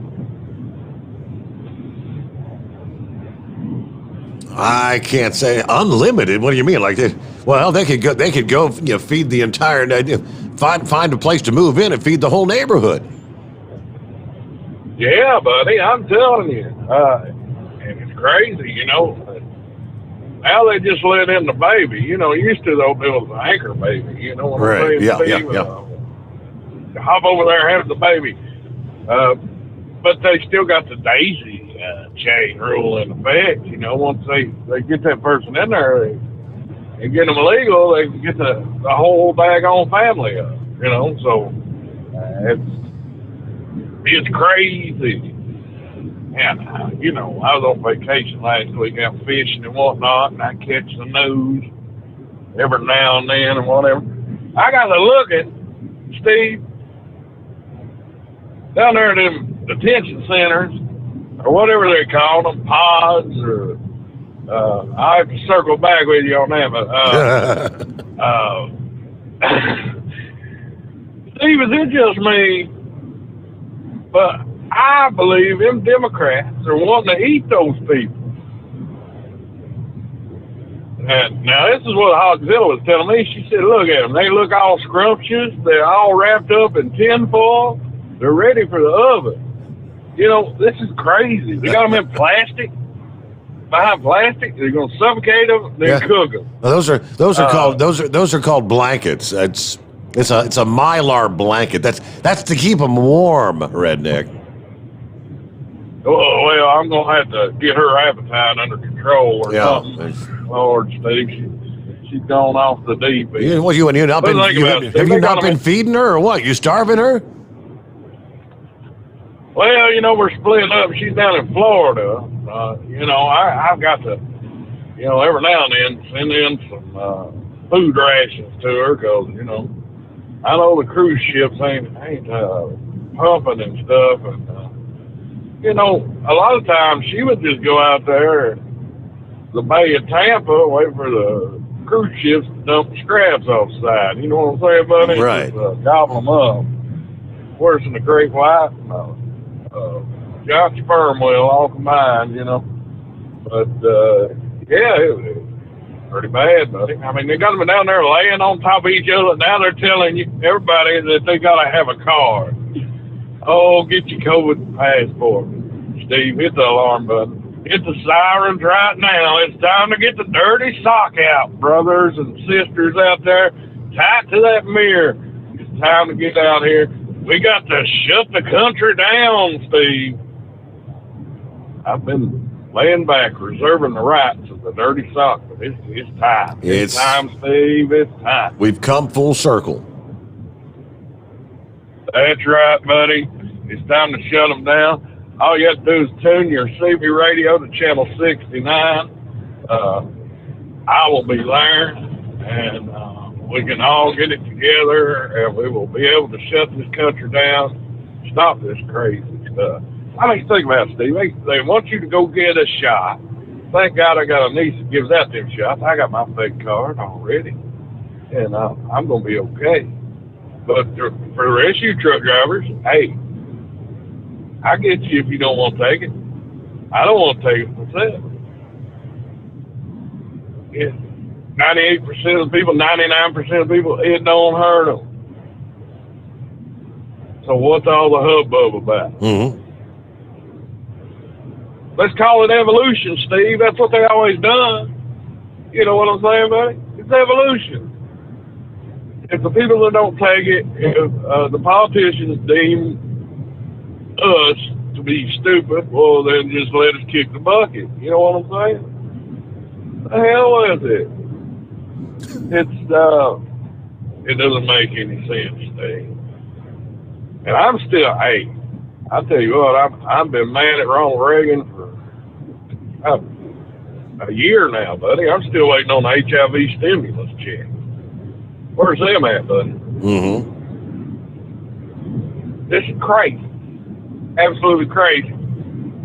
HIV come out, what was it? Early 80s, late 70s, early 80s. Really, the early 80s, you started to hear rumblings about it. People dropping like flies. They didn't know what to do. Same deal like you're doing now. You know, the nightly emergency room and hospital report. They're zooming in on these big, boys and bubbles and all that, ventilation machines. Nothing was done, man. The whole world, society went on. HIV is still here. And the next thing will be, it's already started. Oh, we got the South African strain, and keep all that for yourself. Call it evolution. I don't want your stimulus check. I don't qualify for it no way. Make too damn much money. Why even bother with all this crap, Steve? So you're talking something about personal choice, right? If you don't want to take it, just leave me alone. Kind of like the beaver squeezer. Right. Just leave me alone. Let me live my life. That's right, buddy. It's getting crazy, but we're gonna have to get involved. That's right. The sock must fly. Get the dirty socks out, tied to your mirror, tied to your CB antenna. Tune it to CB channel 69. I'll be live there 24 hours a day. 24/7. 24/7. How can we say it? Inseminating the world with my great mind, Steve. Oh, boy. You know what I'm saying, buddy? Yep. Buddy, what you doing down in Georgia? It was Mama's birthday. It was Mama's birthday. It was we showed up for a surprise visit for her birthday party. Oh, okay, I got you, buddy. I thought you was down there bumming around with my uncle down there. I was worried there for a second. I'm like, oh my god. Yeah. But hey, I tell you what, Steve. The fish were biting this week all up until about Friday. The cold weather come in. The rain was a flying. It was awful. The fishing was great until then. It was cold in the morning, just like the trout love it, buddy. But once it gets hot, the trout won't hardly bite at all. Mm-hmm. They'll lay on the bottom of the lake, lay on the bottom of the river, and I done it all. Didn't catch COVID, not a thing. So, all you people out there, if you're listening, watching, sitting in your house worried to death, the world is out there in front of you. Life is okay. Life is good. Don't be like beaver squeezing, worrying about all this stuff. Just go do it. They're trying to take the most important resource you'll ever have in your life, time. Don't let them take it away from you. Never, ever let them take that away from you. Yeah, there's nothing like sitting out on the back porch at 7 o'clock in the morning on a Saturday.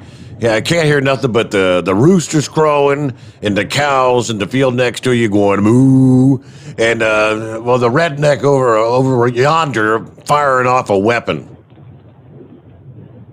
That's right, buddy. I mean, God bless America. That's what we got to do over the weekend. And fat girls. Chickens, cows, the occasional barking dog, and some redneck out there shooting his AR into the side of the hill. Yeah, the ghost gun. That's what they're getting on that. You know what that's all about, don't you, Steve? I have no idea. I know my brother-in-law wanted to. He said, now, what think he'd do if we start firing back? That's right. And, you know, they can't stop the unstoppable force. And that's why governments all around the world have banned the dirty sock all over the place. We're reserving the right to pull it out as a truck driving community to stop all this nonsense going on, money. The ghost gun deal, what they're doing is they're eventually going to dry out the parts market. They're pretty much going to shut it down. And I get what they're talking about. I mean, used to you go in there and buy, you know, the whole receiver barrel and all that. But the thing of it is, serial number stamped right on there. Yeah, yeah. I mean, you ain't going to get away with too much. They know who you are. You know? And you just don't go and pick, this stuff don't come to your house. 90% of the time, if it's got that stamp mark on there, you have to go through a gun dealership to get it. So you've got to go down there and fill out paperwork and everything else. It's just like anything else. They were going on about, you know, getting guns off the internet and all kinds of stuff. You still have to go to the gun place to get them. I guess in some cases you do. I know somebody who's was ordering parts like that to build their own, I guess like an AR, I think they were trying to build. And I don't know, they got a part, and the next thing they know, they had a little phone call from the ATF, and they had to meet them to turn that part back over to them. Well, yeah, I mean, you can take some in parts and modify them and everything else, but if you get caught with something like that, you're going to do time. And I've never seen a criminal in my life when they wanted to do something, Steve, they done it. They didn't really didn't care about that law. The idea was if you think you're ordering those parts and, maybe it's coming from China, and that was actually delivered to their home. But whatever that part was, the powers that be knew about it, and how they knew, I don't have a clue. I guess I don't know if the sellers have to turn in who's buying what, but they damn well knew. Yeah. The government knows everything, Steve, whether people realize it or not. And what they don't know, this is what all this COVID stuff's about, buddy. They're going to find it out. They're going to get everything locked down so they know everything. Oh, yeah, put the COVID app on your phone. Now we'll know exactly what you're doing all the time, And not only will Google know, but we'll know, too.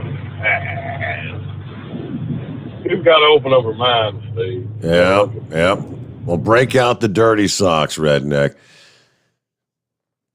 Now, whatever your redneck brother was trying to tell you about EBT cards, I did a quick little search there. And this is from a Protecting Immigrant Families website. When it comes to food assistance, let's see. Everybody got a 15% increase in SNAP benefits from January through September of 2021. School meals, pandemic EBT or PEBT for children who attend a school that closed, who would otherwise receive free or reduced price meals, will be offered until the end of the pandemic. EBT, by the way, stands for Electronic Benefits Transfer. Let's see. Immigrant eligibility. Only certain non-citizens are eligible for SNAP, a.k.a. food stamps. See, for those claiming asylum, that's what they're all trying to say, asylum. If you are allowed in as an asylee, you are eligible for SNAP. If you are a refugee, or if you are they say green card holders, parents who are not eligible for SNAP can apply for their eligible household members. The PEBT is available regardless of immigration status. Households do not have to be enrolled in SNAP to be eligible for the PEBT. You've got the WIC program, the TFAP, and the home-delivered meals are available regardless of immigration status. This is a page that goes through, for the illegals in the country. What's available? That was under the food assistance. Then they've got a section here for cash assistance.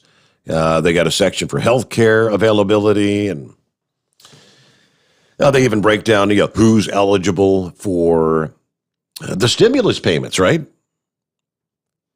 To receive any of the stimulus payments, you must have a valid Social Security number and work authorization. Immigrants who file taxes with an individual taxpayer identification number, they're not supposed to be eligible for either of the two EIP stimulus payments. Well, I think that's the first two. They did change things up a bit for the third. The third payment provides payments to everyone with an SS number in the household, even if a taxpayer or parent claiming dependents file with an ITIN. However, unlike H.R. 132, that was the previous stimulus, this new eligibility for SSN dependents of ITIN filers is not retroactive to the first two payments. All right, we get news break. We come back with more on a Monday morning, the Steve Sommers Overnight Drive, live from the Hot Shot Secret Studios. USA Radio News with Dan Naraki. New cases of COVID-19 are on the rise in the U.S., with more than 61,000 new infections reported per day over the last week. That's up about 12% from a week ago. Dr. Amesh Adalja believes pandemic fatigue does play into the rise in cases, but says it's also being driven by younger people who aren't yet eligible for vaccination in many places. The infectious disease expert tells Fox News that even as the new wave of cases are less likely to result in hospitalizations or deaths, it should be an imperative to open up vaccination availability. So we're going to see kind of a decoupling of cases from hospitalizations, and I think that's a good thing. However, we still have to be vigilant with these cases. We still have to test, trace, and isolate, and states need to be aggressive with getting vaccine out to those younger age groups because they're going to be what's driving the spread, and we need to move past those priority groups and really start thinking about mass vaccination. This is USA Radio News.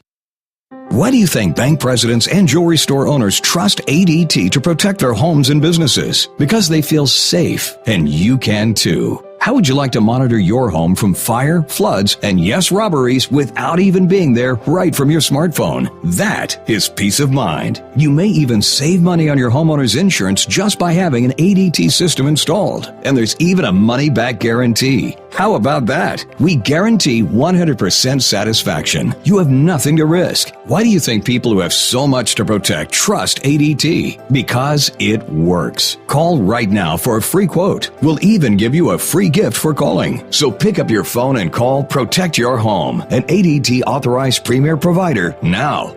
800-818-0191. 800-818-0191. 800-818-0191. That's 800-818-0191. You're listening to the Overnight Drive with Steve Sommers. At Hot Shot Secret, we share the science behind common diesel problems. For example, fuel additives. The purpose behind most fuel additives is to impact performance of your diesel or provide protection to your fuel system. Hot Shot Secret Everyday Diesel Treatment provides both performance enhancement and protection with 6 key components. This fully formulated premium fuel treatment includes the performance-enhancing cetane boost, injector cleaner, and LX4 lubrication, as well as protection against water with a demulsifier and rust inhibitor, plus a stabilizer that minimizes fuel filter clogs. Everyday Diesel Treatment delivers a 6-in-1 premium fuel treatment for every fill-up, every time. Everyday Diesel Treatment is available at truck stops, Tractor Supply, O'Reilly's Auto Parts, and online at HotShotSecret.com. Hot Shot Secret, powered by science. PureFlow Air Dog, your leader in fuel air separation system technology. Our systems filter out water, particulates down to 2 micron, and remove all of the air out of your diesel fuel. This allows for nothing but pure, clean diesel fuel to reach the expensive injection system equipped in your vehicle. Not only do our fuel systems protect, they also come in a variety of flow rates to meet your performance needs. Our systems are compact and use OEM-style fittings for an easy installation. Learn more about our product at www.pureflowairdog.com and be sure to follow us on Facebook and Instagram. Protect your investment with PureFlow Air Dog. Drivers, you demand that your equipment's reliable and dependable, and that also applies to your headset for communication. Well, our friends at Stellar Electronic have you covered. The Pluto Duo headset bundle is the best communication headset you can find in the industry. No matter the challenging environment you're driving in, the Pluto headset will make you sound crystal clear all the time thanks to their 99% noise cancellation. And the Duo's not only a stereo converter for the headset, but also a power bank so you can charge as you go. Learn more at StellarElectronic.com or visit them on Facebook. Do you have a Dodge pickup and hate your automatic transmission? Of course you do. Levon Miller at Firepunk Diesel here, and we specialize in heavy-duty and performance transmissions for your 3-quarter or 1-ton Cummins-powered truck. So if you're interested in turning your stock slush box into a towing monster, call us today at 614-733-3744 or visit us online at shop.firepunk.com. Dean Michael, the tax doctor here. I have one question for you. Do you want to stop worrying about the IRS? If the answer is yes, then look no further. I've been around for years. I've helped countless people across the country, and my success rate speaks for itself. So now you know where to find good, honest help with your tax problems. What are you waiting for? If you owe more than $10,000 to the IRS or haven't filed in years, call me now at 888-557-4020 or go to mytaxhelpmd.com for a free consultation and get your life back. Whether you're a diesel pickup performance enthusiast or just looking for a small upgrade, when selecting common rail fuel system components, look no further than Exergy Performance. At Exergy, you'll find injectors, pumps, and more, engineered like no others on the market using state-of-the-art equipment run by people that have been in the business for decades. So if you're in the market for common rail components at any power level, contact Exergy Performance or one of the many dealers listed on our website at exergyperformance.com. At Hot Shot Secret, we share the science behind common diesel problems and their solutions. For example, ultra-low sulfur fuels. The primary function of diesel fuel is combustibility. One of the little-known aspects of fuel is its role as a lubricant to metal-on-metal moving parts. The introduction of ultra-low sulfur fuels diminishes the fuel's ability to lubricate because sulfur, which has been mostly removed, has lubricating properties. Hot Shot Secret Everyday Diesel Treatment with LX4 delivers unmatched lubricity. Third-party testing confirms that it takes 3 times the amount of leading fuel treatment to match the lubrication benefit of 1 dose of Hot Shot Secret. Everyday Diesel Treatment is a fully formulated 6-in-1 premium fuel treatment for every fill-up, every time. Everyday Diesel Treatment is available at truck stops, Tractor Supply, O'Reilly's Auto Parts, and online at hotshotsecret.com. Hot Shot Secret, powered by science. Live from the Hot Shot Secret Studios, the Steve Summers Overnight Drive.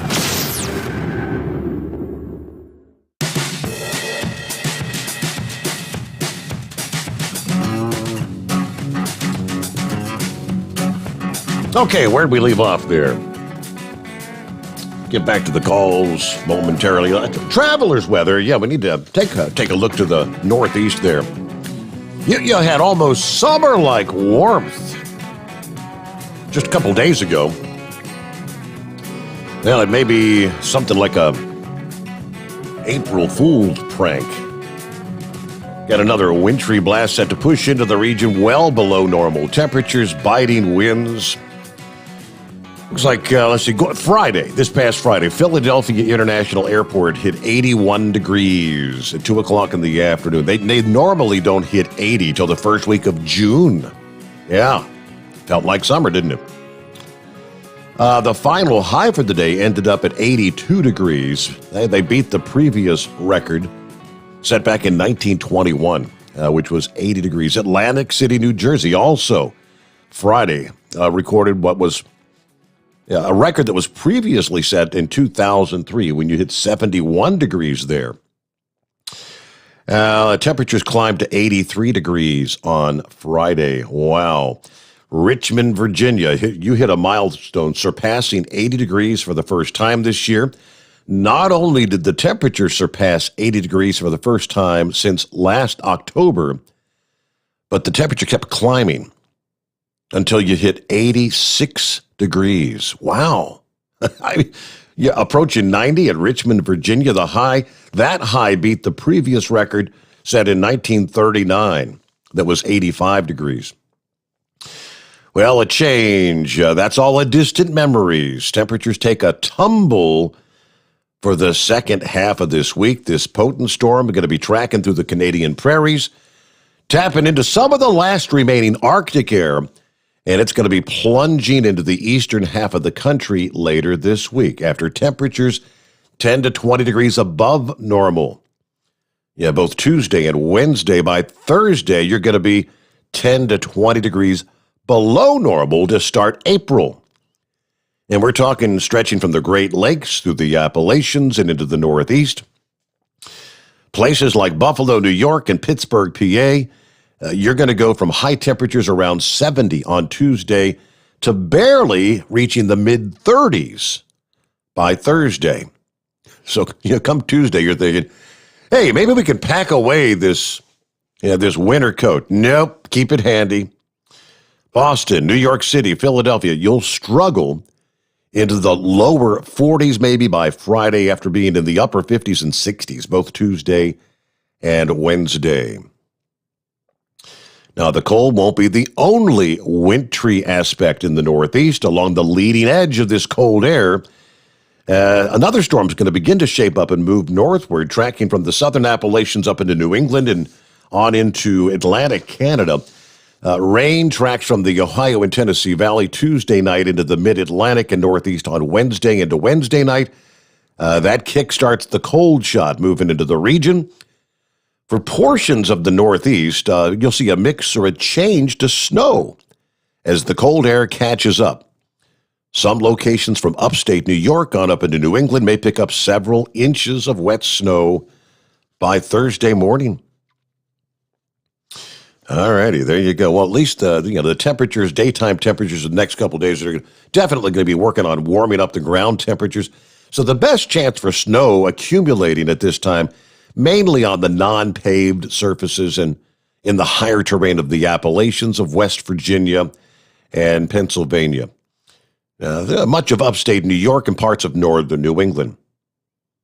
But you could see some of those snowflakes still falling in the lower elevations of West Virginia, Pennsylvania, upstate New York, on up into New England Wednesday night and Thursday morning. But it will be windy as well. Winds 30 to 40 miles per hour. You combine that with low temperatures, it's going to feel like temperatures in the teens and 20s through the day Thursday. Wow. Quite the weather whiplash is what they refer to that as. Let me see here. Back to the calls. And good morning, blind man. How the heck are you? Oh, I'm doing okay. I'll be another year older on Friday. Be 74 and weighed 1.5 pounds when I was born. So anyhow, my fiance is with me. She was looking on her smartphone and we're looking at the news headlines. Mm-hmm. And apparently these Republican senators and congressmen went down to the border and they were blocked from taking pictures. How did that happen? And why wasn't anything done to stop the blockage of picture taken? What do the Biden administration have to hide? Well, yeah, I guess you could say everything. See, I had not seen the update on that. I know last week, Lindsey Graham said he was going down. I think there were like 18 others that were going with him. Yes. And he alluded to the fact that he's going to go anywhere he wants and see what he wants to see. Now, he said if they try to deny him access, he's going to shut down the Senate. So I'll have to look for an update on that. Yeah, I'm sure Chevy guy will tell you, because he called me and told me also a little bit of what's going on. I inadvertently did a demonstration a number of years ago. I was coming home from work in the middle of a snowstorm, and somehow I lost my landmarks, and I thought I was at my house. And I walked in, the door was unlocked, and some woman said, "Well, what are you doing in my house? You're not invited here." And I said, "Well, I'm giving a demonstration. Pretend I'm an illegal alien and I just crossed the border, and you have to feed me and take care of me for the rest of my life." But I said, "I'm leaving," and I left, and I did finally find my house. But I wonder if that woman ever learned anything with my unintended demonstration. Mm-hmm. So, yeah, it's been windy here. Temperatures are in the, I guess, 50s. We got up to, I think, 82 or 83 on Friday. And boy, the winds were really kicking. And my fiance and I thought we'd have a cookout. And I unfold the umbrella on the table, and the thing just almost flew off and took me with it. And my fiance's laughing and said, "I wish I had a picture of this. This would go viral on YouTube. You being pulled off the porch by an umbrella." But I managed to get the thing back in its place and folded it back up. Had a good meal. Had a nice New York strip steak and a baked potato. So. And I'm still working on the propane that I bought a couple of years ago. I haven't even used the spare tank that I bought yet. So maybe we'll attach the second tank later this season. There you go. But I just wanted to give a shout out. Hope everybody's okay. And maybe Amy can tie a dirty sock of mine to the car radio antenna. What is that supposed to mean anyway? What is that? What is what supposed to mean? The putting the dirty sock on your radio antenna. That's going back a whole bunch. I don't know how many years ago that was. It was just kind of a run-in joke that old inbred redneck started. It was I can't remember what we were protesting at the time, but yeah, just as a sign of protest. That's what all the truck drivers are supposed to hang a dirty sock from their mirror, the rear view, from the mirror on the side of the truck or their radio antenna. Yeah, old spaceman, he probably would remember what that was all about because he tells me that he is just tuning up and down the dial, and he just happened to come across our program, and Inbred Redneck was on that night talking about the dirty sock movement. And that's what kind of, he was intrigued about what the hell is this guy talking about? And that's where he got locked into listen into the program. What were we protesting back in the day there, Spaceman? I don't even know if the inbred redneck remembers what we were protesting, but it was all just in fun, good times. All right, so I'm looking here. Congressional Republicans and Democrats are about 245 miles away from each other in Texas Friday. First-hand observation of the kids and the families coming in from Mexico. But worlds apart on how to handle the increase crossing the border. All right. Representative Joaquin Castro, the Democrat of Texas, representing the San Antonio area, he led a delegation of 6 of his colleagues, including Ilan Omar. The facility there, operated by the Department of Health and Human Services. Let's see, they said it can accommodate just under 1,000 children, ages 13 to 17. Last week there were about 11,000 such children in the department's care across the country. Lawmakers seem to be satisfied with the conditions at the shelter. Said officials had told them They'd been drained of needed resources by the previous administration. Many of those now at the facility had fled desperate circumstances. So, turning the tables once again. Let's see if we can get on down to what did the Republican delegation say?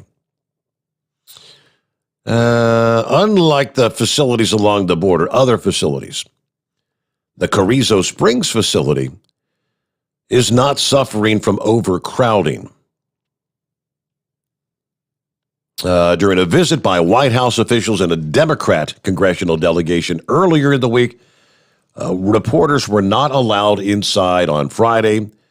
Lawmakers were told that they could not share pictures from inside the facility. Reporters were similarly barred from accompanying the group of 19 Republican senators at an overcrowded Customs and Border facility in Donna that's housing over 4,000 men, women, and children. We requested media to accompany us inside the facility. The Biden administration said no, according to Senator Ted Cruz. The Biden administration wants to hide what's going on here. He kind of described this place as a giant tent city. He said officials told them that 10% of those at the facility have tested positive for coronavirus. There's no social distancing to speak in. There's no 6-foot space. There's no 3-foot space. There's not even a 3-inch space between the children lined up one after another. What's occurring here on the border is heartbreaking. It is a tragedy, said Mr. Cruz. Stop the crisis on the border. He and the other Republicans placing the blame for the overcrowding and increased numbers on the Biden administration policies. Yeah, back and forth they go. If you don't build the wall, they will come.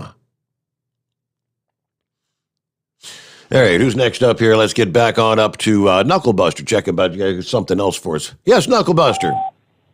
Thanks for taking me a second time, Mr. Steve Sommers. If we could get like Blind Man there, I bet he could grab a woman on the boob or rub her backside and say, "Oh, I'm sorry, and I thought you was my girlfriend there." I bet he could, yeah. You reckon he could get up with that? It was just a simple mistake. Yeah. I did not. Thank all them politicians for giving me them tax rebates there. I'm almost debt free, Steve. So just keep right on sending them things to my house. And I want you to know I take offense to you calling them dumbasses shooting people rednecks. Hey, I fall in that redneck category there. But I'm not going to be the cancel culture thing. I'm not going to cancel Steve Sommers' overnight drive there. We just going to keep right on going along, do the Christian thing, and forgive you there, right? I'm not kidding. I think it was Saturday night after we got back from Mama's. We had dinner when we first got down there, and all went down to my brother-in-law's place. And we're all kind of like sitting out on the back porch, just talking, and it's a nice, comfortable night out. And just over the hill, there's boom, boom, boom, boom, boom, boom, boom, boom, boom. And then a few seconds later, it's another. This guy must have rattled off like 30 rounds, and it was a big gun. I'd say it was an AR. Oh yeah, there's an apartment complex on the other side of the interstate, our yard there in Memphis there, and you hear them over there shooting at each other all the time. When they do that, I just get in the truck and leave. It's time to go. But your brother-in-law, Jethro, he's probably right. We need to pull them water blasters out and start shooting back at them there, right? Right. But you wouldn't have been, you wouldn't have been tired if you had a chauffeur and a personal bodyguard on you there all the time there, as rich as you are there. I'd apply for the job myself, but Cincinnati ain't got but 2 seasons, winter and 4th of July anyway, right? You're correct. And, yeah, I know that's right there. Now, you mean to tell me that you stopped and Mama Sommers didn't get out and go pee? That is affirmative. Oh, man, that's amazing for a woman there. That surprised me there. Well, anyway, I just got a thing on my phone there. Red flag warnings out there in Oklahoma City. High winds. So I'm going to be doing some white knuckle driving this morning there. And you better wind this thing, get it in the big hole gas on it, and get it on to the junkyard. And that's all of my baloney for today, Steve. All right, yep. Well, I can't recall. Whatever the exit was where I got off to fill up the tank. Yeah, we was down under a quarter of a tank, and I said, before we start heading up into the hills, in the mountains, better get some gas. Lucky thing I did, because that's where we ended up, caught up in behind that crash. We sat there 30, 40 minutes. But she didn't like the surroundings too well where I got off the interstate. She said, I'm not getting out here. I don't like the looks of this. And to which she said, just fill it up and let's go. Please don't go in, because I had to pee myself, but I should. So I filled it up, jumped right in the car, and off we went again. All right, speaking of the red flag warnings, you've got red flag warnings from northern Texas all the way up to the Canadian border. So we're talking western half of Minnesota, much of Iowa, northern Missouri, all of Kansas. Now, outside the red flag warning areas are high wind warnings. Pretty much, you're going from eastern Washington and Oregon through Idaho, all of Montana, most of Wyoming, and all the aforementioned states, North Dakota, South Dakota, Nebraska, Kansas. Now, all under the high wind warnings. If I can, let's just check in on, say, up toward like western Nebraska. What kind of advisories they got? What kind of wind speeds are they talking today? All right, wind warnings now in effect, 6 a.m. till 3 p.m. Mountain Time Monday. So winds 30 to 40 miles per hour, gusting to 60 miles per hour. Scroll down, Weather Service Office out of Cheyenne in Wyoming. Winds 35 to 45, gust to 70 miles per hour today. You've got a broad area where you're going to be contending with high winds. Now, this is this particular advice: Arlington, the Elk Mountains along I-80 between Laramie and Rawlins, the I-80 summit between Cheyenne and Laramie and Bordeaux along I-25, north of Cheyenne. Again, 70 mile per hour winds. I full well expect when we rejoin tonight, Monday night into Tuesday morning, we'll probably have some stories to share about tractor trailers blown over along certain stretches of highway today. Especially seeing that so much real estate is going to be dealing with winds. Southeast Wyoming, northern Nebraska, Panhandle, 70-plus mile per hour winds possible, especially in the gap wind areas. So now be careful out there, ladies and gentlemen.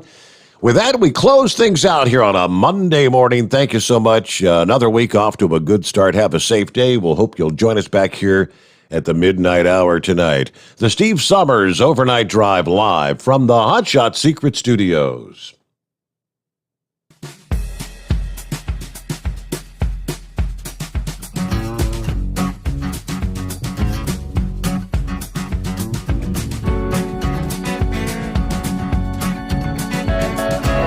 You never guess the places that I've been. You never guess the places that I've been. 'Cause everything is like a dream, yeah, but only in that dream that I live in. I'm never gonna let the day begin. Never gonna let the day begin. 'Cause everything is like a dream, yeah, but only in that dream that I live in. Oh, don't wake me up before you go, and I'll just make this bed my home. Oh, darling, please just let me sleep. Give me my dreams.